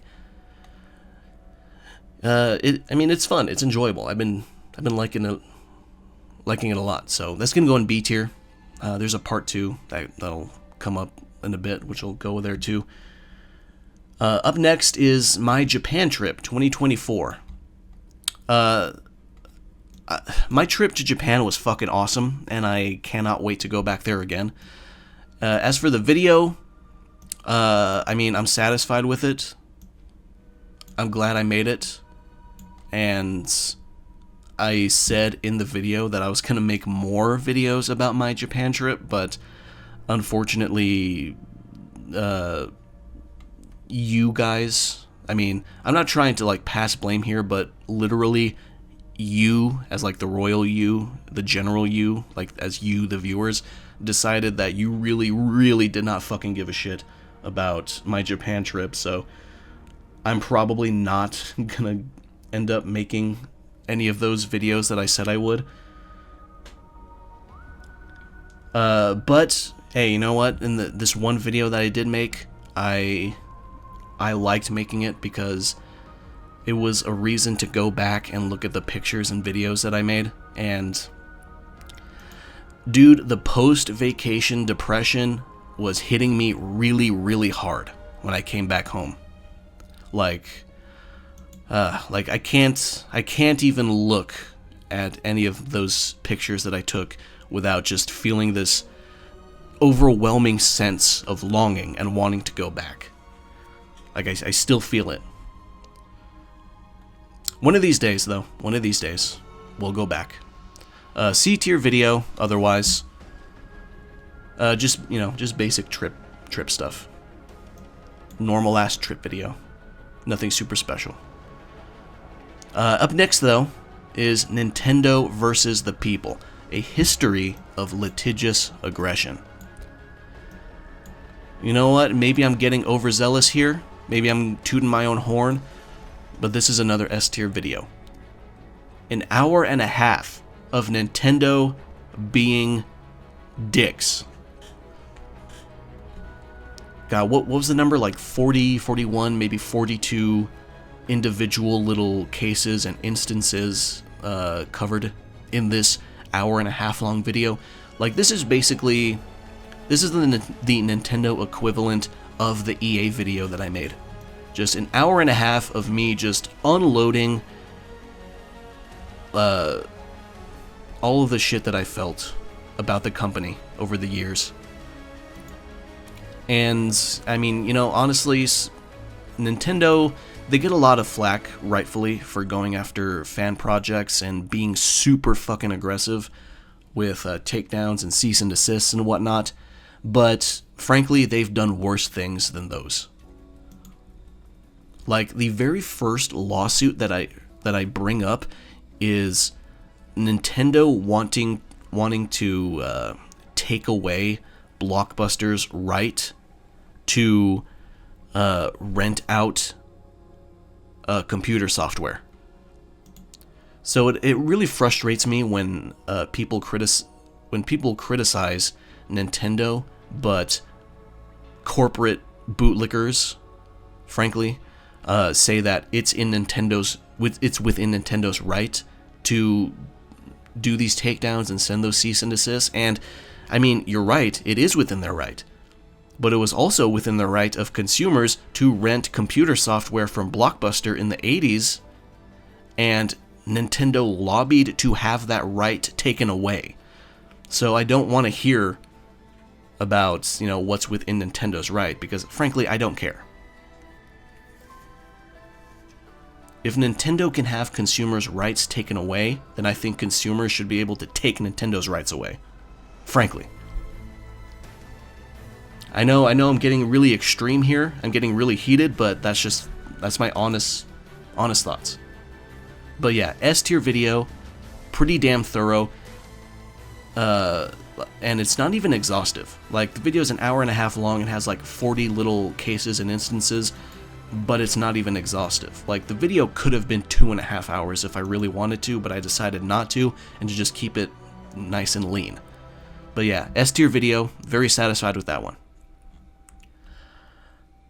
And after that, the Game Awards 2024, thoughts and comments, that's just going to go on E-tier. After that, Balatro versus Peggy, fake gambling is worse than real gambling. Basically the tale of local thunk trying to fight the Peggy's ratings board because they keep giving the game a fucking 18 for gambling, even though it's fake gambling, while they're out here giving games with loot boxes and actual gambling, like a Peggy 12 or something. Ridiculous. But thankfully, this video is technically outdated. Normally, I would be upset about that, but this is a good thing because Peggy lowered Balatro's rating to Peggy 12. So it is a win. So, I'm glad I made the video so people are aware, but it is technically outdated now, so it's going to stay in C tier. After that is explaining video game genres, or trying to. So, the topic of video game genres being very nebulous and sometimes useless, that's something that comes up every once in a while, and I just decided to throw my 2 cents in. This is just me kind of just sort of going over a select few genres and trying to define them in my own way. I'd say that's an upper C tier video. I don't know if I had said anything particularly unique or interesting, but I mean, it's a subject that I like to talk about. I think genres are interesting as a concept, even though some of them are very strange. So yeah, C tier video for that one. After that is Grand Theft Auto leaks and black market game design documents. I'm not gonna lie, I thought this video would be a little bit more viewed because it's a really interesting topic. Like, I knew that Grand Theft Auto leaks and Rockstar leaks in general were pretty sought after. I did not think that there were, like, black market deals going on about these leaks and people trading hundreds, if not, or paying hundreds, if not thousands of dollars just to get their hands on these leaks. So this was really interesting to me, and I thought that it would be interesting to other people, but apparently not, because this video did not get that many views. But yeah, I'm going to put that in B tier. I just think the whole subject is really, really fascinating, to say the least. And also the Grand Theft Auto leaks that, like, within the content itself, like the Grand Theft Auto online documents for 2001 were really fascinating. Like, there's a system where you can hide items in any sort of a container, and other players would have to have a similar stat in order to even see your items. Like, I think it was a concealment, and I don't know. It's really interesting to see what they had planned for Grand Theft Auto Online in 2001. Like, it was super fascinating. So if there's any reason to watch the video, it's to see the cool ideas that Rockstar had at the time. Very, very cool. After that, ugly live service games. I'm gonna be honest, that's a D tier video. I kind of just made that for the sake of making it. Like, I mean, I jumped on the bandwagon of shitting on Concord, but I mean, but the general subject of aesthetics affecting the success of games, especially online games, that is something that I do think about somewhat often. Upper D, I don't know. Lower C, I don't know. It's hard to say. I mean, the video did have a point, but it wasn't particularly, like, high effort, if I'm being completely honest with myself. Yeah, fuck it, that'll go in D. It's fine. After that is great games under 5 gigabytes. This is a little series I decided to make of just recommending great games that are small in size and probably very cheap. And I'm pretty proud of it. I'm pretty proud of making the series. Like I said before, like the main purpose of my channel has become to make people understand and realize why they like what they like, and me sort of just throwing out recommendations out there, and this series is part of that. So yeah, it's a B tier series. I'm very satisfied with it. After that is Dynasty Warriors Origins review, an epic comeback. People did not like Dynasty Warriors 9, and I understand why. I mean, some people still do kind of like it for specific reasons, and I understand that as well. But I think Dynasty Warriors Origins was fucking awesome, to be honest. I think it was really cool. I enjoyed it a lot. I'm not a huge Dynasty Warriors fan or anything. Like, I've only played, like, the only Dynasty Warriors games that I've completed, like, front to back, are 7 and 8. And I've played several other Muso games made by Omega Force, like Dragon Quest Heroes, Persona 5 Strikers. I've played their hunting games, Tokiden and Wild Hearts. They're not Muso, but I enjoy them. I actually have not played Hyrule Warriors because I don't own a Switch. I did own a Wii U for a brief amount of time, but I did not give enough of a shit about it long enough to get Hyrule Warriors for it. But yeah, Dynasty Warriors Origins is really fun. I enjoyed it a lot. It's also very gay. If you played it, you'll know what I mean. So, I mean, I don't think I said anything particularly interesting or unique, though, in the review, but I was pretty thorough, so that's going to be a C tier. Upper C tier review. Yeah. Next video is Get into Warhammer 40k Lore, my first 3 reads. This is basically like a blog, if I'm being honest with myself. Like, I had been getting into I've been getting into Warhammer 40k novels ever since October, because I played Space Marine 2 and I realized that, I mean, there's a whole ton of lore that I don't know, so I just decided to just dive in and start reading the books, and it's been really fun. I've read 10 in total so far. I mean, I made the video to talk about my first 3 reads, which were the first 3 books in the Horus Heresy, and I kind of sort of intended to turn this into a regular series, but I don't know. We'll see.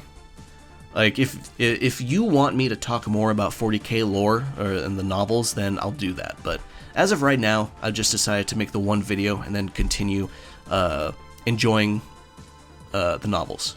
But if you want me to make more, I mean, I'll do that for you. I'll consider it strongly. So let me know. Otherwise, it's gonna go in C tier because it's basically a blog, if I'm being honest. Next up is So the World Might Be Mended, a Demon's Souls retrospective. And,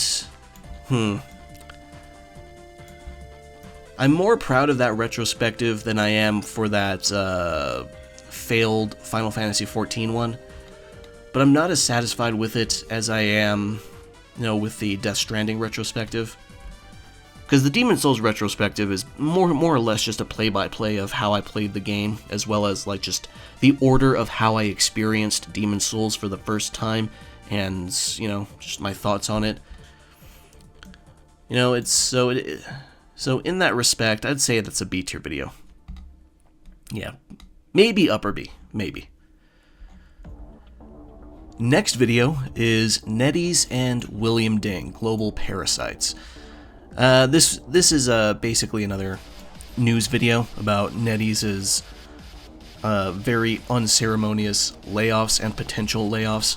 They basically went to a bunch of studios and said, finish up what you're making right now because you're probably going to get shut down when you're done, which is pretty fucked up. And now several studios, or at the very least 2 studios, Grasshopper and Nagoshi Studio, those studios are probably not gonna exist once their current projects are done, which is really fucked up, and it pissed me off.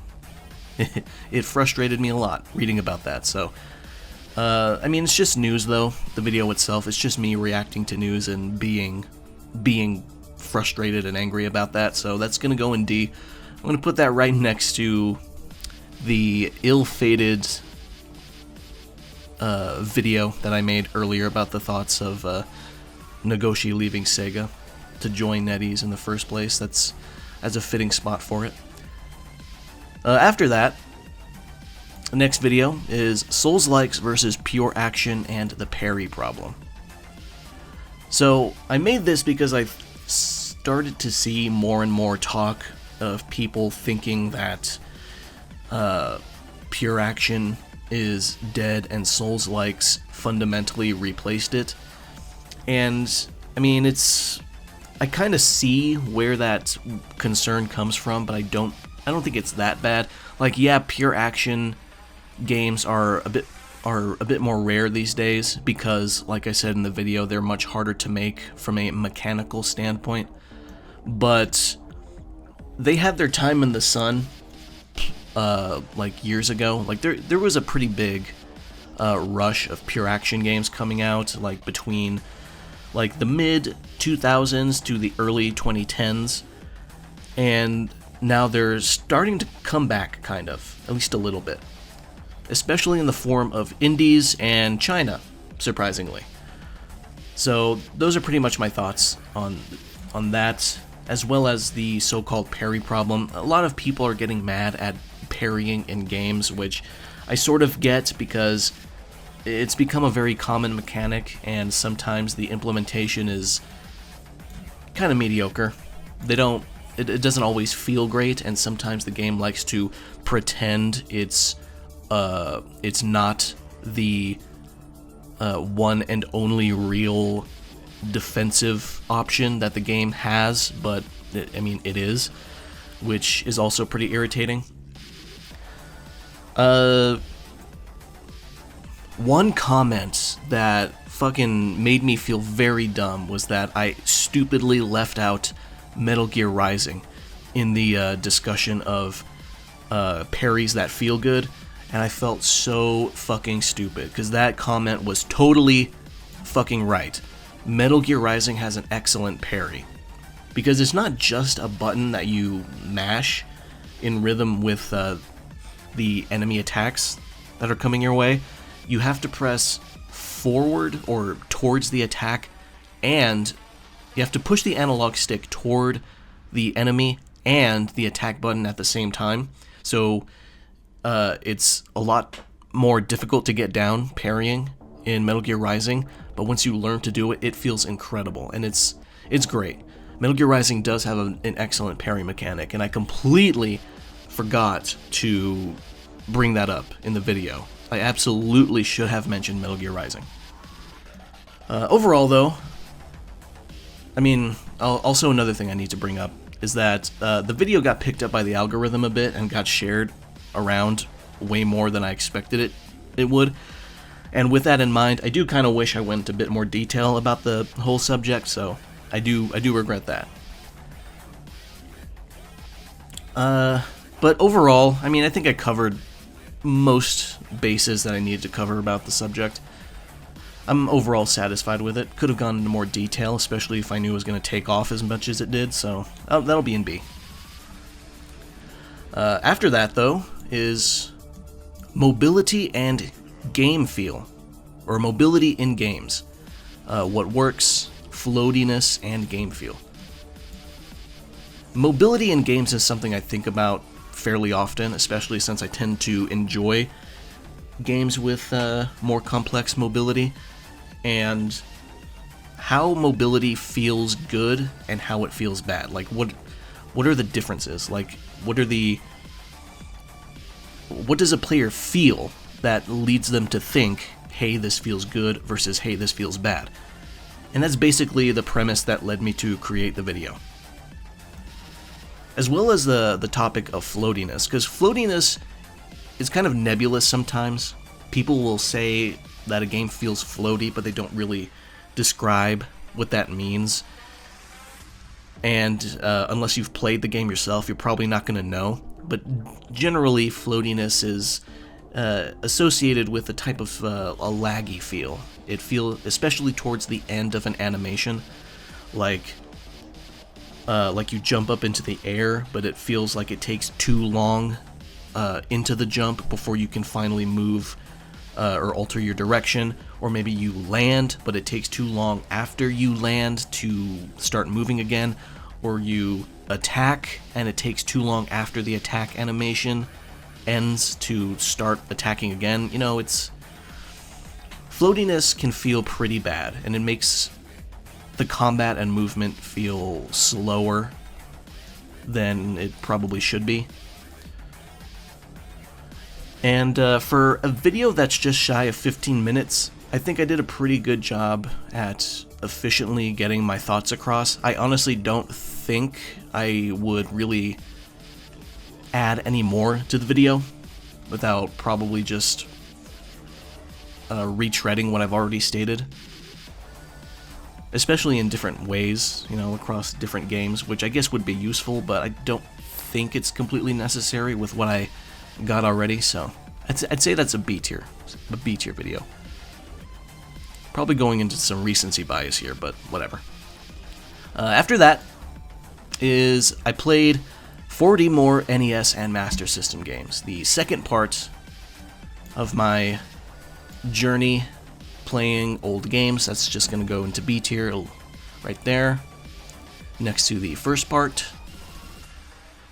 And after that is the second volume of Great Games Under 5 GB. That's going to go in B tier right next to the first volume. And then after that is another mechanics video, kind of, sort of. Shooting games and genre standard controls. This is something I also thought about fairly often, is how the hell did the standard shooting controls that we have now show up? Like, you know, square button, I mean, using PlayStation notation here. Square button for reload, L2 for aim down sights, R2 for fire, circle for crouching or going prone, triangle for swapping weapons, and stuff like that. Like, how did those genre standard controls pop up? Like, I think about that fairly often, so that's what led me to finally pull the trigger and make a video, to just go back and see how shooting controls changed over time. It was a pretty fun video to make. Like, I learned some new things in my research about it. It was pretty fun. So that's going to go in B tier as well. I liked that video. I think it was fairly educational, like from a historical standpoint for, gameplay stuff. Pretty surface level, but interesting nonetheless, especially if you never thought about it before. So I'm pretty satisfied with it. That'll be in B tier. After that is Victims of Marketing Secret Anime Games. And again, this is another one that I thought about fairly often, is games that get localized and their identity as a Japanese game is completely obfuscated by, weird localization choices. It used to happen a lot. I mean, it still kind of happens, especially if you look at the comments. There's a lot of comments under this video that gives a lot more examples. Some of them are pretty recent, but for the most part, they all come from right around the same era. And yeah, it was also a pretty fun video to make. It was, educational, so to speak. Because, I mean, I say that because there's also a lot of comments under that video of people saying that they had absolutely no idea that these Imagine series games from Ubisoft were Japanese games in disguise. And, you know, like a lot of people were expressing surprise at that in the comments, saying that if they had known that they were Japanese games, that they would have bought them. So the comments under that video are really interesting. I read a lot of them. They're really insightful. And because of that, I feel like this video is going to get boosted up to a B. I mean, without the comments, I mean, it might maybe sort of be a B, still be a B tier. But, I mean, at only 16 minutes, it's pretty surface level. I don't go over that many games in the video. But I'd say there's enough there to get the idea across. And if you read the comments, there's a whole lot more to learn. So that's going to go in B tier. Next video, what exactly is a Bethesda RPG? Now, depending on your views, or on your personal thoughts on the subject, this video might contain 1 or 2 hot takes. So the first hot take, which I don't really think is that hot, I think it's pretty obvious, but I guess some people might disagree, is that Bethesda RPGs are actually a very specific type of game that is very special and very difficult to copy. Like, I feel like I see a bunch of people who don't like Bethesda RPGs, like, recommending people other action RPGs without understanding that Bethesda games are a very specific type of experience that's almost no other studio is capable of. I suppose some people might think that's a hot take, but for me personally, I think it's pretty obvious. Now, the second hot take is the idea that Cyberpunk 2077 and possibly Kingdom Come Deliverance are also Bethesda RPGs. They're very good ones, though, and I would say better than most other Bethesda RPGs. But I would say that they qualify. I mean, if you sort of follow the criteria that I made in that video, which is specific enough, but you could probably add more to it. But for the most part, when it comes to the immersion that Bethesda RPGs focus on, like laser focus on, I would say Cyberpunk 2077 and Kingdom Come Deliverance do qualify.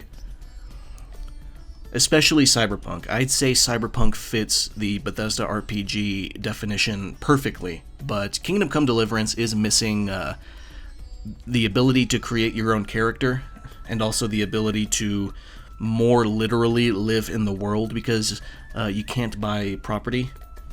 But, I mean, it comes close enough, I would say. But yeah, there's potentially 2 hot takes in this video, depending on how you see it. But, I mean, if you agree with me on both and there's 0 hot takes, then hey, shout out to you. Overall, though, I would say the video is B tier. Because, I mean, I like to try and define things. Like, I try to define genres. That's kind of something that I like doing. And I've done that a couple times before in other videos. And I feel like not enough people really go into why Bethesda RPGs are kind of their own thing. Like, I've seen it before, but I don't know. I feel like I try to let out all of my thoughts at once to make sure that no stone goes unturned. I probably could have added more details, but for the most part, I think I got my point across, so that's going to be a B tier video. And then finally, thoughts on game prices and perception of value. Now, admittedly, this is kind of just reacting to news, but I would say there is more of a point to this one than like the other stuff in D tier, so I would put this in C. Because, I mean, thanks to various causes, some of which were unfortunately very avoidable that we did not avoid, because fuck us, I guess, video games are probably going to get more expensive, especially like the AAA ones. But, I mean, it's not the end of the world. I know some people are going to, like, say, oh, their hands are tied, that, you know, they have to spend that much money, but that's just not true. Very few games are going to be worth their $80 price tag, if the average AAA game goes up to $80. Just as very few games are worth their $70 price tag now. Like, let's be honest here. Like, most AAA games, like, they're barely worth like 30, maybe 20 even in the worst case. Especially when it comes to replayability, because that is a part of the variable pricing that Nintendo is going to start doing. They're going to start considering replayability for their individual games, and that's going to go into the price. Which is dumb, because replayability is something that the player has to decide for themselves, so I don't know. But yeah, I'd say that's a C tier video overall. And that's it. We're done. We're done ranking. That's all 171 videos. This ranking video is so fucking long. Goddamn. But yeah, that's it. All 171 videos. Well, let's zoom out a bit. See what the whole thing looks like. You know what? I actually got a decent bell curve going on here, funnily enough. Huh. Well, there's more E stuff than D. But yeah, if we're just going off of my gut feelings, this is the tier list right here.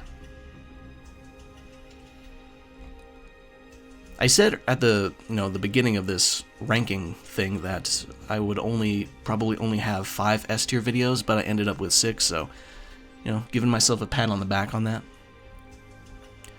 I ended up with 1 more S tier video than I thought I would. Huh. Now, I know some people might ask, oh, why don't you put more effort into making more S tier videos? And the answer is, go look at the viewer count for all 6 of these videos, and you'll see. Like the Bootleg Kings video, that one got picked up by the algorithm and got shared around a decent amount, which is great. And the What is Survival Horror video, that one slowly kicked up in views over years. But the other 4, not so much. Especially Fighting Spirit. Fighting Spirit is not even at 1,000, which fucking sucks, but it is what it is.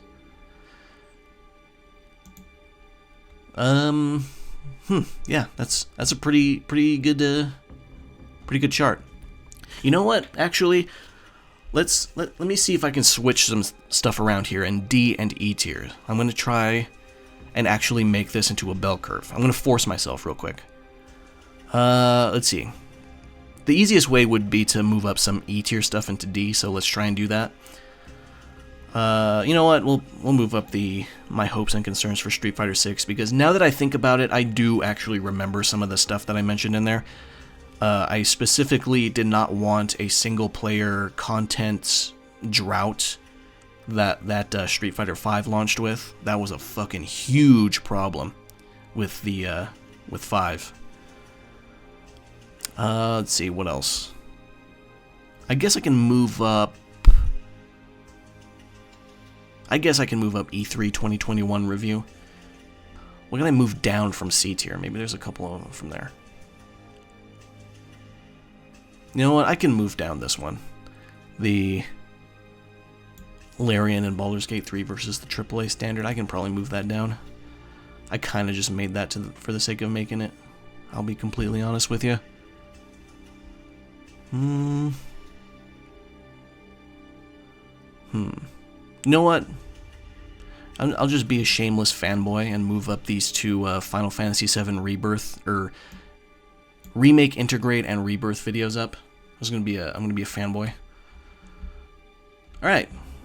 Okay. Now we have an actual bell curve going on here. And there you have it. I guess we're done. These are my rankings for all 171 videos that I have made so far. It took forever. Jesus Christ. But now that that's done, before we close out the video entirely, let's talk about the future and my plans for the channel. I mean, there's nothing really special that I'm planning. I'm gonna keep doing what I'm doing. But, I mean, there are some things that I think about, like making non-gaming videos a little bit more often. Not super often. I'm not like replacing gaming videos, but just like making non-gaming videos to supplement the gaming videos. Maybe a little bit more movie reviews, maybe, or discussions, and maybe music stuff. Because I like listening to music. I haven't really had a chance to go into the music that I listen to on this channel, which is, you know, a lot of different kinds of music. I know it's super cliche to say, oh, I listen to everything, but I listen to a fucking ton of stuff. So, I don't know, that's something I've been considering. I've also actually been kind of considering doing a weekly news roundup, but I don't know. I feel like if I were to do that, I might as well make like a fucking podcast or something and just do news as like a major part of it, like a big chunk of it or something. I don't know, I probably won't pull the trigger on that. I mean, if you put a gun to my head and told me to do it as like maybe a membership thing for the channel, then I might consider it. And the last thing that I'm considering is a book. Now, like, there's a lot of people who make video essays on YouTube, and I don't like calling myself a video essayist because that kind of does sound pretty pretentious. But, I mean, I do feel like I have enough content to put a decent amount of them into book form, so that way some of the stuff that I make can live on in text that somebody can read without, you know, listening to my fucking voice. Or maybe just go at their own pace with, or just go back to easier. Because, I mean, there are some times where I do wish like a long, dense, informative video was kind of in text form, so I can just open it up and, you know, bookmark stuff, specific pages or paragraphs, or, you know, in the case of like a document file, do a quick Control F or something. I don't know. I think it would be cool. You know, just put a bunch of my videos in book form. I'm seriously considering that. I think that would be cool. But, you know, let me know what you think. I mean, assuming that you get this far into the video. Most of you probably won't. But yeah, let me know if you like the book idea, and I'll see about getting it done sooner rather than later. And, I think that's gonna be it. I think we're done ranking here. 171 videos across 5 years of YouTube ranked. If you've been subscribed to my channel, thank you for your support, no matter how long it's been. If you, for some reason, stumbled onto my channel because of this video, and you somehow made it to the end, thank you for watching. I hope you decide to check out the S, A, and maybe some of the B tier videos that I mentioned in this ranking video, and decide to subscribe after that. But just generally speaking, I appreciate you spending your time watching this video anyway. So, we're going to end it here. That's the tier list. 171 videos across 5 years. Thank you for watching, and I'll see you around.